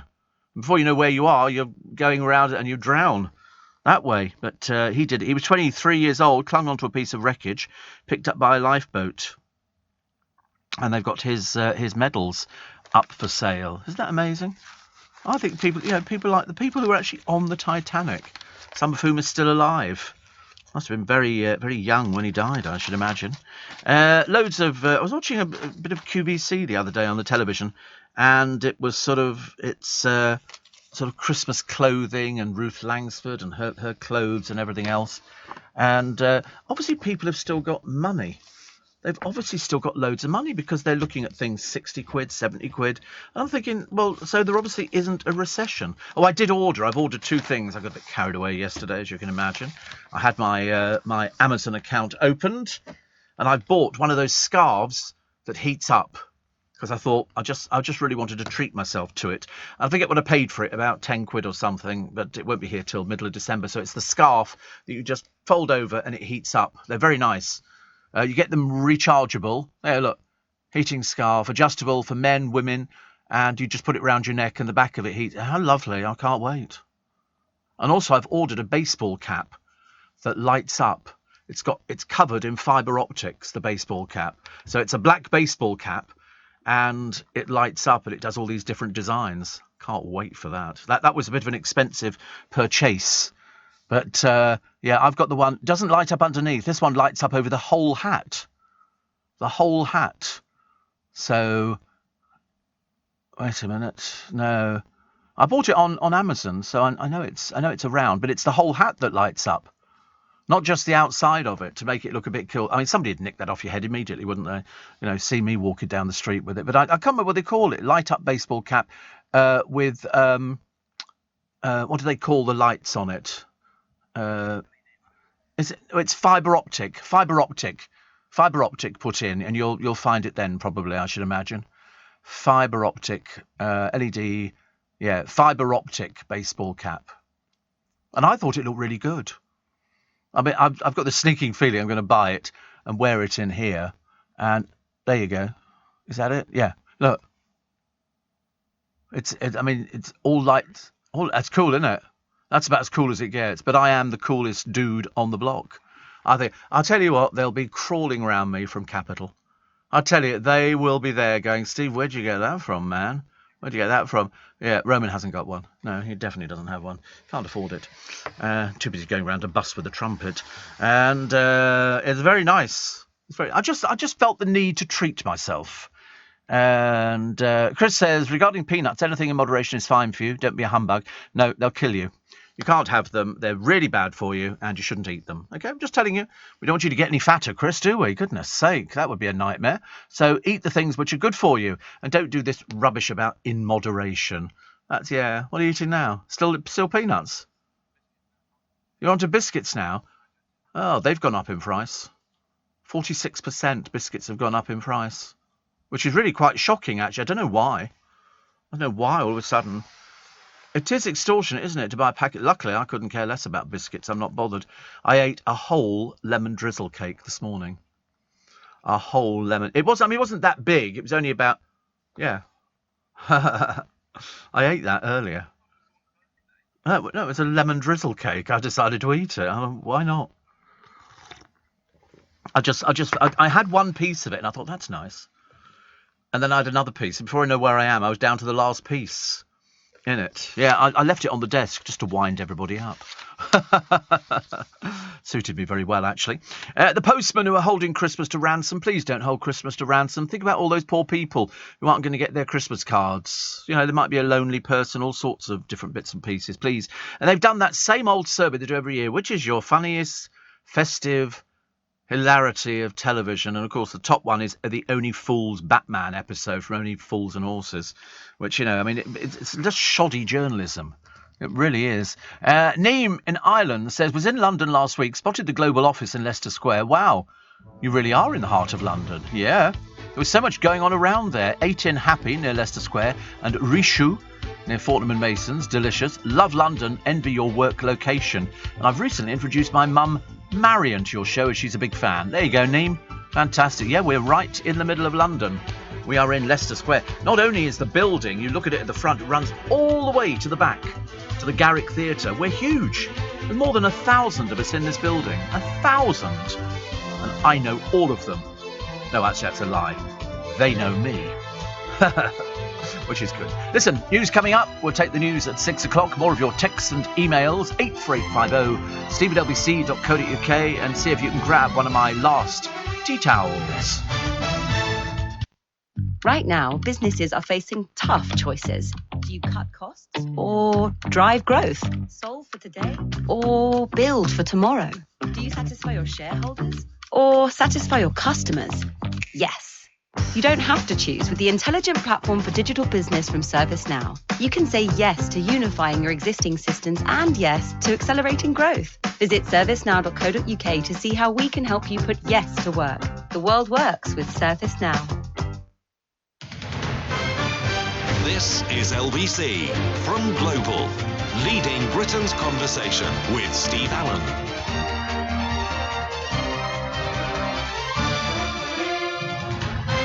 Morning, everybody. Trust you're well and happy and freezing cold. It's definitely getting colder. Even Darren said earlier on, and he notices things like this, and he's from Scotland. They're very hardy up there. You have to be. You know, the weather comes in, and when it comes in, ooh, but it's beautiful, absolutely beautiful. But it is very cold this morning, so wrap up warm. So I've ordered my scarf, which heats up. I think you charge it up just, on a USB port. And Steve, thanks to the traffic reports on the M25, I'm now having to leave an hour earlier than usual, says Roger. Yes, sorry about that. It's bad. And Anna says, hubby and I did a Windsor cruise. Large yacht, holds 200 people, sails from Barbados around the Caribbean. So relaxing when the sails go up and the engines stop. Hubby loves Tommy Bahamas. Oh, I'm a big fan of Tommy Bahamas. I wish they'd open a Tommy Bahamas shop in London. I don't know why. Out of all the places in the world, they've got one in Vegas, they've got New York and everything else, and Dallas, but I want one in London. It would make it so much easier. Then you could go in there and buy all these lovely shirts. I've had Tommy Bahamas shirts for 25 plus years. They look as good as new. They don't seem to fade. They're not cheap. They're really not cheap. I used to get them, sent over. What? They're so expensive. I know, they're about $197, aren't they, or something like that? £110, yeah. But we don't have a shop here, do we? Which is a bit of a shame. See, I love them. Wait a minute. Yeah, so you order them. See, I'd go for that one down, the other way. Other way. That one there in the middle. I'd go for that. The Garden of Hope and Courage silk camp shirt. Or silk camp shirt. £123. And you order them and you have them sort of sent over by DHL or, FedEx or something like these companies. They wash extremely, extremely well, really. But I just wish they had a shop in this country. But they don't, and I can't think of any reason why they don't have them. They would sell out all the time. Everybody would be wearing these Hawaiian shirts. I love them. I could go in there and spend a serious amount of money. But, you have to order them, and you have to order them from the States, and then they have to ship them over. Which is fine. I mean, the shipping companies are brilliant. But unfortunately, if they don't open a shop here, perhaps we could persuade them. Perhaps we could push them and say, come on, I've been saying for ages they should open a shop. I don't know why, out of all the places in the world, they don't have one here. Apparently, and I know this one actually, Ash, there's a bus museum at Brooklands in Weybridge, and I've been there many times. They do heritage runs every now and again, and you can see lovely old buses chugging around Surrey. It says, I doubt you can smoke on them, though, but you feel the need now to watch them on the buses. They did 3 on the buses films, didn't they? Plus, of course, the television series. Kat on the Isle of Sheppey says, I knew Eva Hart that was on the Titanic. She was my aunt's best friend. You think she was 4 when she was on the Titanic. She appeared on a programme called What's My Line, where they would put people up there and the celebrity panel would try and guess what the person's claim to fame was. And Eva Hart's was that she was on the Titanic. As a baby. She was an old lady when she's passed away now, long since gone. But she was very young when she was on the Titanic, and that was the thing. They'd say, so what do you think her thing is? And they go, I don't know, have you got a record or something like that? And the end result was, I survived the Titanic sinking. That was it. Because I don't know if you remember the story. Her solicitor went on the radio and was saying that she didn't have any money. She'd run out of money. So people donated money. I sent money in an envelope to her, got a letter back from the solicitor saying thank you very much indeed. Because, as far as I'm concerned, somebody like that, if somebody makes an appeal that they need some money, it takes an awful lot of, swallowing of your pride and everything else. So she was worthy of it, definitely. Greg in Essex says, have you got a heated blanket? Thinking of asking Santa, get one. Get one. You can save a fortune in electricity bills. Well, gas or whatever. And just wrap yourself in it because they're so much better, the electric blankets. They come in sometimes like sort of dressing gown type things. Very nice indeed, but especially the heated ones are even better. And then you can keep warm. And you can also get a thing that you put your feet into. It's like one big giant slipper, and it's heated as well. So it keeps your feet warm. And I don't know what it's called. It's got a foot warmer or something like that. But very nice indeed. We like that. So I haven't got one, but maybe somebody might buy me one for Christmas. Although, actually, I've always said to the parents of my godchild, they would say, what do you want for Christmas? And I go, I don't want anything. And so what they do is they make a donation to a charity on my behalf, which is very nice. David says, maybe your heated scarf and fibre optic hat could feature on next year's tea towel design. And Jane says, have you tried Marmite cashew nuts? They're delicious. Oh, don't tell them that. There you go. There's that thing there. 41 quid. It's a cosy heated foot warmer. And you put your feet... Mind you can't stand up and walk anywhere because you'd fall over. You could hop somewhere, but it's heated. So it's like an electric blanket put into it. I think it's great. If provided you're sitting in front of the television, that's fine, isn't it? I love it. I love a bit of heat. Doesn't work for everybody, but, I quite enjoy it as well. But I'm looking forward to the heated scarf. The idea of having your neck nice and warm. I think that seems like such a good idea. Because I was trying to work out what to buy the producer this year for Christmas. And, I thought nothing. It makes it so much easier. There's no point in trying to pretend. Yeah, not even a pair of socks. I'm not going to waste money. I'm really not going to waste money on things like that. My friend Chris says, should we go there next time? He says, team Christmas lunch today. And yes. So my friend Chris is going to the refurbished The Audley on South Audley Street. Can we have a look at The Audley, please? The Audley, a restaurant. This is where Team Chris are going today for their Christmas lunches. Yes, definitely. Although we like Scots, but The Audley on South Audley Street. Here we go. I'm just making sure the menu's okay. want you to go to the wrong sort of place. But, of course, knowing my friend Chris, he knows all the best places to go to. So, oh, that's nice. Oh, that's a bit nice. Oh, that's a bit nice. That looks a bit nice, doesn't it? Look at that. The Audley Public... Oh, how beautiful, isn't it? Eat and drink. Oh, that looks... Oh, what's that? Oh, that looks very nice. It's... So, the history. How long's it been there? Is it very old? Before I tell you how much things cost. They do bar snacks. But I think they'll probably be going for something. It's a Victorian building, built in 1888, designed by Thomas Verity, the man who designed the exterior of the pavilion at Lord's Cricket Ground. I love those old places. I really do. I mean, I can't, you go in them and it's like, oh, they've even shown you the artwork that they've got on the ceiling and everything else. And while they were sort of changing it all inside. How lovely. It's a class place. So show me the menu now. Let's see what sort of food we're going to be having today. So they do sausages, they do toasts, they do pub favourites and things like that. I quite like the idea of fish finger sandwich with tartar sauce. They do a poshest fish finger sandwich you've ever had. And they do a nice Durslade Farm shepherd's pie. I quite like a shepherd's pie, but I can't eat it because it's lamb. And I can't eat lamb. Isn't it funny? Out of all the things, I can't eat. And I used to eat it all the time. Look, they do London rarebit. That's Welsh rarebit, isn't it? Cheese on toast, but it's lovely. They also do smoked eel. No, thank you.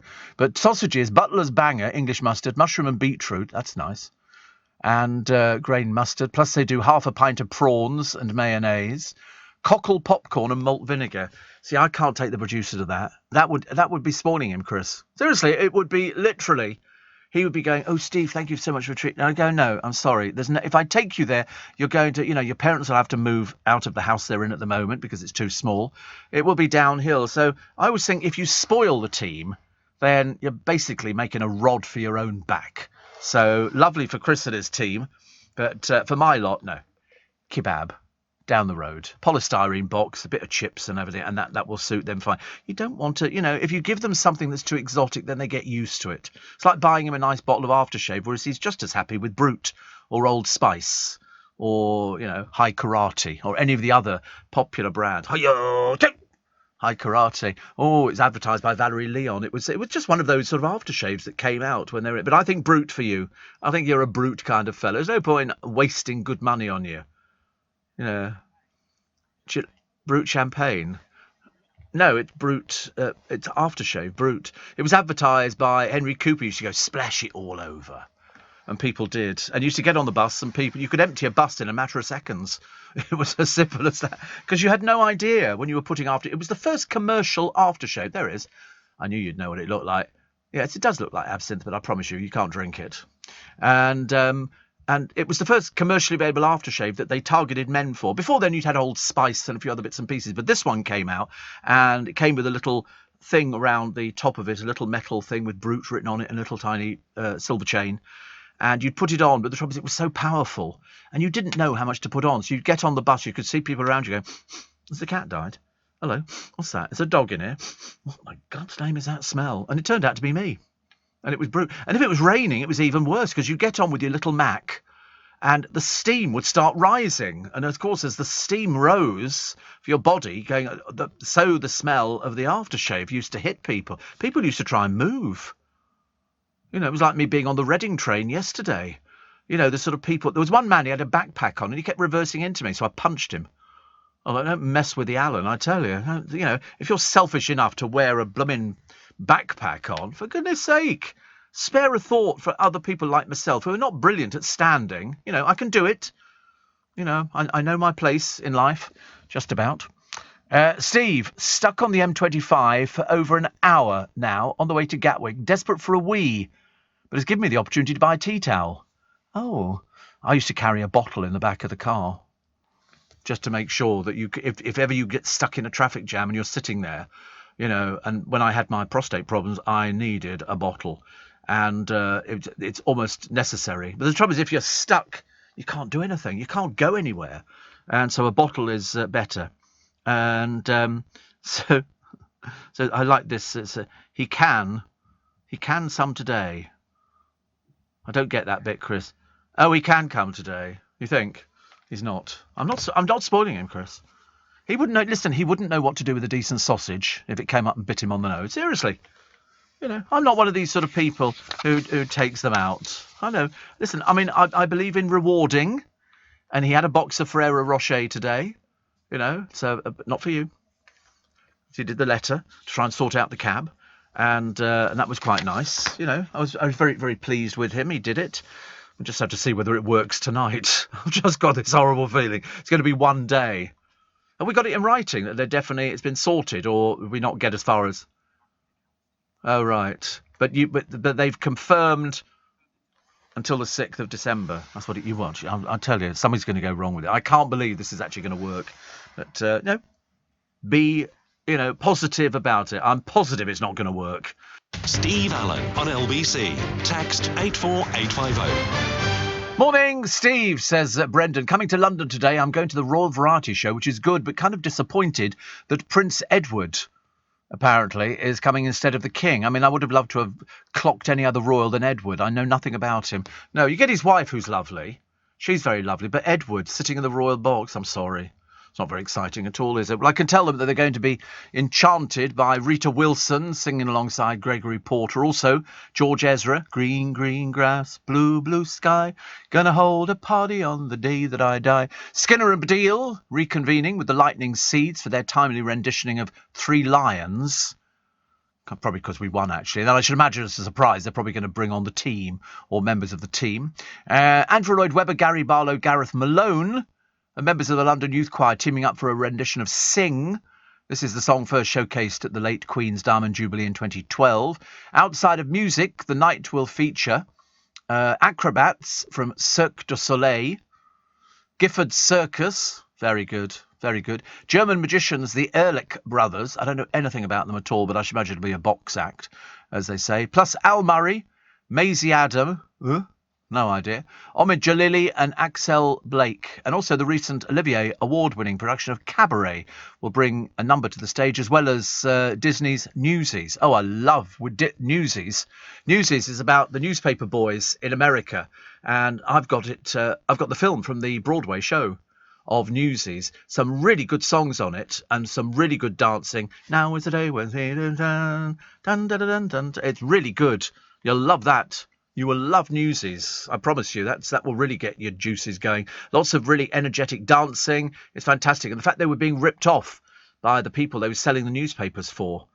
And that I can't wait for. Very good indeed. Not sure about the London Youth Choir teaming up for... I don't know Sing, that song which showcased at the late Queen's Diamond Jubilee. But I'm sure it'll be absolutely wonderful. Very nice. But Prince Edward in the Royal Book. He never looks old enough, does he? He always looks a bit sort of drippy. Every time they put him in a uniform, he looks like he's wearing it as a joke. He never looks as though he's ever seen action, which I shouldn't imagine he has, actually. But the Ehrlich brothers, oh, yeah. Yeah, they're the magicians. See, I don't know them. Well, they're not doing my show at the Magic Circle, so as far as I'm concerned. But no, they don't. They're what they would call, sort of, they play stadiums and stuff like that. So it's called Dream and Fly, the World Tour. And, they produce a helicopter on stage. Yeah, and then they do the flying and they do all the other little bits and pieces. It's like a David Copperfield thing, but with two Germans. A bit like Siegfried and Roy. Two Germans, met on a cruise ship, and now they're not with us. And I went to see Siegfried and Roy, and I saw quite a number of other magicians, but I don't know anything about the Ehrlich brothers, so I shall be finding out more about them later. Gina and Joe says, went to Iceland... Not the country, the shop, and bought frozen mashed bullets. You are right, they're beautiful. Aren't they easy? Aren't they easy? They're so good. They're like bullet-shaped mashed potato, frozen, and you just pop it into a stew or something like that, and you don't need to add anything to it. It's flavoursome. It's just delicious. Sam Ryder's going to perform, and Nile Rodgers, Ellie Goulding, Becky Hill, and Rita Wilson will sing a duet, scheduled to, with Gregory Porter. So, seems like a long night to me. Do you like Gregory Porter? You see the one with the hat? Yeah, I quite like that. I don't like the hat gimmick, but, but the rest of it's fine. Steve, just to let you know, that says Jason, last week I went to Savile Gardens, Illuminated, also known as Windsor Illuminated. Best festival experience, possibly the second best I've ever done. First being Lapland, Such a recommend. They've lit up the forest with music and lights. Takes about an hour to walk around. Well worth it. He says, by the way, forgive the lack of punctuation, Steve, as dictated on Siri. I forgive you. I forgive you, but only because I know you.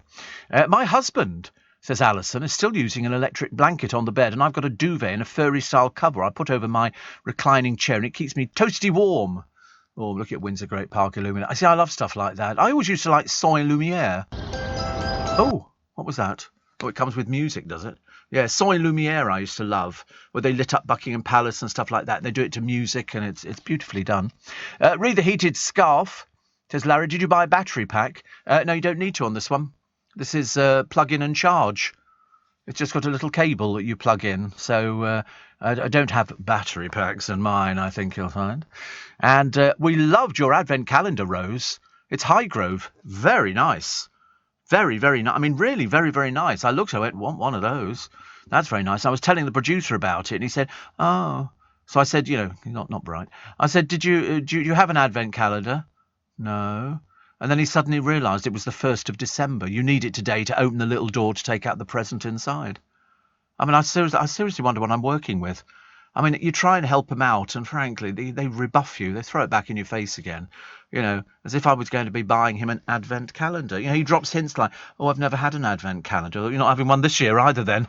All of this kind of stuff. Steve, please keep bumming. No, I can't. No, really, I'm not going to. Steve, says Tony, sometimes you're mean and I laugh, and other times you remember the people who might be lonely and really need a Christmas card. Yeah, there you go. I never think I'm being mean. I always think I'm being honest. Being honest is completely different. If being honest upsets somebody, well, I couldn't care less. Steve, I remember watching an interview with Eva Hart from years ago. She said people used to send her letters requesting strands of her hair.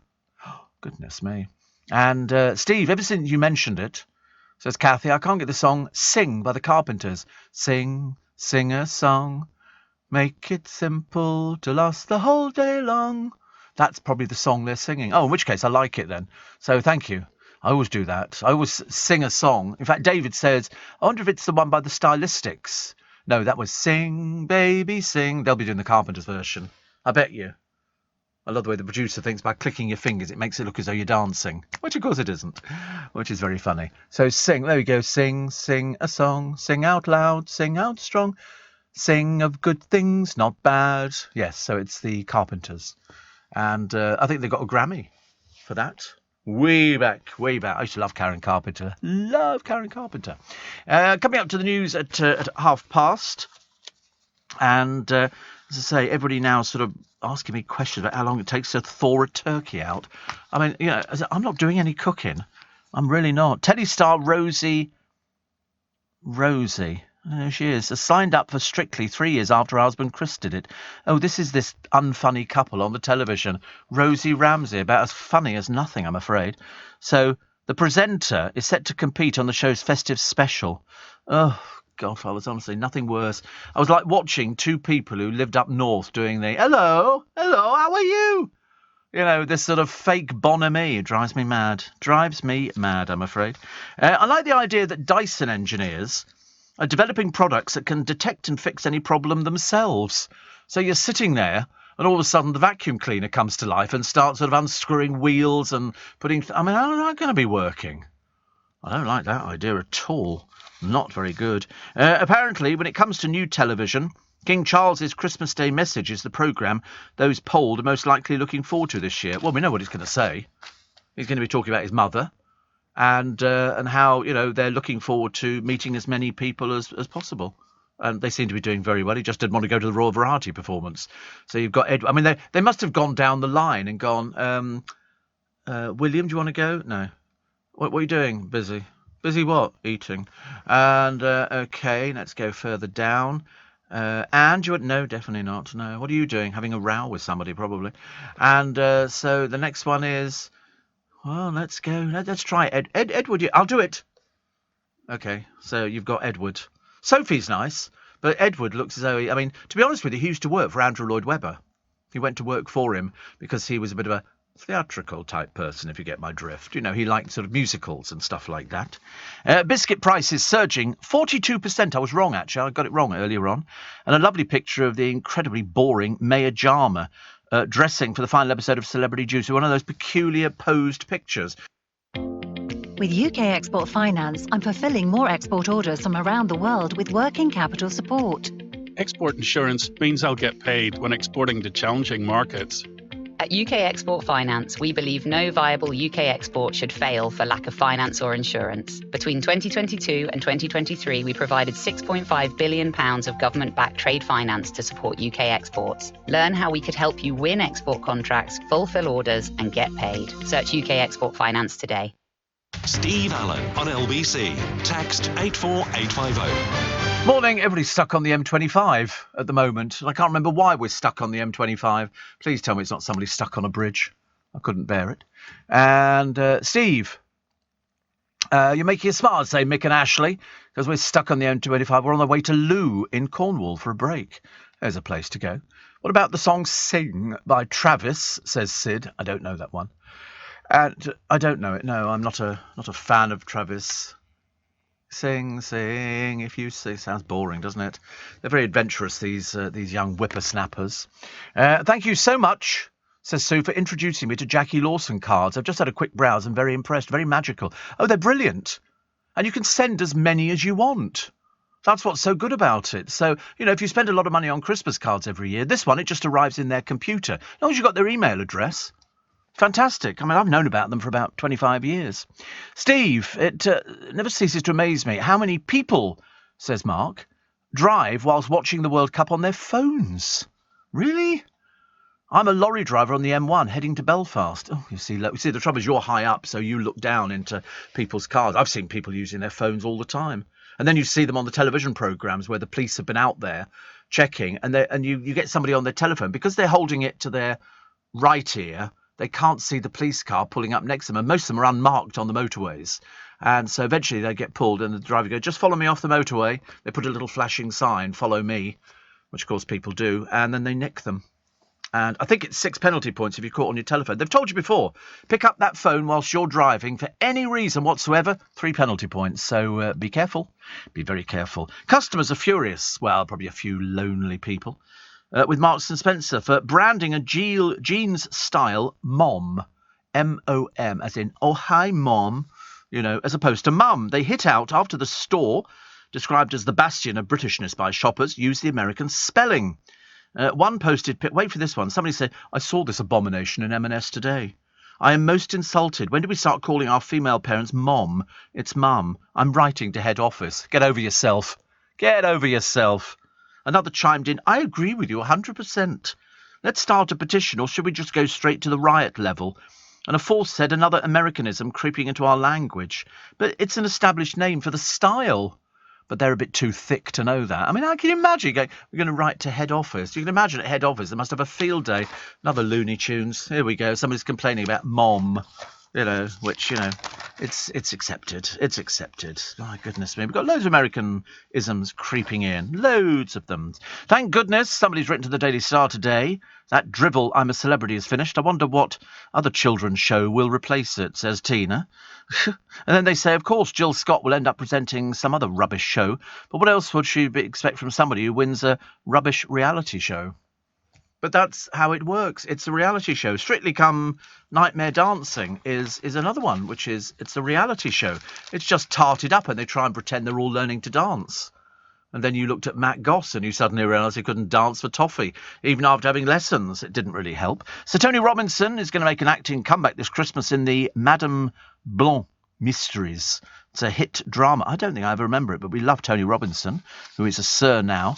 And things are going to get very steamy in the new series of Too Hot to Handle. I don't know what it is. Have you seen Too Hot to Handle? Yeah, of course you have. Snogs and sexual contact are banned on the dating show, but you can see that many of the people... It was filmed in a luxury villa in the Caribbean. It's another, basically, people who are looking for a one-night stand. That's what it is, isn't it? But they're not allowed... Well, you look at the pictures, they quite clearly are allowed, because they're snogging here. The singles can't handle the rules. These people must be so sad and desperate. Fancy having to go on a television programme and admit you can't find anybody. Although within 5 minutes of being in there's always somebody who'll put out. So they might as well go for it in a big way. That's all it is now. It's very tragic to watch some of these ghastly dating programmes. Really awful.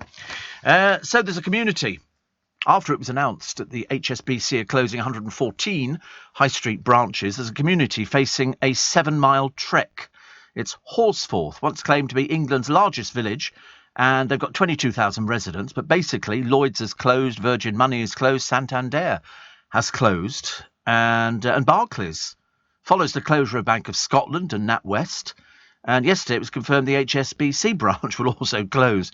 So they've really got nothing left, actually, apart from, I think, the Halifax. But even then, we're not too sure about the Halifax surviving. So now people have got a 7-mile trek. Do it online. Do it online. It's not difficult. Once you've downloaded the app, it's, you just follow it through. Or failing that, I'm sure you could find somebody who could help you. There's always somebody in the family who is so good at operating telephones and computers and putting stuff into these systems. I mean, I can't do it. I have to get people to do it for me. But then that's fine.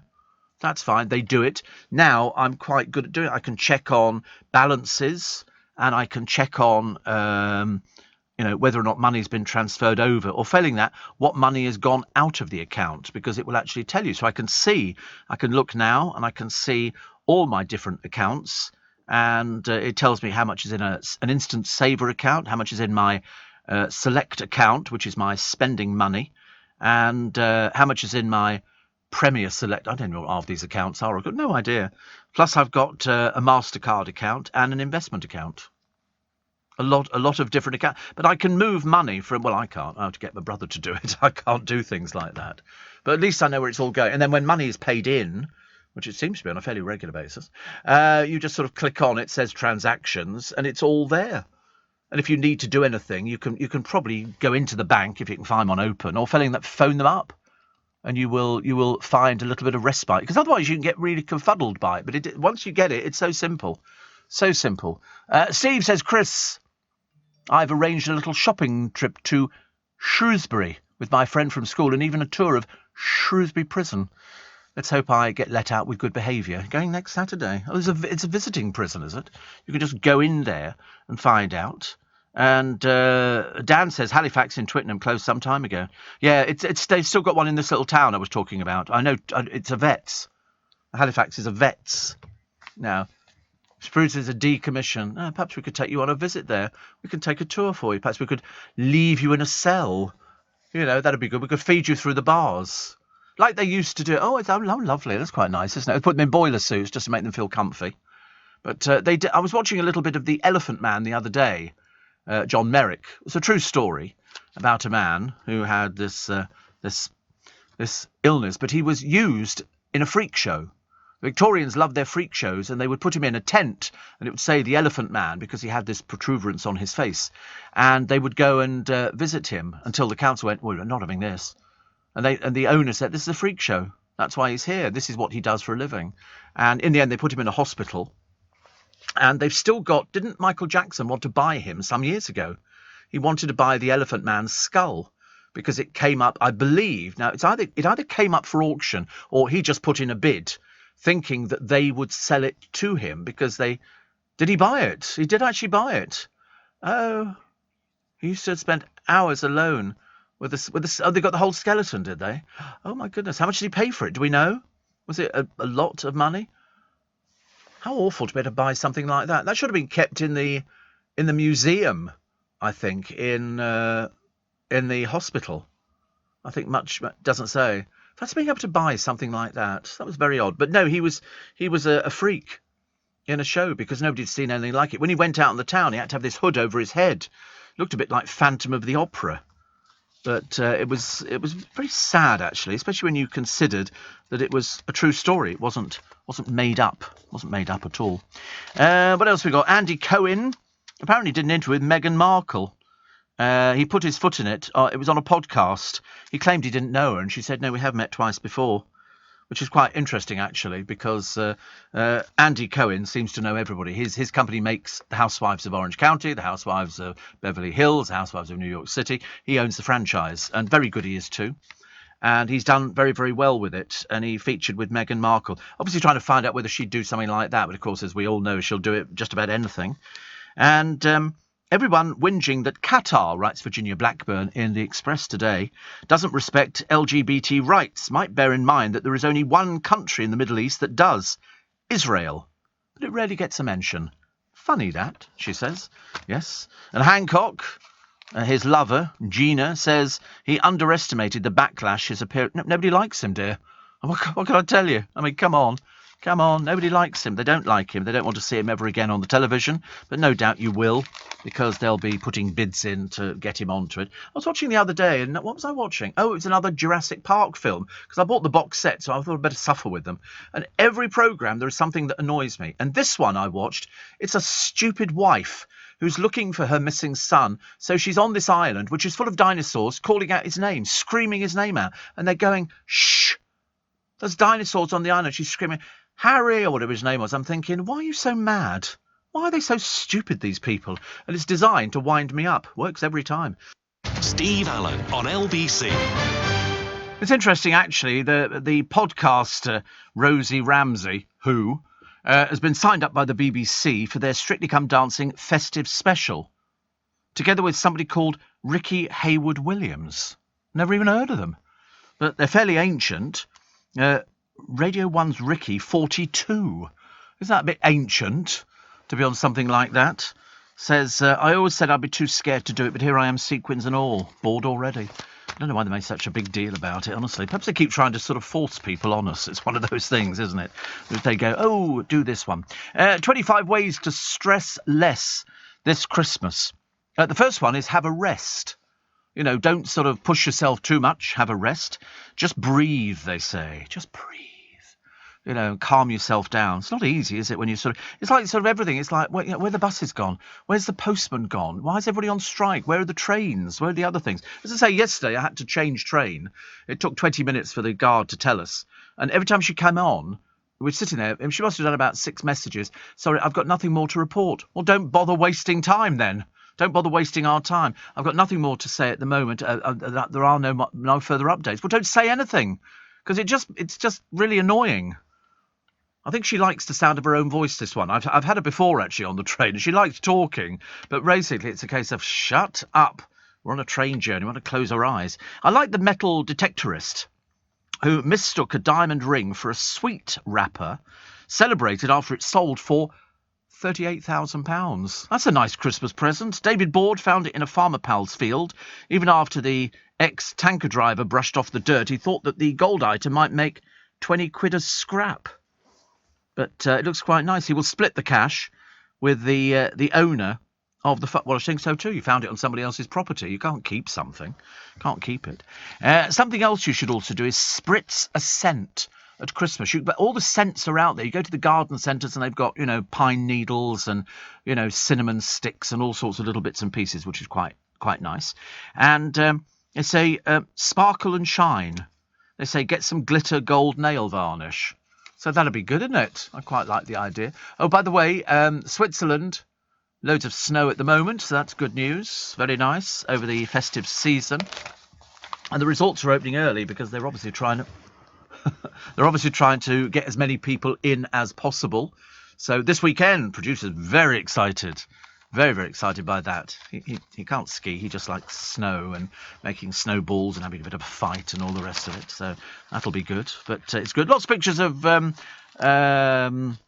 Camilla Parker Bowles and this conversation at the palace between the former lady-in-waiting to Her Majesty for 60 years and somebody who does an awful lot of good work for charity.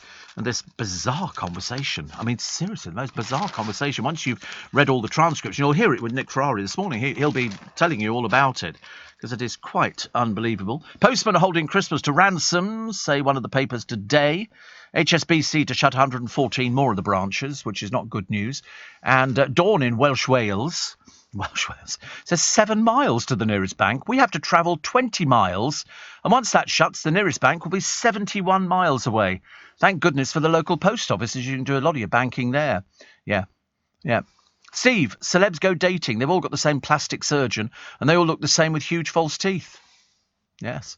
And somebody says, Steve, there's only 4 RBS branches left in the UK. Well, you see, I mean, I haven't been in one since they closed Richmond. I didn't go in there that often. But I did have to go in there to get a few little bits and pieces. Lovely Sarah in Bristol says, you keep me company on my drive into work on early shifts. I work for the ambulance service. Are you on strike? Are you going on strike? They say that there's loads and loads of people. And Mickey says 6 points now minimum for picking your phone up anytime whilst driving. Don't pick it up. It's as simple as that. In fact, don't even have it on the seat next to you.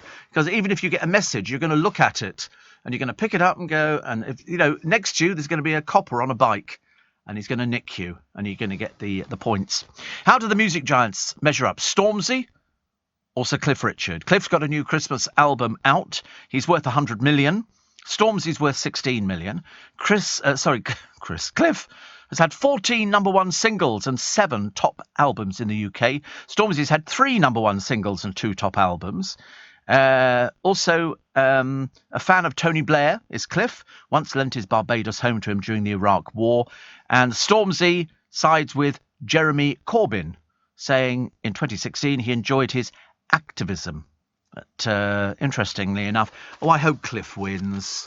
Then it'll sort of kind of seal his sort of status with all the people in this country. People like Sir Cliff Richard. He's wholesome and he's lovely. Scotland Yard's head of public order has admitted that the officers can't arrest the Just Stop Oil protesters for slowly walking in the middle of the road.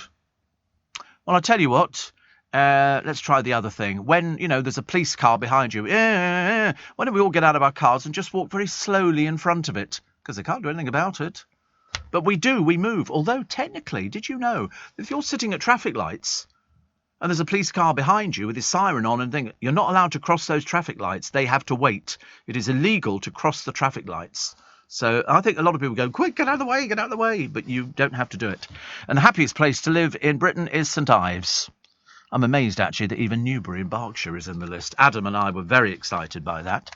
And the prisons are running out of space. So they've asked police officers to help them with sort of lending them the cells. But most police stations only have about 4 cells. They don't really have loads and loads of them. So perhaps we need to build some more prisons. And here it is. A police force was accused of being heavy-handed after an officer turned up at the homes of 2 women who wanted to question their MP on sewage spills. A retired teacher and a yoga instructor both tried to register for a meeting in a nearby village hosted by the West Dorset MP, Chris Loader. After they submitted questions about sewage in an online registration form, Mr. Loader wrote to say the meeting was specifically for residents of that village, but he would see what he can do. Anyway, but at 7:30 last Thursday, the night before the meeting was due to take place, a police officer arrived at Miss Swan's home to ask her about her intentions. Miss Swan, who's 70, says, I was flabbergasted and outraged. We live in the middle of nowhere and suddenly a WPC turns up to question us. They want to talk to their MP about sewage and instead they get a police visit. Apparently Mr. Loader told the Mail it was necessary for him to inform the police about anything out of the ordinary because he and his family have had threats before. Oh, Godfathers, honestly. Don't complain to your local MP. It'll be a nightmare. The police will turn up on your doorstep. And a proud symbol of France, the baguette.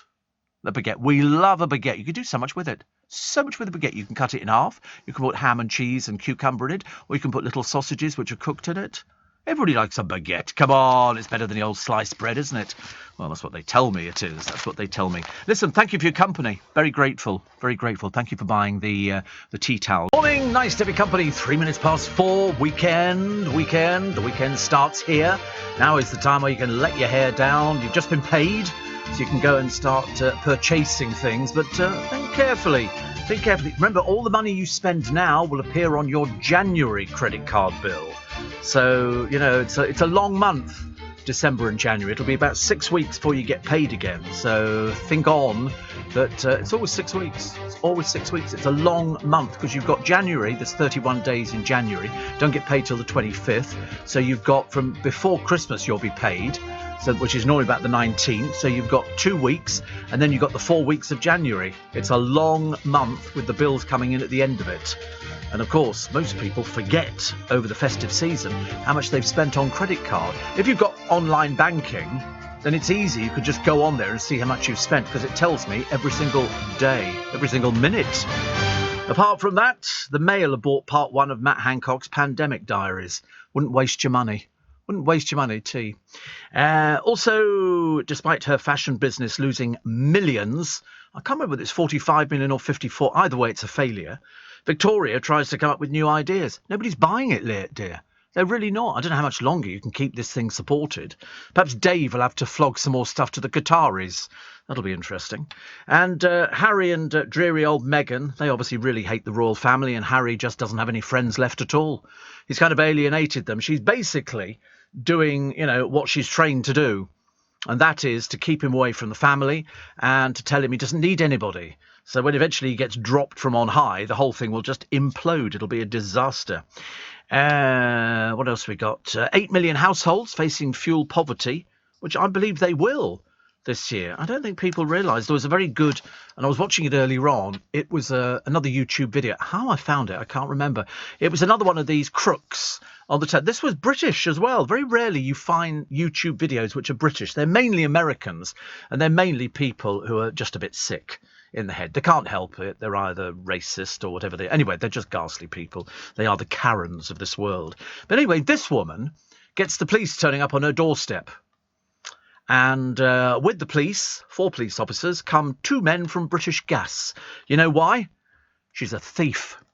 She's taken out their meter, put her own meter in, and is thieving their gas. So quite clearly, the men are there to remove her meter and put her on a prepaid. She is as bent as the proverbial. And she starts arguing with the police. You can't come in my house. Well, we're in, OK? We're in. We have a warrant. You can't have a warrant. It has to be signed by a judge and the ink has to be wet. She's this stupid. You can't really believe it. Her language is foul. She starts trying to push the police around. They're having none of it. The gas men start taking out. She said, I want your number. I want your name. And the gas man won't give it to her. I mean, she's read the internet, but she's one of these thick people who has obviously read the site, which is for stupid and dumb people who don't realise what the law is. And anyway, they end up changing the meter, and she says, well, I'm not going to use it. And they go, well, if you try and bypass the gas again, because she's a thief, she's a common tea leaf, embarrassing herself in front of everybody, making herself look like the biggest dipstick under the sun. And they will then disconnect the gas. So you'll have no gas at all, dear. I mean, she was that stupid. And she starts quoting chapter and verse. You can't do this subsect. It's just hogwash. They've read it on the internet and they're a bit thick. They're a bit dim. It's like the woman who's in the papers today. This one you can't believe. She buys a scooter. One of these electric scooters. She pays about 560 quid for it. And the manufacturer of these scooters says these are not for use on the roads. These are for use on private land. If you've got hundreds of acres, you can use it, but you can't use it on a road. It's not insured. You won't get any insurance. The only scooters you can have on a public road are the ones that you rent because they come with insurance. Anyway, this stupid woman is so dumb that she has an injury with a pothole.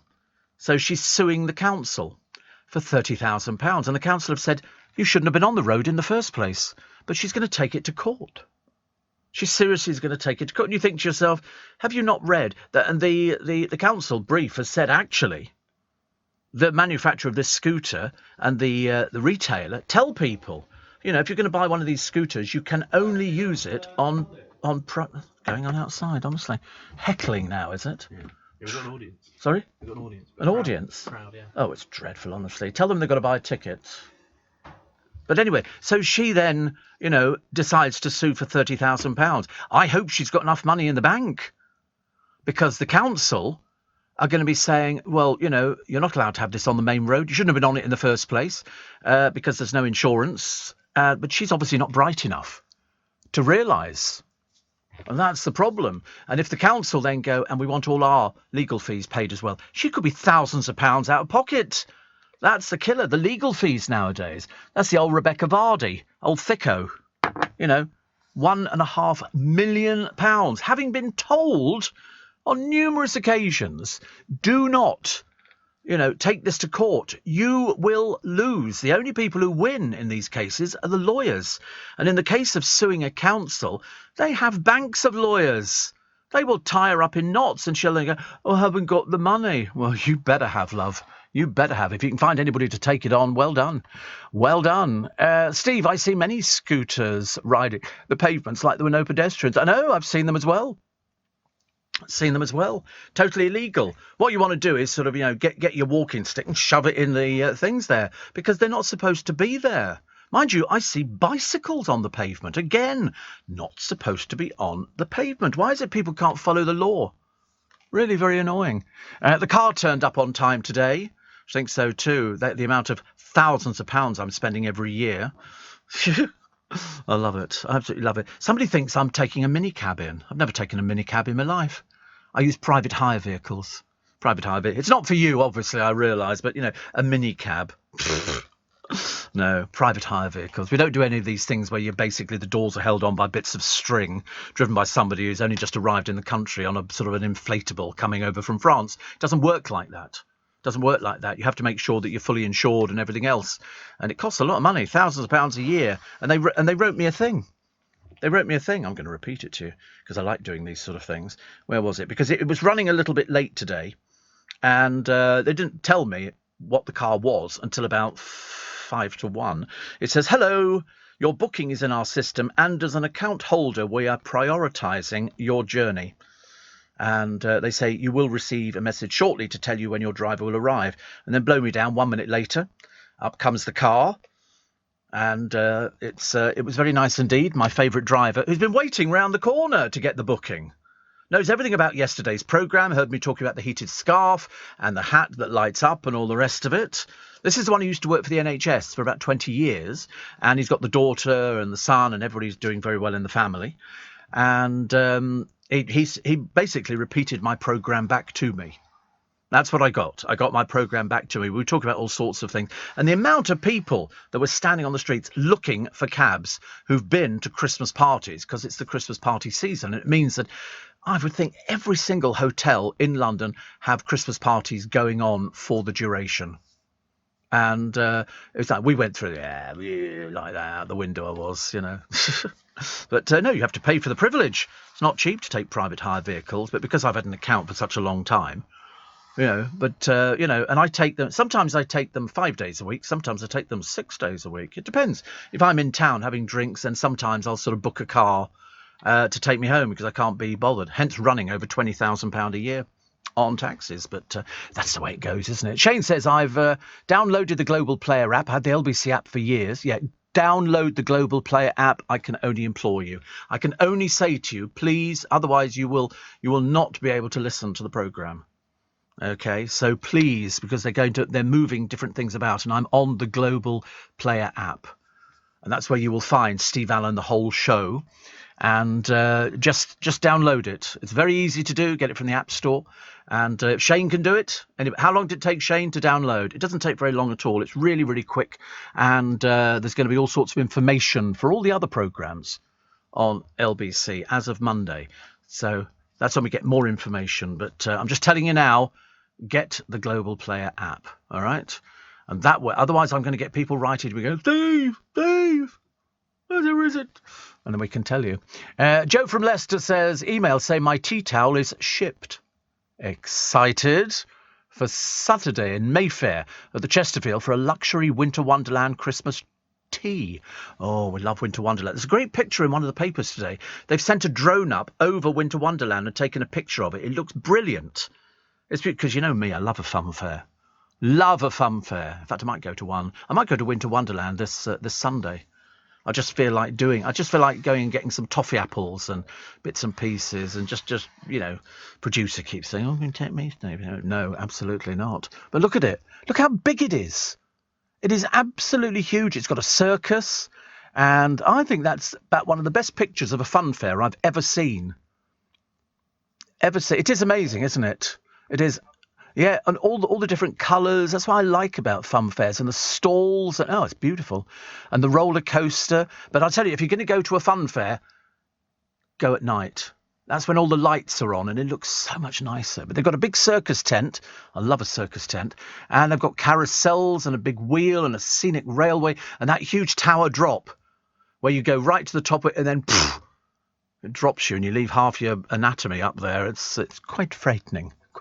But it's lovely. I love stuff like that. Really good. And that was taken from 2021. The one this year, I think, looks bigger. Much, much bigger. So enjoy Enjoy. Steve, I'm going Christmas shopping today. Tell me, do you think blue Stratos is an acceptable gift? Oh, absolutely. If you're poor, yes, it's definitely for you. Blue Stratos, honestly, I don't even know they still make the stuff. It's an aftershave. It was sort of one of those ones that came out together with sort of High Karate and Old Spice years and years ago. Old Spice's slogan used to be the mark of a man. I don't think blue Stratos had anything. They say it's a fresh masculine fragrance for men. It's $4.99. So if that's all you can afford, yeah, well, go for it, because obviously the sort of people you mix with, they probably think that's really pricey. Whereas, in fact, you can get aftershaves that cost £600 for a bottle. I did try a new one the other day, but I'm not going to shift from my Creed Aventus. But they do quite a different range in Creed. I can't believe it's Friday. I'm so excited about Friday because yesterday we had not a residents meeting. We had to get the managing agents in, and we were sort of just changing little bits and pieces. We're going to get some doors looked at and stuff like that, and the roof tiles need doing. I have to do it every so often, and so we've got to get quotes in, and we're going to be spending in excess of £100,000. So there's all this stuff because we've got to scaffold everything. You can't do it any other way apart from scaffolding. The council won't allow it. So we're doing that. That was yesterday. So then literally I barely had time to go in and have a couple of Hasselback potatoes with some little sausages. They were sort of like little, what do they call it, Frankfurter type things, which were quite nice. So I had that, and then I discovered that I didn't eat all of it yesterday. I was so full. A couple of glasses of Prosecco. Watched a little bit of a film and climbed in a bed, out for the count, gone. And then today I shall get back. I've got nothing to do today. I was supposed to have a doctor's appointment, but I've had to cancel it because, I just wanted to cancel it. And so I thought it's good. So I've got it rescheduled in for January. So I've got one in January, one in March, and one in June next year. Cool, isn't it? How to be ill. Somebody said the elderly are being thrown under the bus by the BBC. It's a new game show. It's hosted by Stephen Mulhern, and it's basically you get a lot of people from old people's homes. They have a double-decker bus coming in, and you throw them under the bus. I don't know why I think the elderly are very well catered for. I mean, if you start targeting different programs for elderly people, black people, Asian people, Chinese people, gay people, it's ridiculous. Everything's for everybody. Everything's for everybody. I'm taking a break, but I'll do it in a minute. In fact, I'm now going to deliberately go even later. You should have learnt this by now. If you haven't learned how I work, that's the whole idea. You have to learn how to work with the presenter, or as my former producer used to call us, the talent. Steve Allen on LBC. Morning. Oh, little slurp of tea there, like our cup of tea in the morning. Steve, do not drive your own car into work, goes Scott. Then you wouldn't have to depend on the cabbie you were giving off about. What language do you speak? Giving off about. And also, you think it's my own car into work? And park it where, Popsy? Where do you think you're going to park a car like mine? I mean, I can do it over the weekend. Yes, I'd leave it outside McDonald's. And Pauline in Exeter says, when I was a nanny, I had access to his taxi account living in London. Very spoiled I was. I could go anywhere for free. The 80s was a decadent decade for me. Yeah, I mean, the idea, it's like, me eating in certain restaurants and things like that. You go there, if you live in London and work in London, it's very difficult to sort of say, oh, I've got a cab account. Anybody can open up an account with a cab company. Mine was opened 15 years ago. It's a personal account, and it comes straight out of my account, and they invoice on a weekly basis, and they send you the thing, and you can check and see which dates you've been in the car. It's a fairly simple operation. Unfortunately, the busier it gets, the crappier the service gets. That's the way it works because everybody wants cars. Luckily, because I'm an account holder, we hold precedence over everybody else. If you were just trying to book a car, they'll go to about 40 minutes. So, but it's not minicab. Honestly, minicabs went out years ago. That's for the old drunks who go for the doner kebab on a Saturday night after you've had a skinful. That's what minicabs are for. Steve, oh yes, it's festive fragrances out. Have a bottle of tobacco. Blimey, didn't know it was still going. Tabac, Tabac. We'll have a check, actually. You say it was good enough for Jason King. It's good enough for me. Yeah, but he's dead. I don't know whether or not it was due to tobacco. I mean, you can get it for $9.99 on Amazon. The original tobacco, eau de cologne. No, I mean, to be honest with you, you can get a shampoo and you can get all the matching things and a bar of soap probably, and probably tobacco condoms or something. But no. You have to. I mean, nowadays people are far more sophisticated. Far more sophisticated. You know, it's like men. Years ago, men didn't bother going to sort of a hairdresser. They went to the barbers to get their hair cut. Now, the biggest growth business is barbers. In Twickenham, we must have about 10. I would think at least 10. Prices varied from about 11 quid up to, well, Adam won't tell me how much he pays for his hair, but it's more than 20 quid. And, you know, I've known people spend a lot of money on getting their hair done. A lot of money, because they can charge it. I mean, I went to get my hair cut yesterday. It cost me £11. Because it's very quick. I'm just number one all over. And she goes, we have a little chat about Christmas and family and bits and pieces. It's always very good chat in there. I like that. And it's good. It's good. It's a woman doing it. The bloke owns the salon. He's there, I think, over the weekend. And it's quite nice. But you can spend a fortune getting your hair cut now. You come to some West End salons. A man could pay 60 quid easy for a haircut. I know that if you go to Hounslow, you get it done for about £3.50. And there'd be a queue a mile long. People just sit there and it's quickly all over with the razor, and that's it. And I quite like it. You feel so much better when you've had a haircut. I love it. But then you've got to spend money on aftershave. In fact, she commented, first time I went in there, she said, "Oh, I like your aftershave. This is nice." And I said, because I couldn't smell it. I couldn't smell it. You can't smell your own aftershave. But no, it was really nice. Nice when people comment on things like that. But I only bought it because my friend Danny was wearing it. And I went, what is that smell? It was so good. It was class. Absolute class. And other people have tried it as well. Go out and get a test of it. If you don't like it, I'd be very surprised. But the trouble is, it ain't cheap. About £250 for a bottle. So I have two. I have a little bottle and a bigger bottle. Bigger bottle at home. Spray myself before I come out the bathroom, and then a little bottle to bring to work. So, you know, like that, which is quite nice. I don't. Can you smell it? Can you smell my aftershave? Yeah. Studio smells like. Oh right. See, I never knew that. Somebody said, "Oh, I can tell if you've been in the lift." I know. There's always a little puddle in the corner, isn't there? Steve Allen's been in the lift. Good old incontinence boy. But to back, there you go, Ash. That's definitely for you. Definitely for you. Ian Blackford quits as SNP Westminster leader. Thank God for that. What an irritating man. What an irritating man. I think it was either a case of go or be pushed. I thought that there was a bit of a campaign behind getting him out, and they've all thanked it. They always do that, you know, in between stabbing you between the shoulder blades. They go, "Oh, thank you so much for everything you've done, Ian." And he was sort of just about anti-everything except himself. So he had to go. He's still going to be an MP for where he is an MP of. It's just that we're going to have to put up with his ugly mug in the Commons. Thank God for that. Apparently, Britons who are starving so much they're eating pet food. Do you know it is possible to eat pet food? Did you know that they will tell you on many of the pet foods exactly what is it? What's the matter now? What's the matter? Oh, right. Well, don't blow your nose in here. Take it outside. Go outside, private, in a corner, facing away from people, spreading your germs. Ghastly, honestly. I have to put up with this every night. Nobody else. Even if you go to prison, you don't have to spend 3 hours looking at the same person in your cell. I have to put up with 3 hours of laughing boy. Seriously. "Oh, Steve, hello. What did you do yesterday? How was your day? Oh, are we going to Winter Wonderland? When are you going to take me for lunch? When are we going out for dinner?" The answer is no to all of these questions.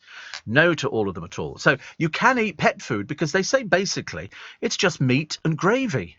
That's all it is. They don't sort of put special dog food in. I mean, sometimes I think it's horse meat, you know, but you can eat dog food. But I don't believe that Brits are eating it because it's a very expensive way of eating meat.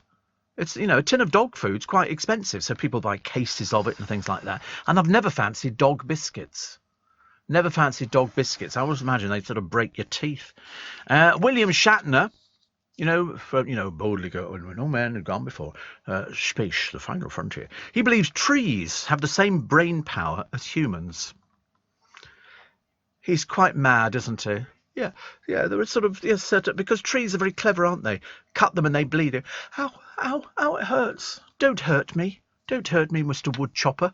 Oh, no, come on, let's chop you down. Ow, oh, God, I don't want to be hurt anymore. The end is in sight of free-range eggs. I don't know. This is because of the egg shortage. They go, oh, we might just have to have battery eggs. The trouble is they won't come from this country. They'll come from abroad.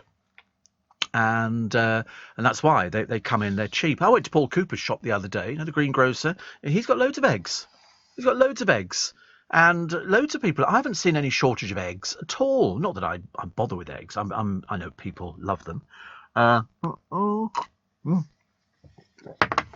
I can't tell you how exciting a cup of tea. We were talking about this the other day. We were having a meeting in my friend Jo's flat, and she made us all a cup of tea. There was only 5 of us. And one of the ladies was saying, from our managing agents, something nice about a cup of tea. You sit down and somebody makes you a cup of tea and you think, life does not get any better. Even at this time of the morning, especially at this time of the morning, a cup of tea is just delicious. A set of famous 5 books. I think it was a set. It was a set of famous 5 books. I've said it twice now. Just sold for £4,500. And one of the columnists, in fact, a few of the columnists now are coming out and saying that Lady Susan doesn't deserve all this vitriol. In fact, there is one of the columnists who is black and says she doesn't deserve this.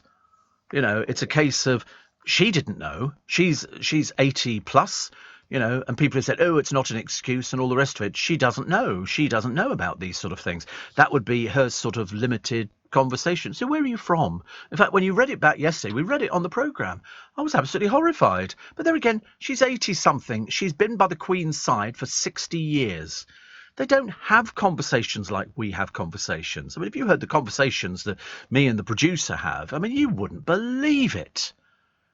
Him you'd be thrown in jail for these sort of conversations. Oh, can you lend me some money, Steve? No. Oh, have you got any old clothes you don't wear? No, I haven't. No, leave me alone. Because round where he lives, Maidenhead, they have charity shops. They call them department stores. And they go in there and they say, oh, this is a nice outfit, isn't it? Somebody's worn around the town a few times. Steve, ordered my tea towel. Can't wait to get it. My favourite radio programme, says Marie in Surrey. And somebody else says, wait a minute. Dan says, tea towel shipped. Can I now be part of the Milkman crew with Kevin? Oh, no. Unless you've got ice cream on board. My driver this morning, he said you had vanilla ice cream yesterday. I said it was rock hard. Seriously, you could bang nails in with it, but it was absolutely delish.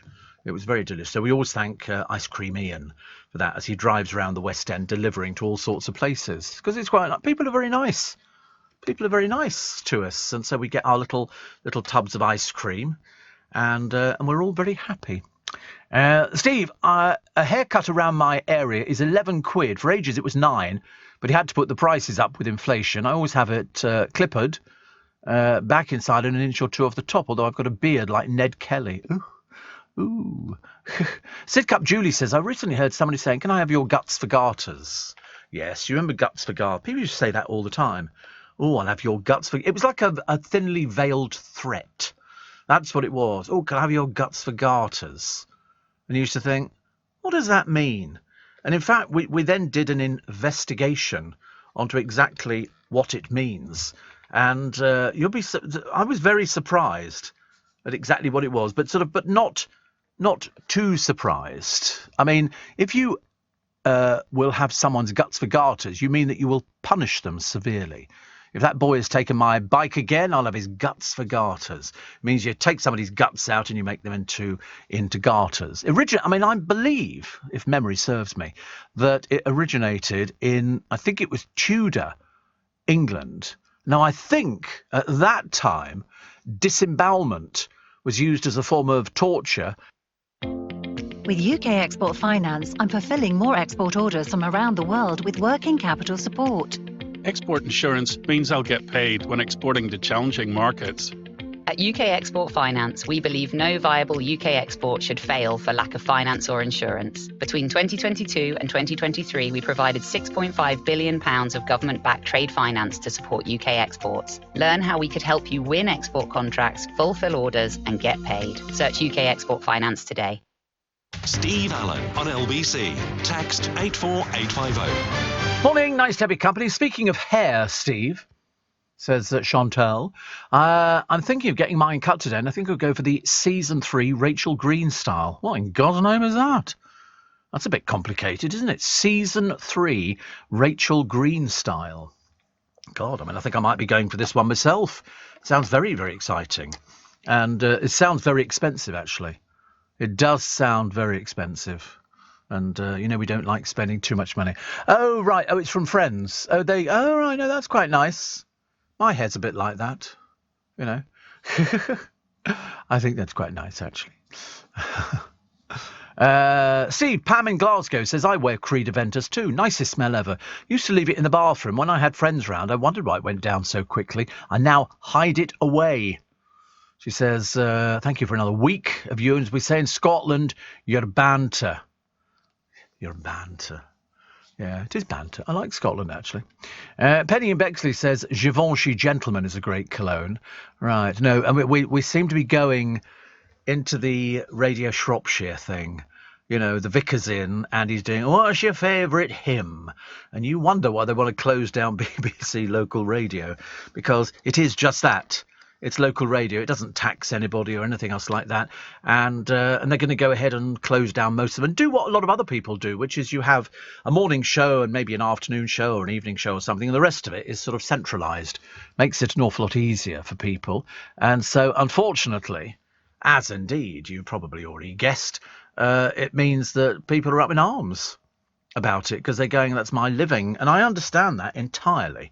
I really do.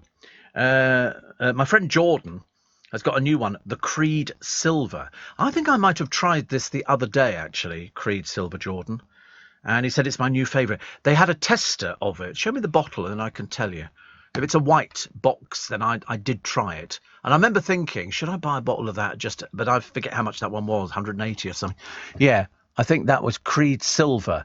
Silver Mountain Water, Eau de Parfum. See, that's £185 in John Lewis. Fortnum & Mason charged £245, which is an awful lot, isn't it?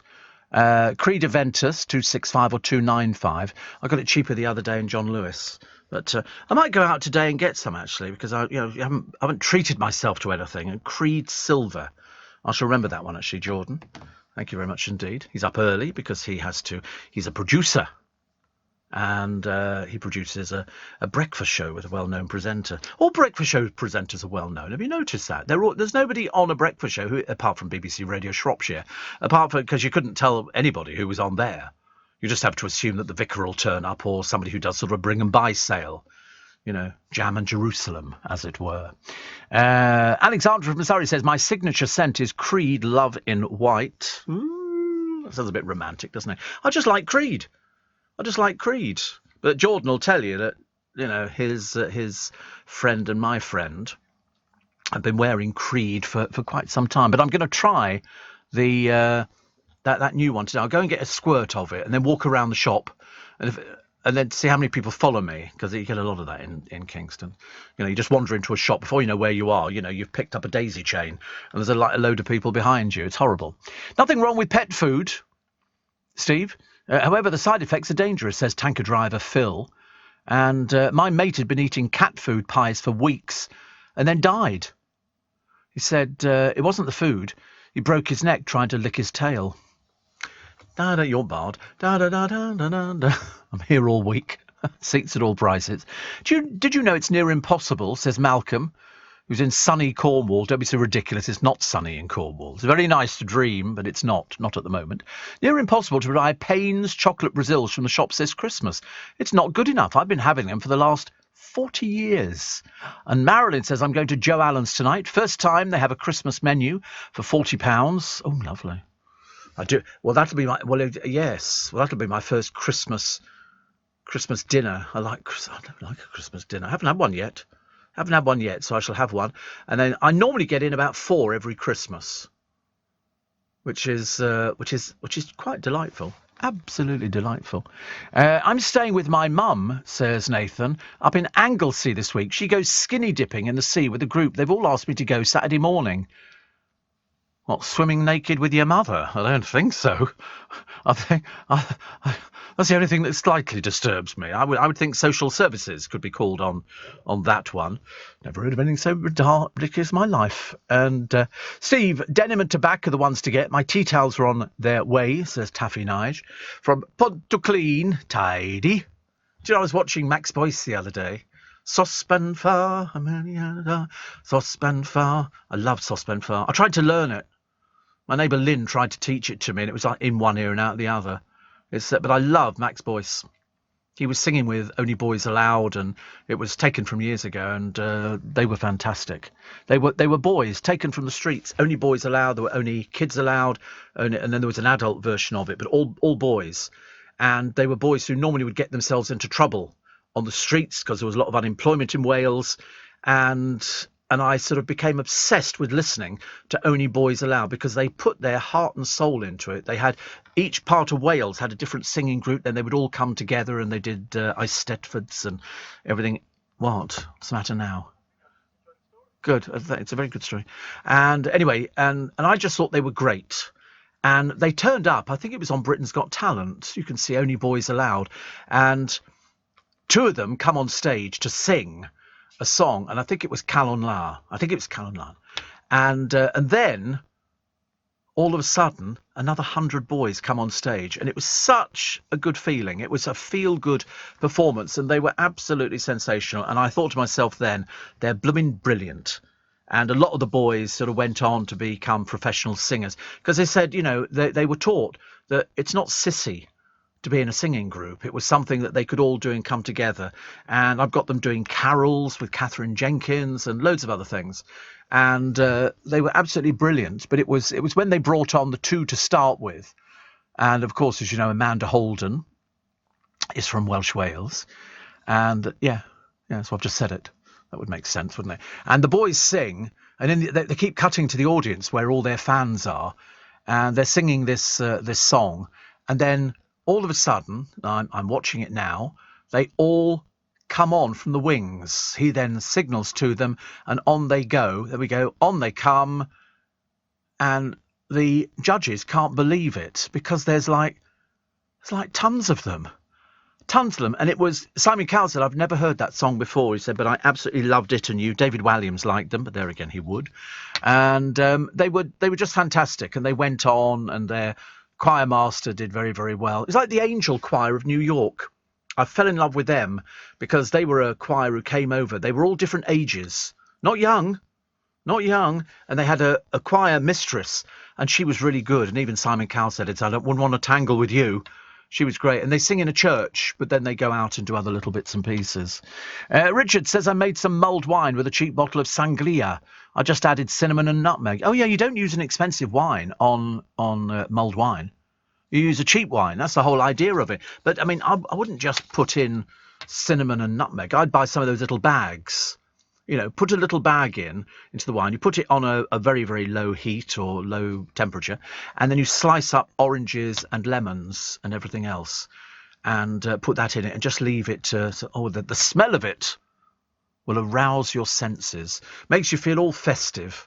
It's like, you know, when sort of the producer, Elliot Froggatt, is putting up the Christmas tree at home, and they'll go, deck the halls with boughs of holly, fa la la la la la la, and then his mother joins in, deck the halls with boughs of holly, and the father, deck the halls with, you know, and so it goes like that, and then, you know, his brothers join in when they're released, and but they're tagged, but that's okay, so at least we know where they are, and they all sing around the tree, and then they sort of have mulled wine and probably biscuits. You know, the dog sits there going, that's my biscuits. That's my biscuits. I could have had those as well. So push the boat out, Richard. It's not expensive. Peter, the Toastmaster on the Isle of Wight, says, I'm late, Steve, but only by 30 minutes, so I missed much. No, we gave away the holiday to Acapulco. And surprisingly, it was somebody from the Isle of Wight who won it. Unbelievable. And another one here, Alan says, afraid I disagree. Well, there you go. You're allowed to disagree. Says, I think if this old woman can't understand how the world works today, she should not be working with the public. Well, she's not. She doesn't work with the public. That's the thing. She doesn't work with the public. She was a lady in waiting. She's come back to help out Camilla.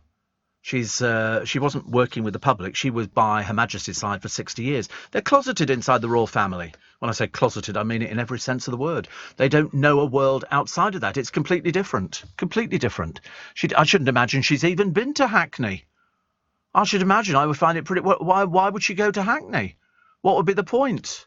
She's going to a shop there. And Peter says, like anybody from Berkshire, to me, John Lewis is always translated to heeless. It's not been heeless for ages, has it? Not for ages and ages. For Christmas, Steve, I normally buy cheesy footballs, but I've not seen any for sale. Iceland.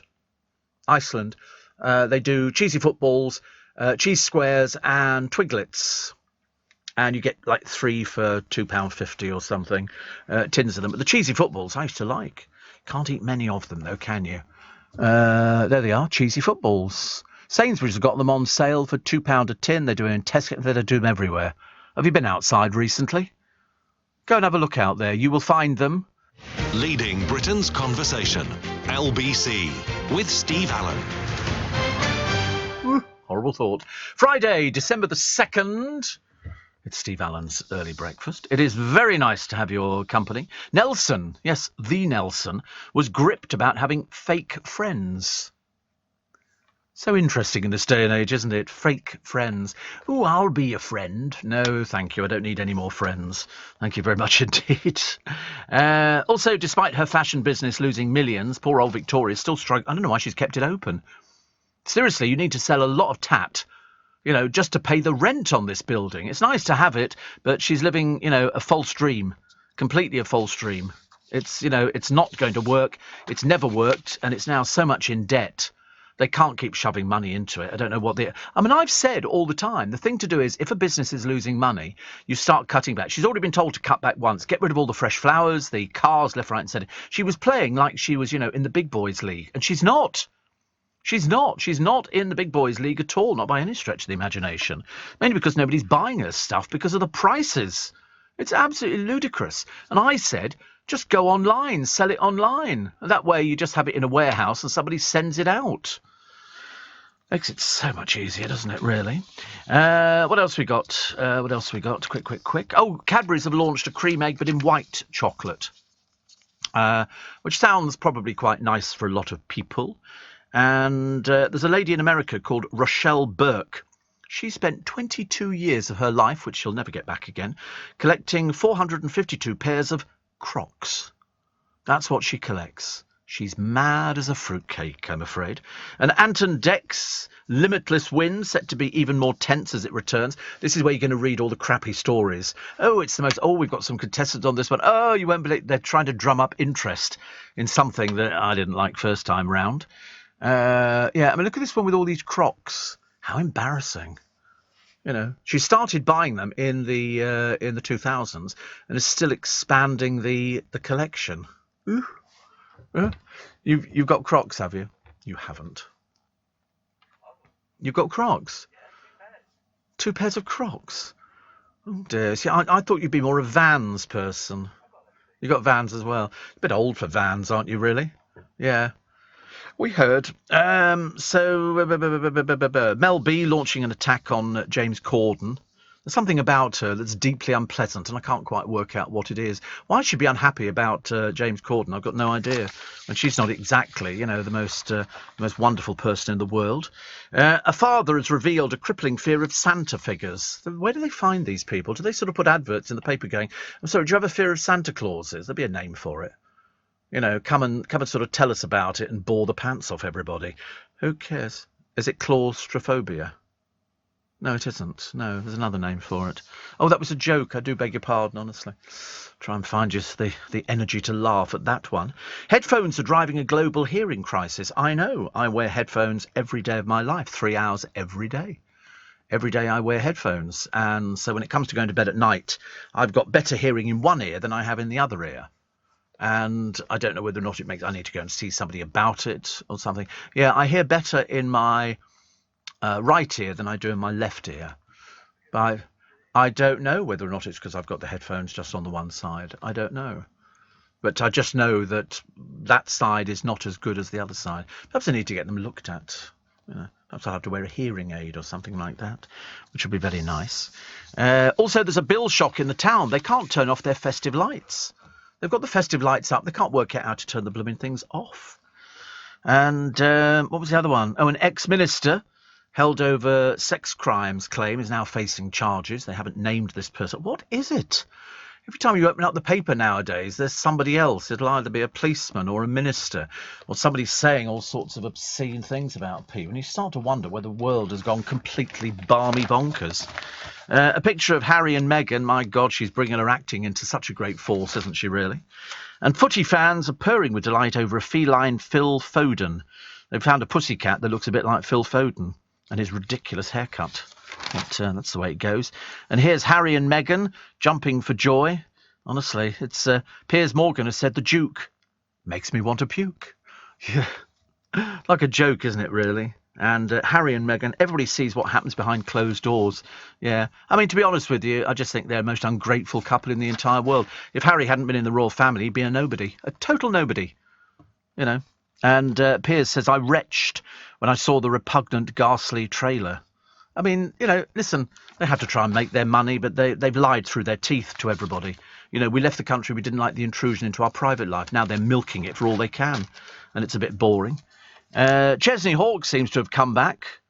Apparently it's a race against time to fly Lucky Chesney from Skeggy back to Qatar. I am the one and only. That was his one-hit single. That was it. The one-hit single. It's his one and only. Helen Skelton. Oh, God, what a boring person, honestly. I was on Blue Peter. My husband left me. He's called Richie, but she's now got revenge on her ex-husband by flogging their old belongings on a TV show. She's done this Celebrity Yorkshire Auction House. How cheap, Helen. How cheap and how sad. Really. So she sold off sentimental items. She said, I want a signal, a new start to my life. These people come up with any old garbage, don't they, really? So her 18 lots only fetched 965 quid. Hardly worth bothering, dear, was it? And I'm sure he was really affected by that. But as long as it made you happy, that's all that matters. Have you seen Stepping Out with Liza Minnelli? No. I don't know what it is, actually. I remember there was a song called Stepping Out with My Baby, da-da-da, but that was with Fred Astaire. That's all I remember. Steve, greetings from Western Australia. New members of the Steve Allen fan club include English Donny and Dean from Hatfield, the English Gold Coast. You a barbecue on the beach fan? Unfortunately not. No, definitely not. Stepping Out, 1991, directed by Lewis Gilbert and starring Liza Minnelli. All right. When Mavis goes through a crisis in her personal life, she teaches tap dancing to people with personalities, contrastive personalities, to earn money and trains them to succeed in an impending dance competition. That sounds quite good, doesn't it? Is that available on Amazon? Is that available? Stepping Out? I might have to buy that. That sounds like my sort of movie. You know, if it's got sort of people... I like dancing movies. Very big into dancing movies. And if I could buy that, that would cheer me up for Christmas. Stepping out with my baby. Da-da-da-da-da-da. And Liza Minnelli, oh, that was when she was young. Now, of course, she's... Isn't it funny when you look at her? You know, she was the one who married David Guest. He was the one who was obsessed with her mother, Judy Garland. But Judy, of course, was dead, so he had to marry Liza Minnelli, and it all went pear-shaped, I'm afraid. And then David Guest died. You know, he was a big Hollywood producer. Well, not really, but I mean, he sort of put on various shows. But he wanted to marry somebody so he could get close. He went on to I'm a Celebrity, Get Me Out of Here. Yeah, and the boys had to apply his mascara and dye his hair for him. And he was very odd. He was very, very odd. And that would be an understatement. That would be an understatement. Yeah, look, he looks a weirdo, doesn't he? I mean, he spent his final 48 hours alone in London. And he founded the American Cinema Awards Foundation. And then he was only 62 when he died. But he was alone. And he was in a hotel, I believe, and they sort of broke in and discovered that he died. But they used to dye his hair on this... Really, he was a very odd person. That's all I can tell you. An odd person. Turkey and stuffing on chips. This looks quite nice. It's £8.90. Turkey, gammon, sausages, stuffing and gravy. and a portion of chips. And there's cranberry sauce. New Moseley Chippies Christmas chips were a huge hit with customers last year in Belfast, so we've got to go to Belfast to get this. But it does look nice. It really does look very nice indeed. Comes in a polystyrene tray. Meanwhile, a fish and chip shop in Morton has battered mince pies and pigs in blankets for sale. Zach Zakoriou of the Fish House says, we're looking to bring a bit of cheer to people's lives. Well, that's done it for me. Little tiny sausages? Sign me up for that one, please. Thank you very much indeed. I don't want to miss out on that. Talking of choirs, says Brian of Bromley, last Sunday afternoon I was having a ramble through Dean's Yard. The choristers from Westminster School Choir were lining up dressed in their capes about to walk to the Abbey to sing. They looked amazing. They do, don't they? They do. In fact, if you go to Westminster Abbey and go through the arch, they play football on there. They do all the things that normal boys do, except that they're at a singing school. 2 weeks ago, Sainsbury's in Falmouth, says Malcolm, was selling off 6 bags in one large bag. Twiglets, 14 pence for the 6. I bought all they had on the shelf, about 15 bags, 90 in total. Result. How lovely. And Matthew says, I can't think of anything worse than wearing Crocs. Producer loves them. But there again, nobody ever said he was a fashionista. Whereas me, they say that about me all the time. They go, Steve, you are a fashionista. You're something. My Tommy Bahama shirt. This is a Marks and Spencer's. Washes very well. I'm very good at picking the right shirts. Don't like anything that doesn't feel right. I always feel the material, and then I decide. But I bought pants yesterday in Emmett. No, it wasn't yesterday. It was the day before. I bought 10 pairs of pants. I like my pants. And the cheapest place is Marks and Spencer's. 5 pairs, 28 quid. Which I don't want to spend any more than that. Some people spend a small fortune, but not me. Steve, I've just bought a packet of Mr. Kipling's reindeer slices. He said they're really nice, but very sweet. Reindeer slices. Slices of reindeer. How lovely. We like stuff like that. My driver was telling me this morning that they found donuts the other day with custard in. Donuts and custard. Well, here we go. Pete the pool man would like these. 8 chocolate and caramel reindeer slices. Oh, isn't that nice? You think there really was somebody called Mr. Kipling? No, sadly not. There was not. But there was Colonel Sanders, and a few other little people as well. But I don't think there was ever an Aunt Bessie. But she does make some very nice puddings. Very nice puddings. Peter says Liza's finest role was in Arthur with Dudley Moore. Remember seeing it at Newbury ABC in the Parkway. Remember that? I used to go to the ABC Miners. Sula says, can't wait to see you on the 30th. Is there a cafe or bar in the Magic Circle? There is, yes. Downstairs, and so you don't need to go anywhere else apart from there. You can get a cup of coffee or a glass of wine or a drink with ice in or whatever you want. Actually, it's quite nice, but they don't do food apart from nuts. Okay, let's take a short break, shall we? News at 5. What's a skill you really wish you'd learned earlier? Cooking? DIY? What about being good with money? Help your children learn money skills with Kite, the debit card for kids by Starling Bank. They get an app to track their balance and practice budgeting, but the card is also linked to your account. You're notified when they spend, and you can set spending limits. Confidence with money is priceless, and that's why Kite is now free. Search Starling Kite today, the free debit card and app for kids. This is LBC from Global, leading Britain's conversation with Steve Allen.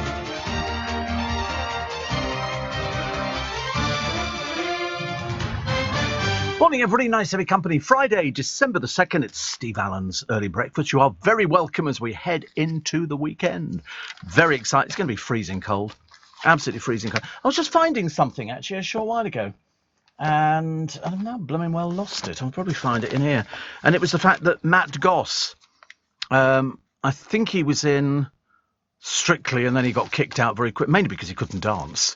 He only went in there because he doesn't actually have a job at the moment. But apparently, Matt and his hair is touring next year.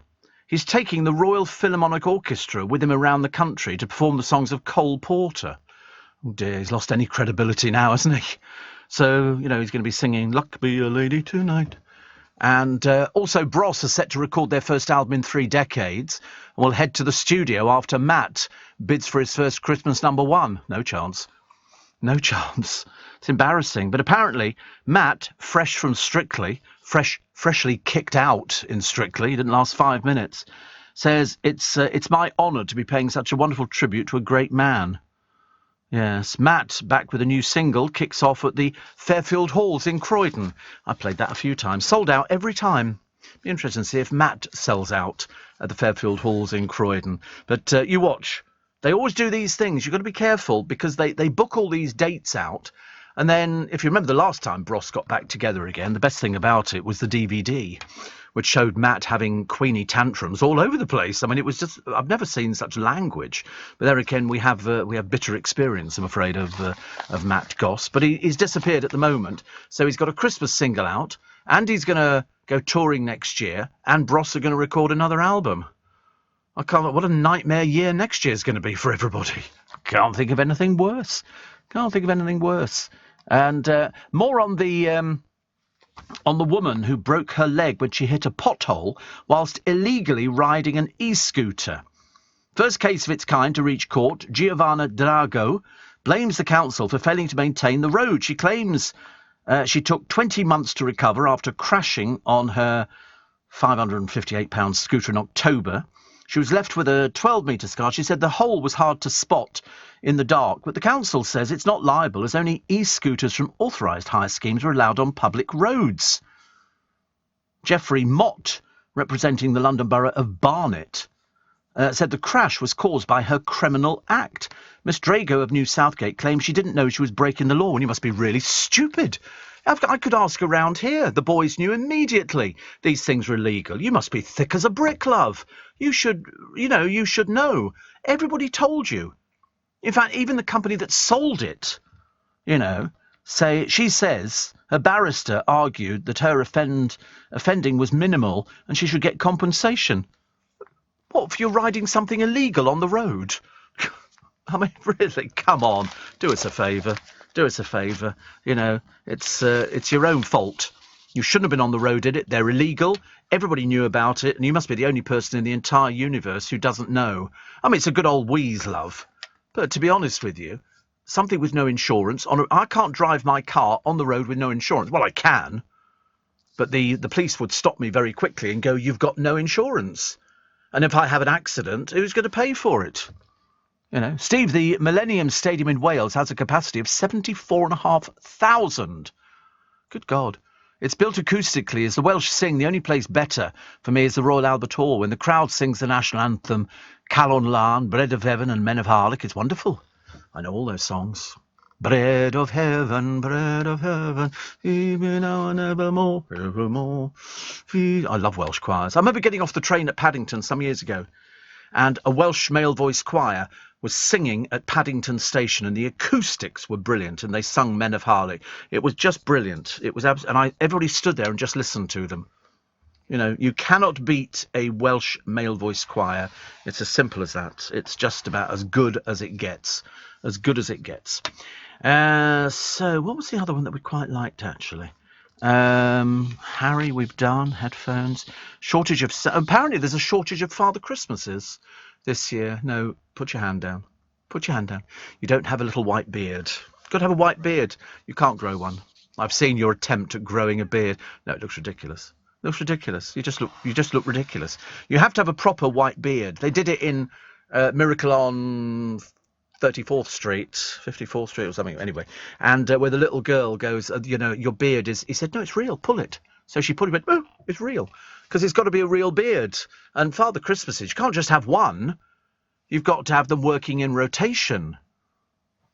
Because then you keep it going. Because it's very lucrative for garden centres to have Father Christmases. You go in there, you go, hello. And Father Christmas goes, hello. And then you pick a present out of a brand tub, and that's what it's all about. It's keeping the magic alive. I know, but it's keeping the magic alive until they get to about 11, and then you can tell them. But apart from that, why would you want to spoil something? It's after, if you watch Miracle on whatever it is, street, and they go there, and he's being sued in the court to prove that he's Father Christmas. They want to prove that he is Father Christmas. His legal team and the opposition are going, don't be ridiculous. He can't be Father Christmas. So they go to the post office, and the post office every year get millions of letters, all addressed to Father Christmas, New York City, or wherever it happens to be. And so one of the guys who works at the post office goes, hey, Frank. He goes, good American accent, Brooklyn. And he goes, hey, Frank, we got all these letters for Father Christmas, he said. Why don't we send them to the courthouse? He's on trial there. So they send sackfuls and sackfuls of letter, and the judge, the defending counsel goes, the post office are duty-bound to make sure that the letters which are delivered to the post boxes go to the recipient. They cannot just send them to wherever. And the post office, a government body, have decided that this man is Father Christmas, and that's why they've sent all these letters to him. And so, you know, he nearly wins the case, and yet the thing goes, wait a minute, I've got one more thing up my sleeve, goes the prosecutor, and they bring in a reindeer. And they bring the reindeer right to the front of the court, and he goes, right, Father Christmas, Santa Claus, make him fly. And Santa Claus thinks for a minute, and he says, I can't make him fly. And he goes, I thought not. He said, he only flies on Christmas Eve. Hence, Father Christmas wins. Santa Claus wins. And the court decided that Kris Kringle, who appeared in the court, was the only original Father Christmas. I mean, the other ones, as we know, we have people who help out Father Christmas and things like that. And it's magical. It must be. You know, I used to find it very difficult to go to sleep when I was 47, waiting for Father Christmas. You know, you'd be thinking, is it too early to get up now? It was the excitement of it. It hasn't changed. It really has not changed. And I'm entirely grateful for my parents instilling in me that there is still some magic. I don't care whether it's a story. I've been to the Arctic Circle. I've seen Father Christmas on the edge of a beautiful forest just drenched in snow. I've seen him there. He lives with these elves and he makes toys and you can go and see him. I know. I've lived the dream. You know, I don't care what anybody says. You can say what you like about it. If you don't enjoy Christmas, there's something the matter with you. I mean, you might as well give up now and go home. There's no point. Why not indulge yourself? Have a bit of fun. I feel sorry for people who aren't that sort of interested in certain things. I mean, the producer, bah humbug, all this kind of stuff. Oh, I shan't do presents or anything else. So I love it. Steve, although Chesney Hawkes only had one hit, his dad was Chip Hawkes. Yes, he was in the Tremolos. Silence is golden, golden, but my eyes still see. Yeah, there was a bit of problem with Chip Hawkes, wasn't there? I seem to remember, Brian. And Liza Minnelli, best role was in Charlie Bubbles with Albert Finney, says Taffy Nige. Again, twice in a programme. Do not push it. Do not push it. Twice in a programme, honestly. ABC Miners, says Mickey, brings back memories. I used to go every Saturday morning. Do you remember the jungle? We used to like to laugh and have a sing-song. I like the bouncing ball. They used to have songs and the ball would bounce and you would sing along to it, and then they'd call kids up on stage at the cinemas who had a birthday to celebrate. Oh, yeah, we love that. And you got a badge. I always remember the ABC Miners, threepence and sixpence, I think it was. And you'd watch, in my day, it was the Three Stooges. But it was for all the kids. All the mums and dads used to go shopping, leave the kids at the cinema, and we'd sit there and be entertained for a few hours. Oh, yeah, the ABC Miners. I think that cinema, I think it's still there. Still there, pretty certain. We loved it. We loved all that kind of stuff, actually. I was talking to somebody the other day, Adam, I was talking to, about Newbury. I said, and he said, we used to go to Wash Common. I said, that's where my school was, at Wash Common. I said, and then Battery End, at the very end of Battery End, just past the school on the right, next to the church, big church, you go down there to the very end, and there's a big hut, corrugated roof, and that was our Tuesday night club. That's where I first learnt to DJ. First learnt to DJ there. ABC Cinema was bought and replaced by an Odeon. Yeah, a lot of things like that. But it's still there. I think in Park View, I'm pretty certain, or Park Way, or whatever it was called, in Newbury. I'm pretty certain. I used to love it. It was great fun. But no, we used to have our Tuesday night club, cycle up the hill. It was always easier on the way back down again. But we didn't think about it. I used to cycle 6 miles for a Saturday job out in a hotel. And I'd cycle and not think anything about it. You weren't tired. Nowadays, even thinking about it, I get tired. But that's part of the fun of it, isn't it? That's part of, when people say, act your age. I said, listen, if I acted my age, you'd be talking to a pile of dust. So you pretend to be somebody else. You pretend to be younger. You pretend to be excited about everything, which, of course, it ends up you are excited about everything. I get excited about Christmas lights, like my friend Ian over in America, and loads of I won't have any friends who don't enjoy Christmas. I only have friends who like Christmas. It's as simple as that. Want to be in my gang? You like Christmas. And we like all this stuff. We like chips and, lovely stuff like that. We like a bottle of Prosecco. We like going out for lunches. Not all the time. As you get a bit older, you start being a bit more sort of holding back, I think, on going out all the time. Mainly because it's so blooming expensive. So I do it, but not all the time. I like going out for sort of dinner. I like going out with friends who are in the business. Mainly because we all talk about the same things. And I think that's quite nice, actually. It's very addictive. Very cold in Minnesota, says Jake, my favourite Methodist minister. He says, headed over to Minneapolis tomorrow, early morning for some conferences, keeping busy also with church things during this busy Advent season. Fun fact, Nick Clegg has taught some classes at the University of Minnesota. Oh, and by the way, Bree sends her greetings. And the same to you. I don't know what the weather's like over there. But I know you say cold, but I don't know whether or not you've actually got snow yet, because that's what we're waiting for here. It's cold enough. It doesn't necessarily have to be really cold to have snow, but it's still quite nice because it makes it look festive. The streets look lovely. What have you got here? Let's have a look. Oh, you are cold, aren't you? Friday, -7 you've got tomorrow. Yeah, Friday, I know. Minus 14. Oh, dear. Thermal underwear, Jake. Thermal underwear for that. You're going down. Yeah, that's about the worst. Friday today, -14. We had -30 inside the Arctic Circle. -30. It was so cold, literally everything froze. I was weeing an icicle. Seriously, terrible. Steve Allen on LBC. Text 84850. Morning, everybody. 18 minutes past 5. 18 minutes past 5. Don't forget, we're down to very, very low stocks of the limited edition Radio Royalty tea towel from LBC with a nice picture of Steve Allen on it. And you'll get them before Christmas if you order today for the final ones for Global's Make Some Noise. Go on to that one if you want to see what they look like. Go to the website, Global's Make Some Noise. Click on the shop, about second in and then down, and you'll see the tea towel.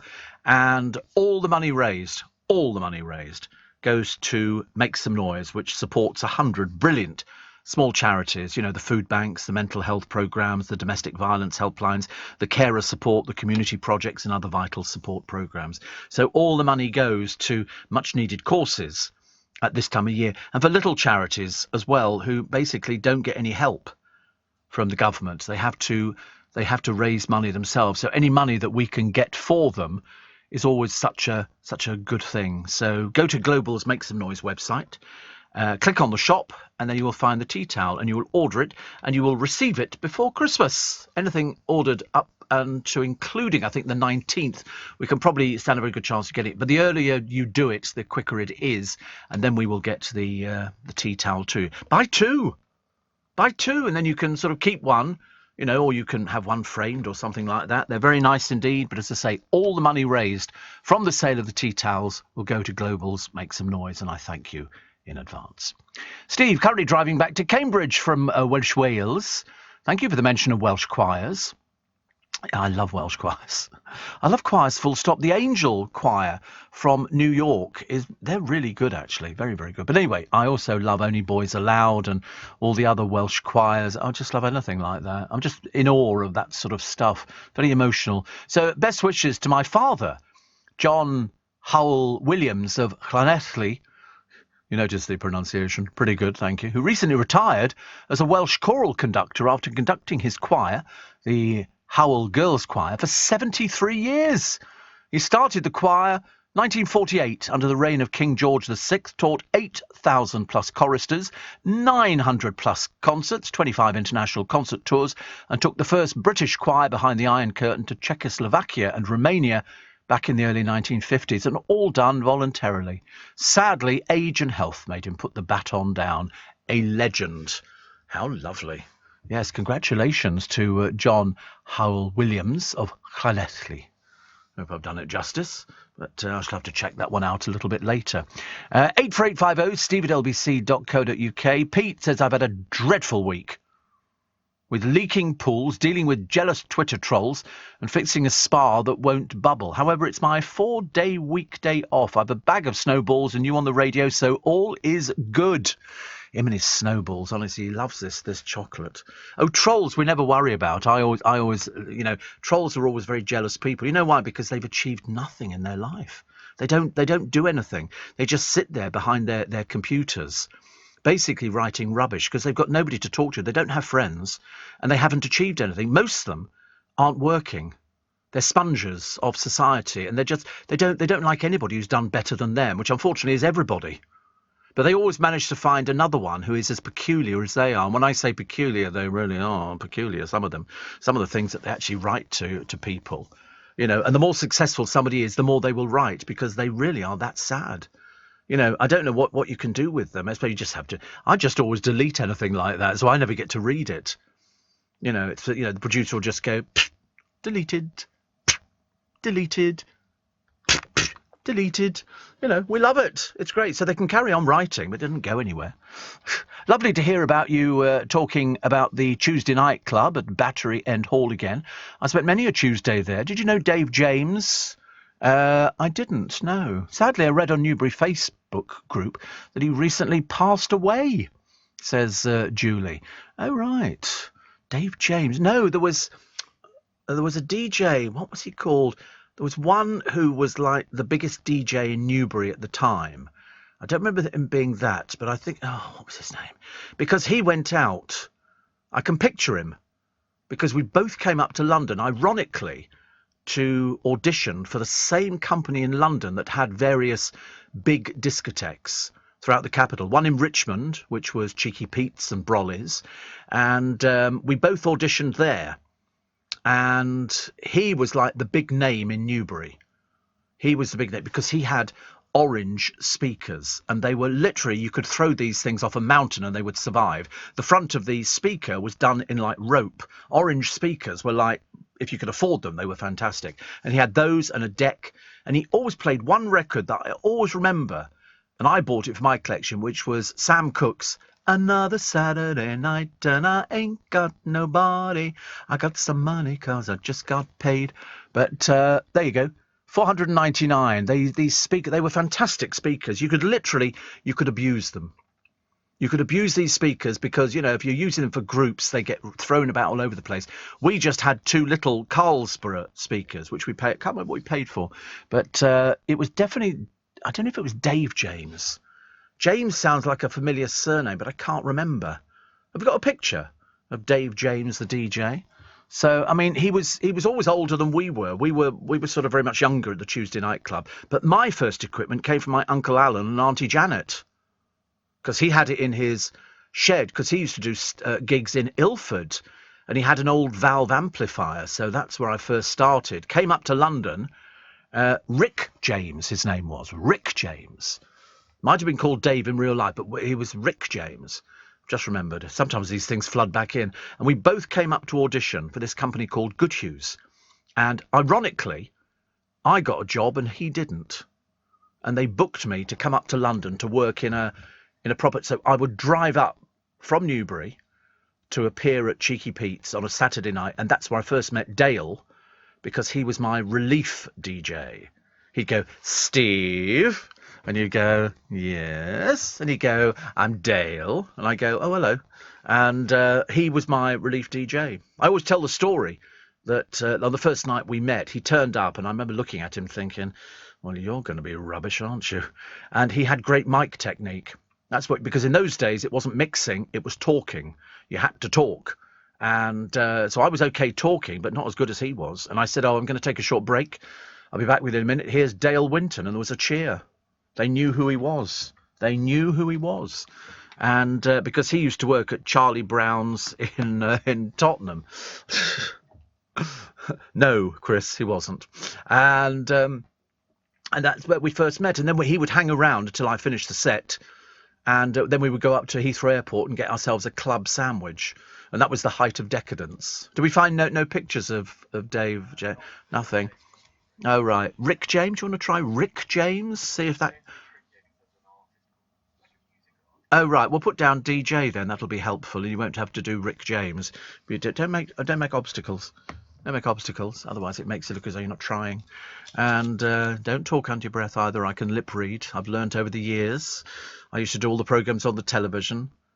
Oh, it's not possible, is it? You know that's not possible. Might be possible for you, but I somehow doubt it. Steve, I love Christmas, says Stella, and all the gorgeous decorations, but best of all, I get to open my advent calendar. Yeah, there was one in the office. The producer was trying to open it, see if he could find more chocolate. And I said, don't open all the doors. Open it on the day. He has to ruin Christmas. He has to ruin it. And so he's sort of opening it. Let's have a quick look. No, you're right, actually. None of these look like Rick James. But no, he was the biggest thing. I don't know what he did for a living. He might have done that for a living, or he might have had another job. I don't know. But he sadly passed away. So there you go. Apparently, the ABC is now a health club, says Peter, and the hut at Wash Common was where I used to go to clubs in the 70s. Unfortunately, it's soon to be demolished because they're moving to a new home. Yep, there it is. That I got into trouble over that building, which had been there. Now, bear in mind, that's been there for the past 50 years. 50 years. It's got a metal roof. Because we wanted it dark for our discotheque, we used to climb up onto the roof and put tarpaulins over it to make it dark inside because the roof had windows in it. And then we thought, what a better idea. So we went up there and we painted the windows black. So we didn't have to crawl up to do it. And the owner of the hut, I can't remember who it was, sort of said, well, that's not a very good idea. But that was where my DJing first started. Isn't that amazing? That it's still there and shortly to be demolished. They shouldn't do, really. It's a part of history. Inside, there were lots of big wooden blocks. I mean, like 3 or 4 foot across and square. And we could build a stage up. We used to have bring and buy sales in there. We used to have the Tuesday night club with the music. We only had a few records. And sometimes people used to turn up with their own records and we'd play them for them. But that's where it all started for me. That club was my history. Thank you for that one, Peter. It's funny, I have been back to Newbury on a few occasions. Don't see many cars like mine driving around Newbury, let me tell you. Because I took it into the car wash, and I've never seen so many people get excited over a car. Yeah, that's the way it goes, isn't it? But yeah, I've driven down Northbrook Street, and I've sort of been around, driven up to Wash Common where my school was. My school is now co-ed, and it wasn't in my day. It was just an all-boys school. And I think I first learnt to smoke on the school bus coming back. You'd always sit up at the back upstairs on the bus and have a cigarette. And we didn't know how to smoke cigarettes properly, so we used to go and then swallow the smoke so it came out your nose. That's how good it was. Steve says, Ash, do you wear a Trilby hat and a camel hair coat? No. He says, every time you mention the tea towels, I can just imagine you pulling up on your silver Daimler. Now, you know I don't have a silver Daimler. I really don't. He says, and opening up the door of a West London lockup to grab some stock. You're a proper Arthur Daly. Yes, no, I've never driven a Daimler. I've driven Rollses, but I'm mainly a Bentley boy. I have Bentley Bear in the car, and they bought him for me for Christmas. In fact, my brother and his lovely wife bought them Bentley Bear for me, and he's dressed up as a mechanic with a little Bentley outfit on, and he sits in the middle of the back seat. And he's been there for quite a number of years. Every time he goes in for a service, they all go, he's still got Bentley Bear. And I've seen other ones. I think they sell them in the garage, which sells me my cars. To keep my business ahead of the game, I knew I needed some fresh ideas, and fast. That's why I decided to host a young person on a T-level industry placement. My student has already brought loads of new skills into the workplace. Plus, we're getting first pick of new talent coming into the construction industry right here in the east of England. It's been a total win-win. Go next level with T-Levels. Search Skills Revolution. Steve Allen on LBC. Text 84850. Morning, nice to be company. 25.5 minutes to 6. The weekend, very nice indeed. I think people are going to be out, well, it's certainly party season. You know, every hotel, loads of people, out going to the company's Christmas party and stuff like that. I get invited to Christmas, but I don't really do Christmas parties. I'm not that kind of person. I get bored with them. I don't know why. I mean, I've been to parties. I've had my fair share over the years, and that's fine, but I just don't want to do any more. I like a quiet night in. Not necessarily a quiet night in, but somewhere where you can talk, which makes it a lot better, actually. Paul in Sutton Coldfield says, I have a half-day annual leave today. I'll be meeting the lads in Birmingham Christmas German market for a few steiners of beer. I've been thinking about buying a mechanical decorative toy, a Christmas train that drives around a track decorated with festive themes. Well, that sounds quite nice. I quite like the sound of that. You know, I think I've got, I haven't got it on at the moment, but I pinched it. It was, pinched it from Channel 5. And it's a train that you fix onto the Christmas tree, and it goes round. Father Christmas goes round, and it plays Christmas carols and all the rest of it. So you fix the track to the branches, and that was quite nice. And also they do them on they're very cheap, very, very cheap. You don't need to spend a lot of money. Steve says that, Kim, I was offered a wee Prosecco yesterday, Steve, so I gladly obliged. Not so keen, Steve. Gave me indigestion. I know. It must be a tad sacrilegious to you. I shall stick to me Australian Cabernet Sauvignon or Merlot or a Dram. I just can't get into the old Prosecco. It's funny, isn't it? I just find it unbelievably drinkable. Unbelievably drinkable. I don't think about it. I was given very, very kindly by Mrs. Modi. Used to have the newsagents over the road from us, but she's retired, and she gave me a bottle of brandy, which I thought was very generous, very, very generous. But she's retired now, but she's not moving anywhere. She's just going down the road, but it means that she can sort of rest and enjoy retirement. Robert in Detroit says, drove up to the far northwest corner of Michigan yesterday to look at a car. You would have loved the beautiful scenes of snow along the relatively empty roads in the countryside. The car turned out to be a flop. The salesman was very patronising. He showed up 40 minutes late, and the car sounded like a small aeroplane. I asked about trading in my car, to which he responded, I'm not a museum. I thought, what would Steve Allen say, but decided to politely thank him for his time and left. Yeah. I always remember thinking years and years ago, going out to buy various second-hand cars, you go around to somebody's house, and you can put stuff into where you put the oil, which quietens an engine down. I remember thinking then, not too sure about buying that, so I always prefer to buy from garages. Steve, Charlie Brown's in Tottenham mentioned, I think it's still in Chingford Mount, last checked. Oh, right, Charlie Brown's. What's your favourite Christmas song? I don't really have a favourite Christmas song. I just like all of them. I've heard all of them. I like the carols. I like everything. And Tamar from Tottenham says, I remember Charlie Brown's right near the bus garage. Myself and my sisters used to attend every week when Dale was the DJ many centuries ago. And in fact, if you buy Dale's biography, there are pictures of him in Charlie Brown's with me as well, with my shirt open. God knows why we used to do that. I can't believe it, honestly. Me in a nightclub with the shirt undone. Oh, ghastly. Tony in Hertford says, wow, you brought back some fond memories of Charlie Brown's. I used to frequent there in the early 70s and then go to Heathrow for cocktails after. Loved the music at Charlie Brown's. Oh, it was good. Those were the days. The music was so much better. I mean, I've not been in a discotheque for ages, so I don't know what music they would be playing. I have no idea because I'm completely out of the loop. But in the early days, it was... I can remember not having a record when I worked at Cheeky Pete's, and that was Nutbush City Limits. I didn't have Nutbush City Limits. I had to rush out and buy the blooming things. Steve says, Mike in Hawkhurst, I bought 10 tubs of cheese footballs in a place called Jempson's. I've still got 3 left. Sell-by dates? Pfft. Have you tried Treeslets? Yes, the Christmas version of Cheeselets. Yeah, it's exactly the same, but they're like they look like little Christmas trees. I have seen them. Steve says Barry. There they go. Yeah, little trees made by Jacobs. They're quite nice. See, I like things like I like the mini cheddars, the red Leicester ones. I like those. But the Twiglets, they're little. They're little. They're sort of obviously made on a machine. Yeah, well, I'm not asking. Nobody cares what you like. Nobody's remotely interested. Oh, I like Twiglets, goes the producer. Nobody cares. Seriously, we really don't care. It's as simple as that. People want to know what I think about Twiglets. Yeah. I bet you're probably the sort of family at Christmas. You've probably got a sideboard, and on the side will be a half-open tin of Quality Street and perhaps a couple of Satsumas or something like that. Yeah. Nuts? Do you have nuts? Yeah. How lovely. I bet it's so much fun. The atmosphere must be great, your house at Christmas. Magical. Really. Do you always do a Christmas list for Father Christmas? Do you sort of go, this year I'd like socks and pants and maybe a sponge? You put carrots out. Yeah, we used to put out whiskey. Yep, always whiskey.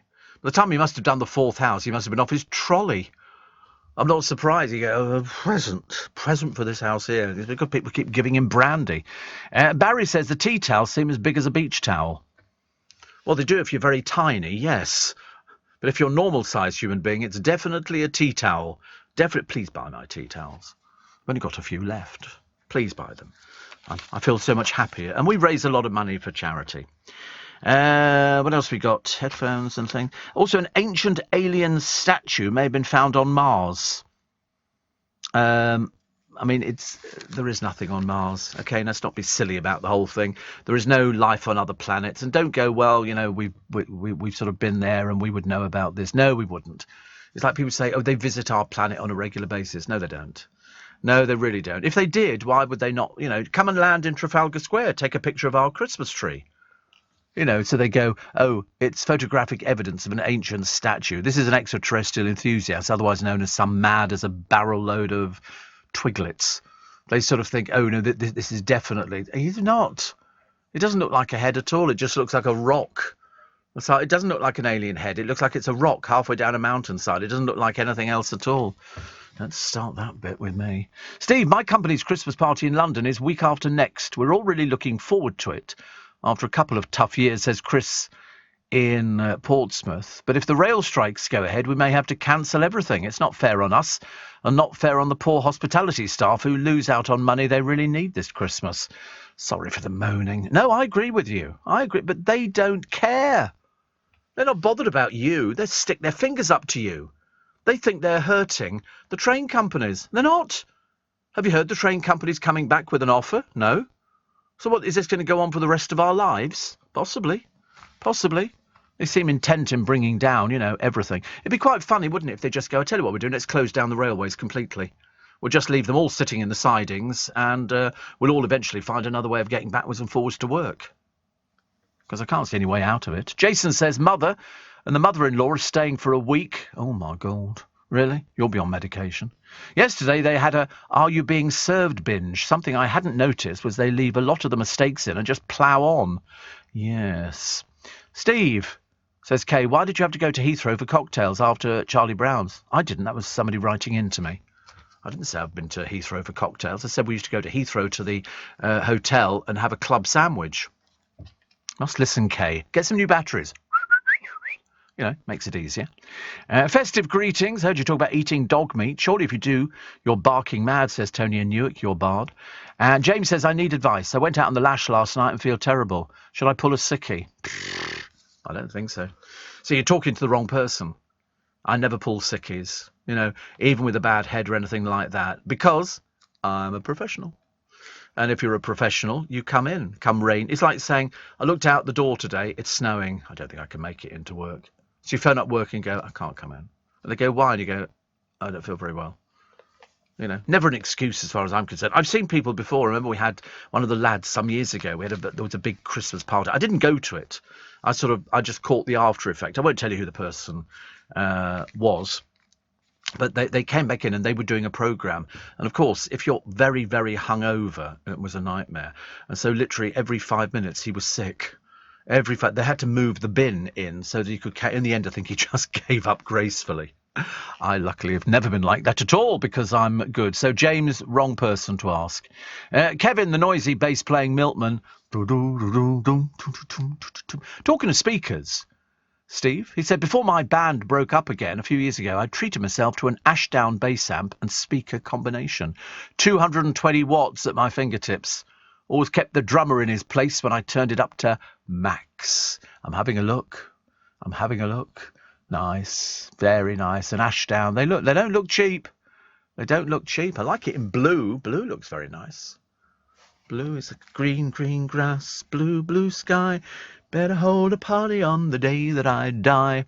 So, yeah, you can do that. Helen says, I live not far from Newbury and like going to the cafe by the canal, visiting the Watermill Theatre.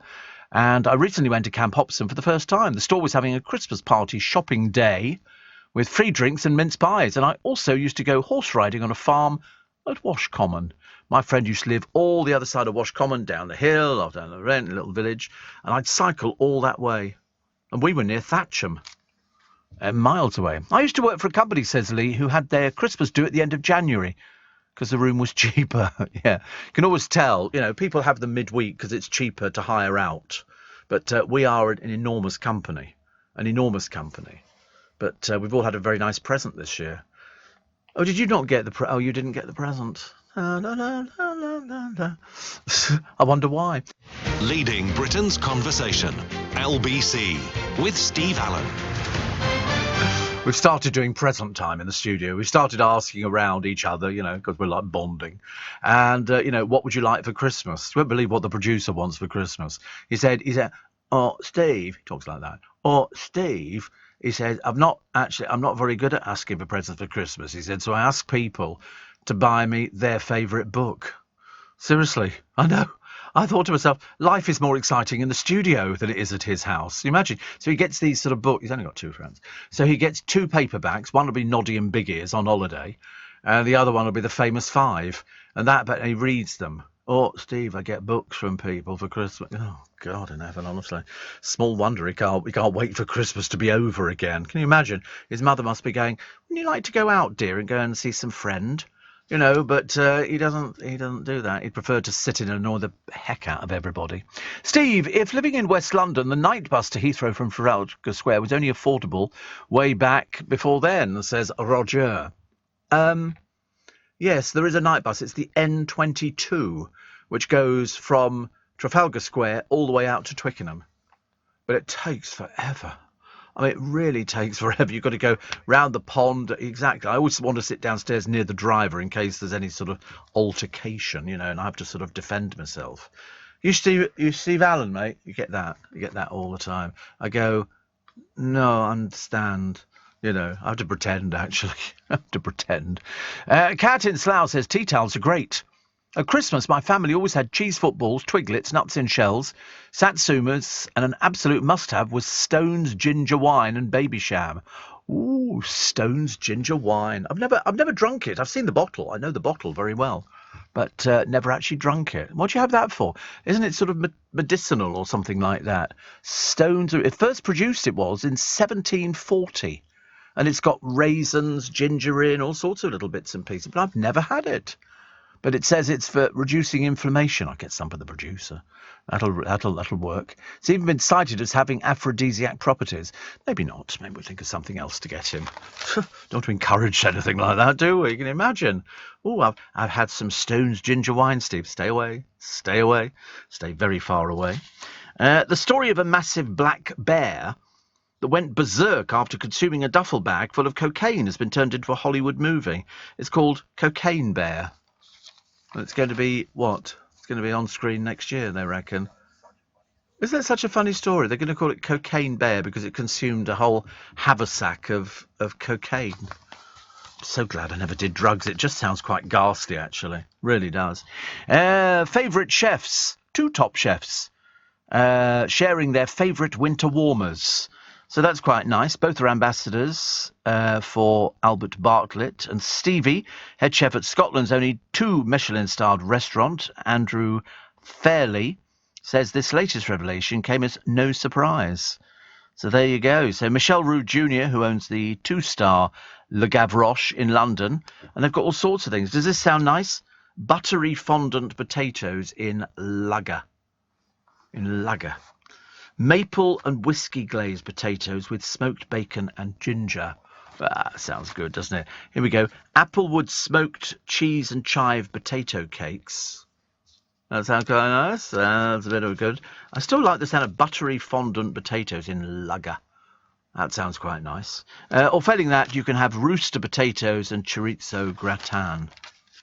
That sounds very nice, doesn't it? I think anything that involves potatoes, I'm sort of a huge fan of. Not supposed to really have them all the time. But then we told you the other day that they were saying that you can eat potatoes now and lose weight. So, and I thought, oh, right, okay. I'm sure if I just had a diet of potatoes, I really don't believe, and I shouldn't imagine any. Although, actually, I bumped into somebody yesterday. Who did I bump into? Oh, some people from our managing agents. And the first thing one of the ladies said to me was, Steve, you've lost weight. And I went, do you think so? Well, don't turn up your nose. I might have done. If people haven't seen me for a while, they might be quite surprised. I mean, I'm not sort of borderline. No, she didn't mean I've lost my weights, as in sort of pumping iron. She meant that, I'd lost weight and I looked good. Which, I mean, I'll take that as a compliment. I quite like the idea that I've lost weight. Turned me into a bit of a sex symbol, which is very nice indeed. I quite like that. What else we got? Oh, this town can't turn off the festive lights. Imagine. They could be up there for years to come. We can't turn the lights off. But then I have lights all the time.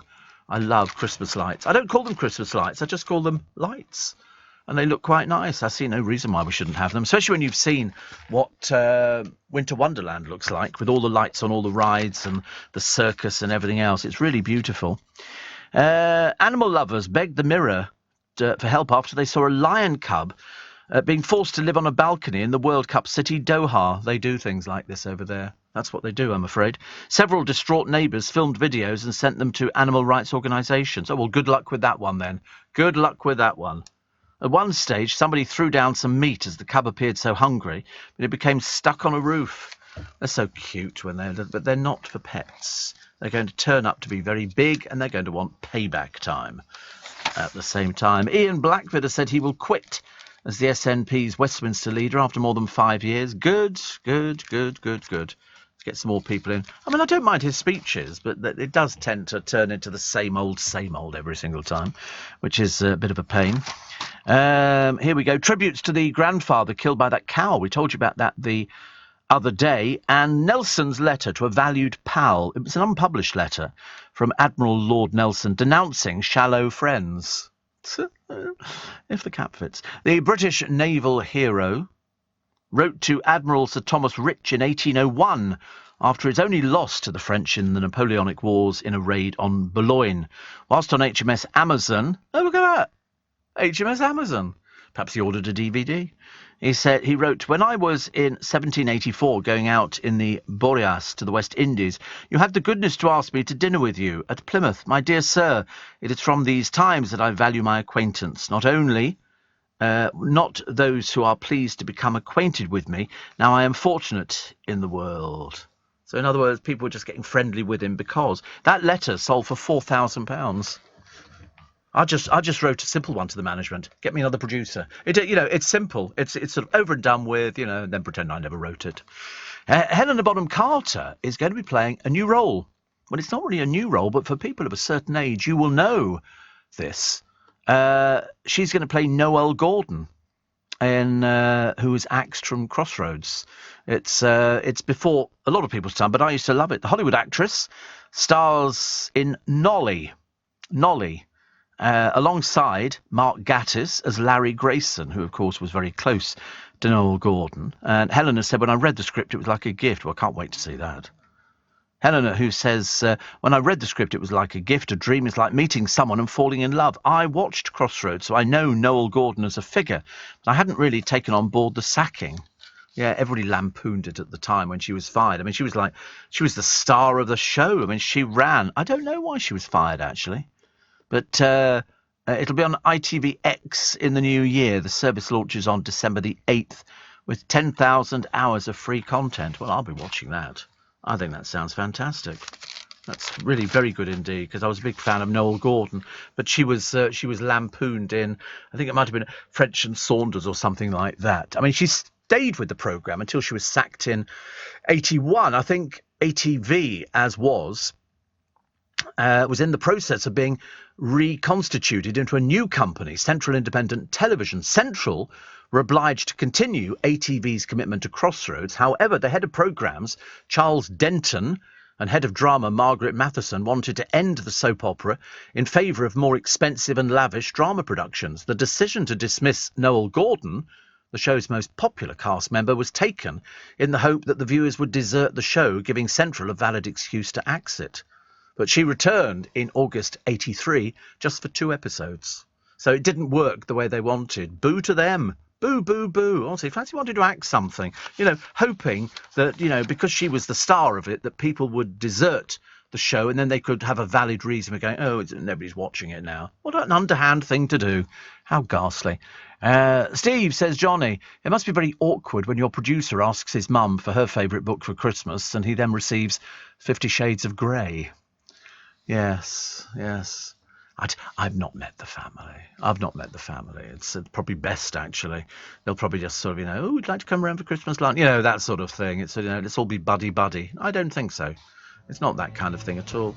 In fact, you work with people and you sort of build up a bond with. I nearly said a bondage. And I don't think so. Interestingly enough, that last one was from somebody called Johnny. How appropriate. Steve, Snowball, a glass of yellow greatness at Christmas, says Andrew in Woking. You're mad. And Terry says the disco you were talking about was called Charlie Chan's. Charlie Brown is the name of the junction. No, it was called Charlie Brown's. Believe you me, it was Charlie Brown's in Tottenham. Oh, yes. I went there all the time. Charlie Brown's, Tottenham. Steve, did you see Phil Vickery's homemade mince pies on this morning yesterday? Included marmalade in the pastry, says Jane. We love Phil Vickery, as you know. We love the news, and that's why here it comes at 6. With UK Export Finance, I'm fulfilling more export orders from around the world with working capital support. Export insurance means I'll get paid when exporting to challenging markets. At UK Export Finance, we believe no viable UK export should fail for lack of finance or insurance. Between 2022 and 2023, we provided £6.5 billion of government-backed trade finance to support UK exports. Learn how we could help you win export contracts, fulfill orders, and get paid. Search UK Export Finance today. This is LBC from Global, leading Britain's conversation with Steve Allen.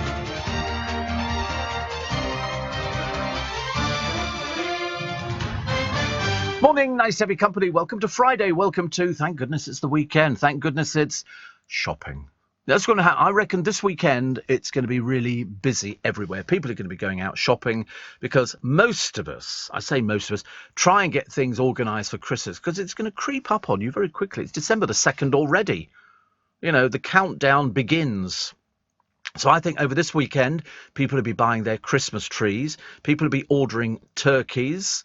People will be getting things organised, making sure you've got the veg, making sure you've got the... Try and do a list. Because if you don't do a list and check it twice, you won't find out who's naughty or nice. And then you have to make sure that you've got everything ready. Nothing worse on the day where you go, oh, my God, gravy. You've got to remember, all these things can be bought well in advance. And you can freeze most of it. So that's quite a good idea. But it depends. I mean, you might be vegetarian and you go for a completely different Christmas as opposed to something traditional. Interesting. We're looking forward to the return of It'll Be All Right on the Night Tonight. I wonder if David Walliams will show any hilarious outtakes of that time a foul-mouthed TV talent show judge forgot his microphone was on. I wonder. The answer is probably not. Probably not. And what was the other one? Surprise at Channel 5's 30 tips to cut your Christmas spend. It says, don't watch any of this morning's overpriced gift guides was not in the top 30. There were some festive nuggets. For example, it's cheaper to have your Christmas lights flashing than have them on constant. Did you know that? They use more power if they're on static than if they're on flashing. Yeah. And it was interesting. There was also, last year, 74 million mince pies went in the bin. So, how do they know? 74 million pies. People throw them away. What is the point? Throwing them away. It's just absolutely ridiculous. Also, Celebs Go Dating, one of the most boring programmes. And in fact, back comes Pete Wicks again, the most dreariest man, for the third time on a programme. He might as well look at himself, I'm afraid, in the mirror and go, and that's why you've not pulled. Seriously. It's so boring. This, he's almost using this as an excuse for his career. I say career, I don't know what he does for a living. EastEnders favourites are back for the soap icon's funeral because they buried June Brown.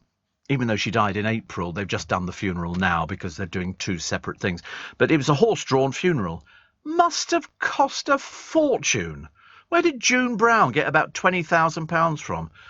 Two beautiful horses with plumes on and 1, 2, 3, 4 people working it. I mean, it's very nice. They had all sorts of people who came back, Natalie Cassidy and Colin Russell and who else? I think Lauren, Jacqueline Josser. and various other people. Punk Mary the Punk came back as well, all for Dot Cotton's funeral, which apparently was very good. Very, very good indeed. But as I say, where she got the money from, I've got no idea. I didn't think she had threepence to rub together. It's always the way, though, isn't it? People sort of find money. Oh, look, here we go. Day two of Living Christmas Special. Thank you. All right. Great to work with you. Very happy. And they've got all sorts of things here. Christmas sparkle on a budget. A mini hot water bottle. What's the point of that? Who wants a mini hot water bottle? You want a proper water bottle, don't you? Here we go. Tom Ford's Noir Eau de Parfum, £100, which is, you know, sort of about the same sort of price, actually. You've got a lot of Tom Ford stuff. Black Orchid from Boots, £90. £90 for a, you know, that sounds quite a lot. That must be for a lady, mustn't it, really? Yves Saint Laurent, Black Opium, £65.60. Yves Saint Laurent, yeah. I mean, that must be for women, actually, looking at it. Oh, no, it might not be, actually. Mont Blanc Explorer Eau de Parfum from Boots, £75. My God, it's all going on credit card. I could just tell. You're not going to be coughing up the readies on something like that. And then you've got Pizzeria Toy, £10 at Argos. What you do is you get your own pizzeria, complete with toppings and a pizza wheel. I mean, it's ridiculous. We've got a new restaurant opening down the side here, and I think it's something like pancakes. It appears to be like, I've tried to peer inside, but I can't manage to see what they're selling. I think it's pancakes. They're stacking them. So you have a pancake on, I don't know. It replaces, we had a very good pizza place there called MOD. And they were very good pizzas. Did you ever have any of their pizzas? Oh, they were fantastic. Mod Pizza, absolutely fantastic. But cheap. They went out here. They went out. They closed. So now you've got this new place called Stacks, I think. What they do, I've got no idea. Steve, on a Freeview channel, there are 6 episodes of Crossroads, one being The Wedding. Massive affair. And Rose says, love the banter you have with Darren before your show. Thank you very much indeed. Yes, we always enjoy a little chat like that. People always think that you don't talk to people you work with, but we talk all the time. All the time. It's one of the very few jobs where you do chat to excuse me, people, because you work with them. What else have we got? Strictly Come Dancing. And this is a BBC scheduled shake-up for the World Cup. This is the musical special, because the World Cup's taking over all sorts of bits and pieces. Oh dear, ticky throat. Elf the Musicals at the Dominion Theatre until January the 7th gets a 4-star rating. 4-star rating, so well worth going for, I think, if you're looking for something. And because it's at the Dominion Theatre, huge theatre, barn of a place. Absolutely. And Simon Lipkin takes over as Buddy. Why do I know Simon Lipkin? Why do I know Simon Lipkin?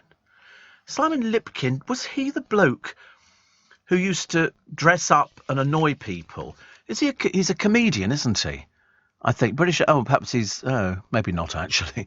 Simon Lipkin. I just for some reason he was in Monty Python's Spamalot. He was also in the Menier Chocolate Factory production of Assassins.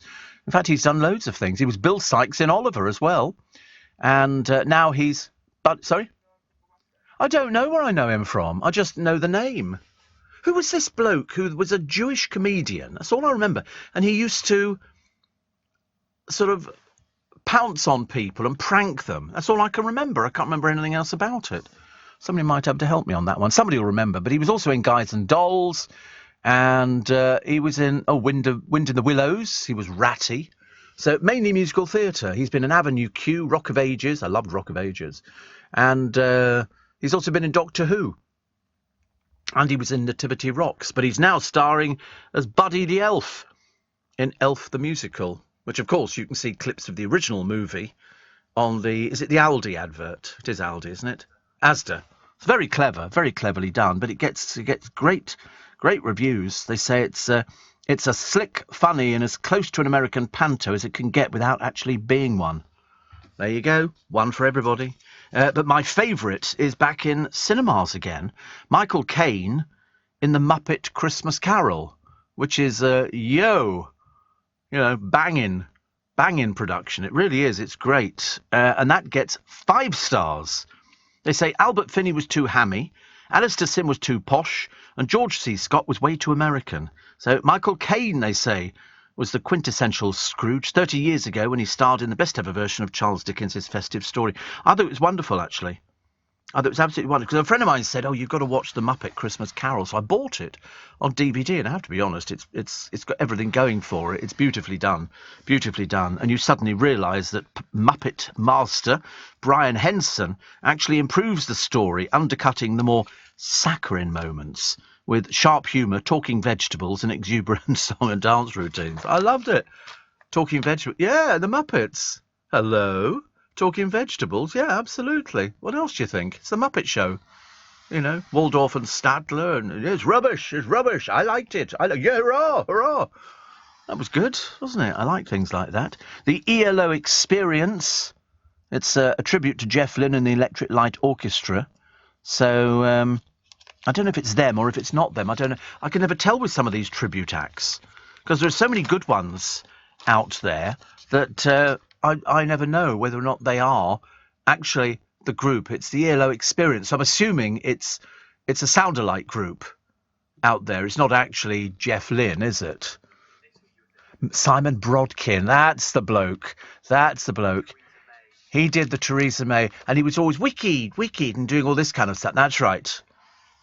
Yes, that's right. And he used to turn up on all sorts of different things. He was a comedian and a prankster. Lee Nelson was his name. Lee Nelson. So that's right. He handed Theresa May. She got a P45, did she? From him. Ah, right. Interesting. Very interesting. I couldn't remember his name because he's disappeared now. So, I mean, he doesn't seem to turn up and anything. He did an interview. Did he get... Oh, right. He gets anxiety. Everybody gets anxiety about performing, though, don't they? I mean, it's a case of as long as you've made enough money and you can afford to sort of sit back and go there. Because I think once you get into the mindset of I get anxiety, then you sort of get it even before you've got anything to be anxious about, which is interesting. What else we got? John Higgins snatched defeat from the jaws of victory at his home Scottish Open yesterday. Snooker. Can't be bothered.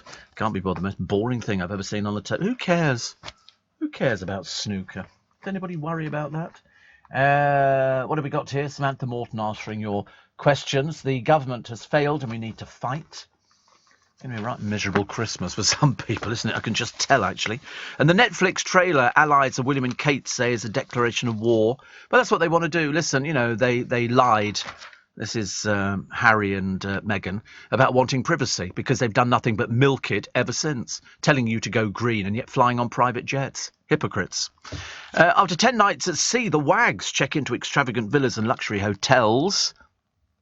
I mean, to be honest with you, I've never seen such a bunch of dreary people in my entire life. They have such vacuous lives. The only thing they know about is shopping. They don't seem to know anything else. They can't have really conversations about anything, which is a bit of a disappointment. And a declaration of war. The royal insiders describing the Netflix trailer before comparing Harry and Meghan to the Kardashians. That's what they love. They're into the exposure bit. They didn't check out the charity that's just given them an award. And it's all a little bit tacky, which I think, you know, kind of works out. Steve Allen on LBC. Text 84850. Apparently, well, I mean, luckily, a friend of mine knows, Paul Fear, he knows exactly that it was, what did we say it was? Brodkin?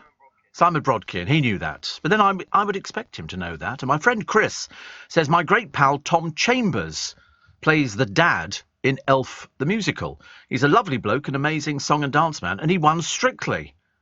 Oh, well, there you go. I should really go and see it because I think Paul Fear has been to see it, and I think he sort of raved over it, which is Andrew Castle's daughter's in it as well. My God, we've got so many connections, haven't we? It's showbiz, baby. Ice, Ice, Baby. What was the name of that group who did Ice, Ice, Baby? I can't remember who it was now. Was it... Oh, it's hopeless. I'm singing a current tune and they all look at me blankly like I'm a complete idiot. Was it Muller Rice? Oh, Vanilla Rice. That's right. It was Vanilla Rice, wasn't it? Vanilla Rice. Ice, Ice, Baby. I was listening to some very good tracks the other day. I was in the bathroom here, and I was listening. They were playing some banging tunes. I was going. I don't know what I was listening to. It was very good though, very entertaining. All I don't want for Christmas is weed killer and a Hoover bag.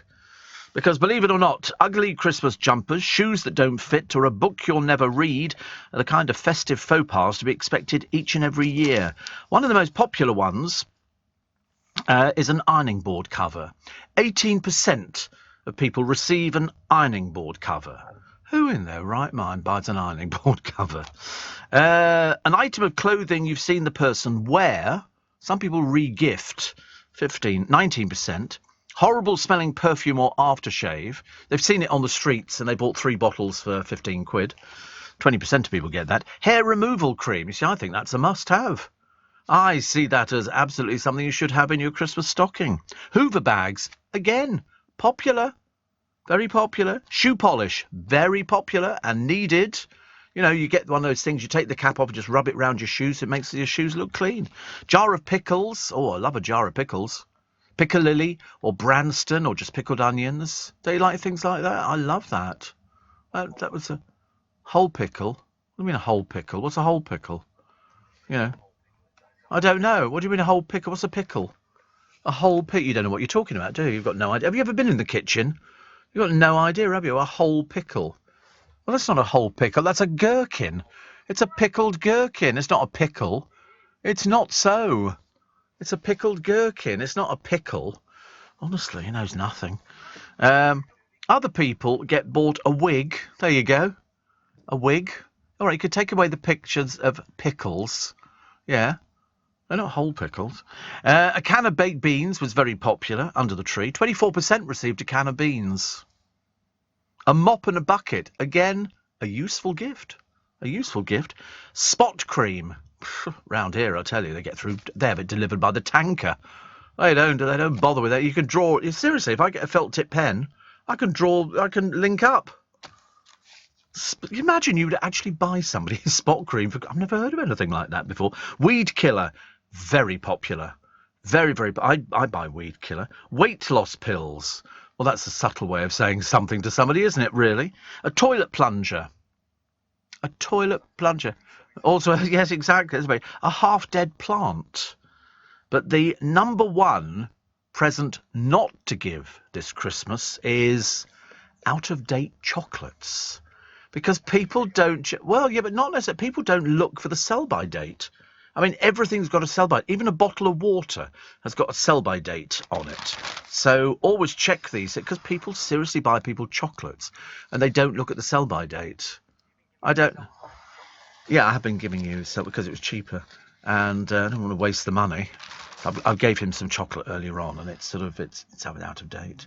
I tell you, the worst place for getting out of date chocolate, markets, because they're buying it cheap from the wholesalers, and they're just hoping to shift it. Because sometimes you buy things and they go, oh, I'll save this for Christmas, and look at the date, and it's expired already. So you have to be very, very careful, I think. Jan Moyer. Talking about Harry's poisoned gauntlet. This is Harry and Meghan. They could have chosen to release the trailer for its 6th part any time between now and the expected launch next week. I think they're a ghastly couple. Absolutely ghastly. Really. If he hadn't been in the royal family, she'd not be going out with him. Seriously, it's as simple as that. And there's one here. Jan talks about recession. What recession? She says there is a new restaurant called Bacchanalia, which has just opened in London. And it says on its website, welcome, fellow seekers of the sublime. And it's not long, she says, before we crash headlong into the ridiculous. The Mayfair restaurant serves 40 types of champagne, including bottles of Krug at £3,800, 3 varieties of caviar. There's a whole turbot for £100, while waiters in togas slip £7.50 bread baskets onto the table. Plus, there's a 14.5% service charge. That really annoys me. I'm really annoyed about service charges. Should be left up to you, but anyway. And she said, I had a salad, a sausage, and a small carafe of wine, and it cost me over £100. Over £100. But guess what? Nothing tastes as good as sex feels, is the philosophy of the restaurant's culinary director. I'm running out of the will to live, says Jan, and inverted commas. So what have we got here? Let's have a quick look. Here we go. A Greek salad is 20 quid. They've got oyster served with green pepper. And you get 6 for 32 quid, 12 for £64. What would I be eating here? Let's have a look. Grilled Greek sausage, £18. Also, Greek-style meatballs, 18 is £32. Tempura courgette flour is £24. It's not cheap, is it? £28 for a crab salad, shaved fennel, kumquat, citrus and chive dressing, which sounds quite nice. It sounds quite expensive. And they've got crusted baby potatoes, which I quite like the sound of as well. And Roman flatbreads, beef, tomato, garlic, confit, wild oregano, £18. Gorgonzola, I'm so sorry. Vegetable frito misto, yoghurt and buttermilk dressing, £20. So it's all there. It's all there. It is quite expensive, but there again, you're paying for a restaurant that's in Mayfair. I should imagine rents are very, very expensive. They've got bone-in ribeye, 40-day dry age. Can anybody taste the difference on that one? I couldn't taste the difference. Risotto Nero, Dorset crab, Metaxa bisque and fresh chilli. The bone-in ribeye, 40-day dry aged, 1.2 kilos of British beef with grilled artichoke is £135. Ugh. £135. You see, if there's 4 of you going out, before and by the time they've added 14.5%, it's quite expensive. It's not cheap, is it? Not cheap. Rather go to Marks and Spencer's and go and buy some Dauphinoise potatoes. Thank you very much indeed. Much nicer. Much nicer. Birthday today, Connie Booth. Happy birthday, Connie Booth. Producer said, "Oh, Connie Booth." I didn't know who she was. And I said she wrote Fawlty Towers with her then husband, John Cleese, and played the put-upon waitress and maid, Polly Sherman. Apparently, she penned almost all of the female dialogue because Cleese was terrible at writing female characters. She's 82 today. I bet she looks as good as ever. 82. Happy birthday. And also, we were talking about this the other day. We were talking about wrestlers in this country. I always thought wrestling was the biggest fiddle on the television. I think they just used to make a lot of noise and then pretend to jump on somebody's head, and they never did. But Shirley Crabtree, the English wrestler, also known as Big Daddy, died at the age of 67. He died in 97. Oh, look, I'm looking at pictures of Connie Booth. She looks great. She looks absolutely great.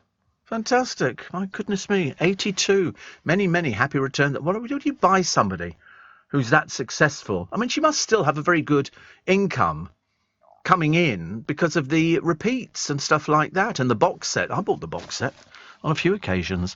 Also, December the 2nd, 1994, Richard Gere and Cindy Crawford confessed that they'd been living a lie. They released a joint statement revealing that they separated 5 months ago, although they've got no plans to divorce. For months, the couple have denied that their 3-year marriage was in trouble.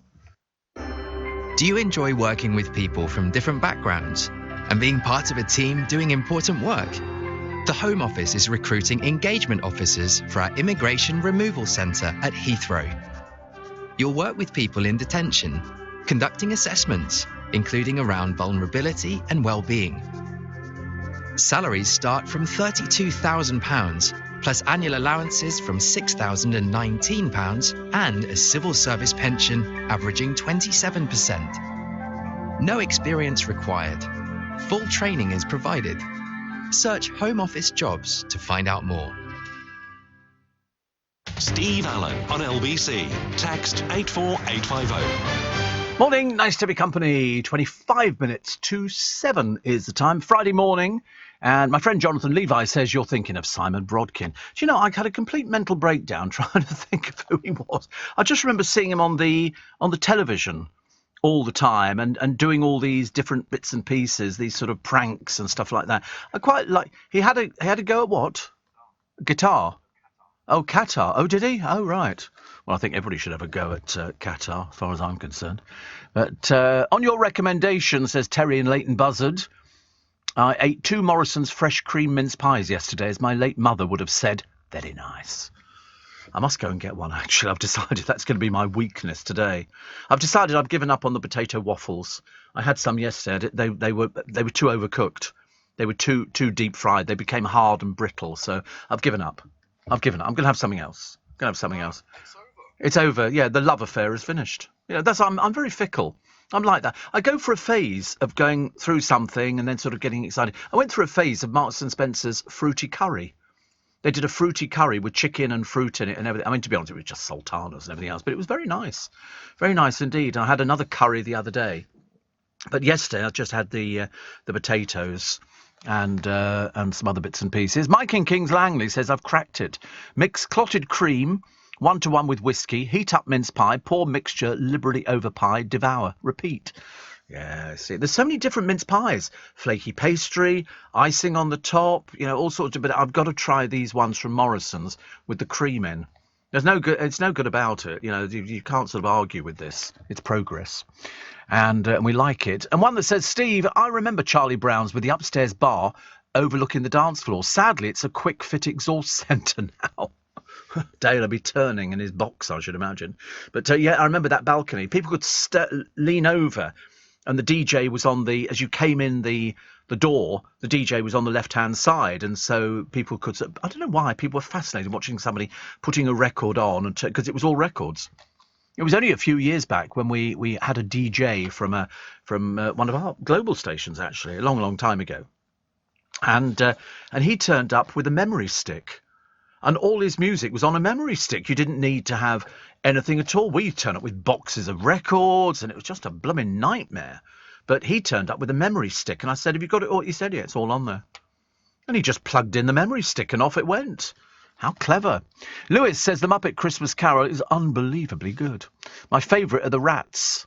I couldn't remember them, actually. James says, did you know Simon Brodkin is actually a doctor?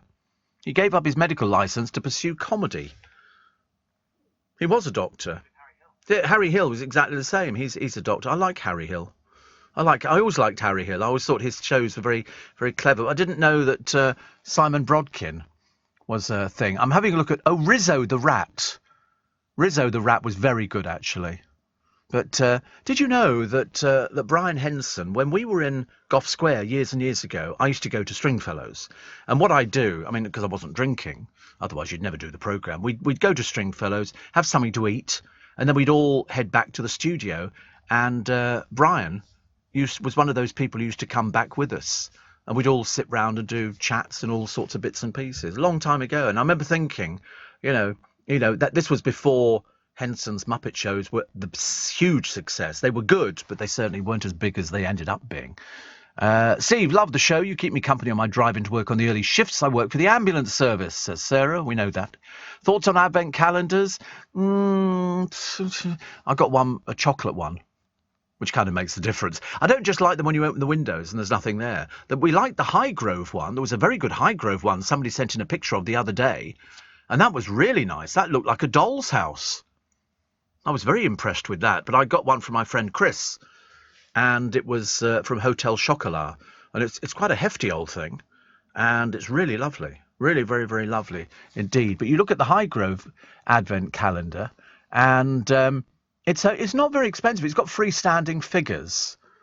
I mean, look at this one. There's a musical Piccadilly Advent calendar from Fortnum's, 175 quid for an Advent calendar. I mean, is it only usable this year? They said it features 24 spaces with small numbered doors. Upon opening each door, a very merry tune, such as Hark the Herald Angel. Oh, how lovely. That looks quite posh, doesn't it? Doesn't even come... Oh, right, you have to put your own sweets in there. Oh, right. Yeah, but I mean, just the idea of opening a door means it plays Hark the Herald Angels Sing. That in itself...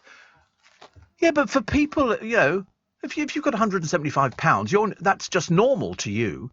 You're at the cheaper end of the market, Poundland. How much is that? £1, I'll take it. But, I mean, look how beautiful that is. Really lovely. Have you ever seen Victorian jigsaws? They're gorgeous. Really gorgeous. But the Highgrove Advent calendar for £5.99, I think that's good value. I think that's really good value. I like that a lot, actually. Oh, there's a tea-filled wooden Advent calendar from Fortnum as well, £155. That comes with, because it's a tea-filled wooden advent calendar. Yeah. But the other one looked nicer. And you can refill it every year. I like things like that. But not just the ordinary, one sheet. Country Life, the other week, had the advent calendar on the front cover, and then you open the doors. But it's only got a little picture behind it. I like the idea of getting a present. It's kind of an incentive to open it up. And the kids get great, delight, Sarah, as you know, in opening the doors. They take it in turn. I've got to open the door today and see what's behind it. Typical. Nothing. Just a picture. I knew someone, Steve, says Helen, who did horse-drawn funerals, who told me about an incident when on the way to a funeral the horses were spooked and jumped in the air, causing the driver to fall out of the carriage. They knew the way to the cemetery, so proceeded at a gallop to get there on their own, when unfortunately the wheels clipped a wall turning in, and this time the whole carriage was upturned. The deceased family... well, it wasn't the family who were deceased. Presumably they had a deceased member. Were apparently furious, and despite loving horses, I don't think I'm going to have a horse-drawn funeral. Yes, but it's like people who have these wicker baskets. They're very nice, but they're very wobbly. You've got to be very careful, actually. Steve, Simon Brodkin is also the one who threw cash at Seth Blatter after Qatar was awarded the World Cup to highlight the corruption at FIFA. Oh, right. See, I don't know anything about things like that. Is that what he did? Oh, didn't make much coverage then, did he? He should have got more coverage. Oh, years ago it was. But Ian in Darwin says, have you seen Patrick Stewart's version of A Christmas Carol? Yes, I have. He looks very good, doesn't he? And Ice Baby was Vanilla Rice, but the bear from Muller Rice sang it, saying Rice, Rice, Baby. So you're correct on both. Thank you very much indeed. I like to be as on as I can be. I've definitely got to get these Morrison's fresh mince pies. I might have to buy 2 lots. I'm trying to think where our Morrison's is. Oh, there he is. So he just gives them... Oh, it's amazing, isn't it? That was Seth Blatter who ordered Qatar the money. Didn't Qatar pay a huge amount of money to FIFA? That's what people think happening. Oh, and that's what he's saying. I love the way the security, get him out. And he just threw it all in the air. Listen, wherever there's money, there's things going on, let me tell you. Lawrence says, read Christmas presents. How about a tin of chickpeas? They survived. They can survive a nuclear Armageddon. I've never had chickpeas. Never at all. Sam says, I made the 3D sculptures out of the front of Bacchanalia restaurant. However, the Damien Hirst sculptures inside were £3.5 million each. Isn't that funny? We've now found somebody who made the 3D sculptures at the Bacchanalia restaurant we were talking about a minute ago. Is there no end to the amount of people who listen to LBC now? Honestly, I've got taxi drivers repeating my programme back to me, which is good. And somebody says, why is it harder to buy advent calendars? You're joking. They're everywhere. You can't move. In fact, now you might get them cheaper because we've already got 2 days in. So you might get them a little bit cheaper. Finish reading the text. It says, maybe I should up my rates. Oh, why is it? Yeah, their days are numbered. Oh, it's another joke, is it? Right, you're barred. I refuse to have jokes that I don't even understand. I think that's grossly unfair, and you're playing on the fact that I'm not up to date with some of the latest humour. Okay. Steve, Paul in Merthyr Tydfil, just thinking of Fawlty Towers. Hard to believe they only did 12 episodes. He says, yes, I know. And I know every single one of them. I mean, many of them you couldn't actually play nowadays because of content. Same with everything. You find it in all sorts of bits and pieces. Kim says, I'm out for a bit of lunch and then shopping tomorrow. Better go easy on the wine. Back in time to watch It's a Wonderful Life on film for... Oh, please watch It's a Wonderful Life. It is super. I don't know if they're showing the black and white or the coloured version, the coloured-in version, but both equally brilliant. Black and white. Go for black and white. It's so lovely. And I hated it when I saw it, as did everybody else at the time. It didn't go down at all well. But she says, enjoy your weekend. Thank you for a superb week. Take care of yourself. Love ye, and I'll see you on the Monday. Thank you, Kim, very much indeed. Steve Allen on LBC. Text 84850. Morning. Martin in East Grinstead says, Steve, for the last 2 years, I'll be making my own advent calendar. with the box from Hobbycraft with 24 little boxes, all different sizes, painted, decorated, and put your own little bits and pieces in it. Yeah, I mean, I think they're well worth it as well. Kids get great pleasure out of something, although they might cheat. They might cheat. It's quite easy to cheat, but you can get gift boxes from Hobbycraft, and then just put all sorts of bits and pieces in there. Or just go to a shop and buy an advent calendar, which is one that it's got just the numbers written on there, and then you can sort of pop bits and pieces in. 9 minutes to 7. Don't forget my limited edition Radio Royalty tea towel on the last leg. And they're on the Global Make Some Noise website, which if you haven't been to before, you must go to over the weekend. Global's Make Some Noise. And you click on the shop and you will find my limited edition Radio Royalty tea towel. And I would love you to buy one. I'd love you to buy two. I'd love you to buy as many as possible, because all the money raised goes to Global's Make Some Noise. 100%. Your money helps us support more than 100 brilliant small charities delivering food banks, mental health programmes, domestic violence helplines, carer support, community projects and other vital support programmes. Without your help, these charities would just disappear, some of them. So we like to help as many as possible. And if you go and check it out, I don't think you'll be disappointed. It's a nice tea towel. And I bought a few now. So if I bought a few, and it's my picture, you know, I think they make nice little tree presents for somebody. You can either roll them, but if you order today, guaranteed Christmas delivery, guaranteed before Christmas delivery, up to about the 19th of December, you'll get them for Christmas. So help us out, please. Thank you. 84850 Steve at LBC. Catherine says, I went to buy a big chocolate trifle from Waitrose, but stopped when I saw it's got sour cherry included. Oh no, I love sour cherry. Sour cherry's great. Sour cherry is very good. Yeah, and all it means is they'll be a little bit sharp, but either going to taste yummy or yuck. No, it's delicious. It's delicious. So what they haven't done, they haven't sweetened the cherries. They're just cherries. You haven't sort of soured them deliberately. Oh, no, you'll love them. I promise you. Apparently, ginger wine and whiskey is a whiskey mac, says Nick in the South Downs. Yes, a whiskey mac. You don't find people ordering things like that now, do you? People don't go for the sort of things that you used to. You go into a pub over Christmas or Boxing Day and you go, a whiskey mac. And people knew what it. I'm sure you go into a pub now and you ask for a whiskey mac, and 90% of the bar staff wouldn't have the faintest idea how to do it. Whereas you feel like saying, do you do cocktails? And, you know, see what they come up with. BBC bosses have been accused of throwing older people under a bus. As I say, we had a bit of a laugh at that one earlier on, saying it's a new game show with Stephen Mulhern. MPs sit out at the corporation's plan, with one MP saying that the broadcaster was ripping the heart out of these services because all 39 local stations will retain their own dedicated programme between 6 and 2, but from then on the programming will be shared between stations so they can plough more money into boosting its local online services. I mean, it's something they should have done years ago. They've left it a long, long time. The audiences are so pitifully small. There's more people working on the programmes than actually listening to them, which is a bit of a problem. It's sort of self-indulgent. It was relevant years and years ago, but it's not relevant now because you get everything you want from all the stations. I mean, we have more stations than anybody else at all. And, you know, we've sort of done different bits and pieces with sort of realigning radio stations. So why the BBC has taken so long? But, of course, you know, people go up in arms and say, oh, it's terrible, it's this and that. But it doesn't produce the audiences.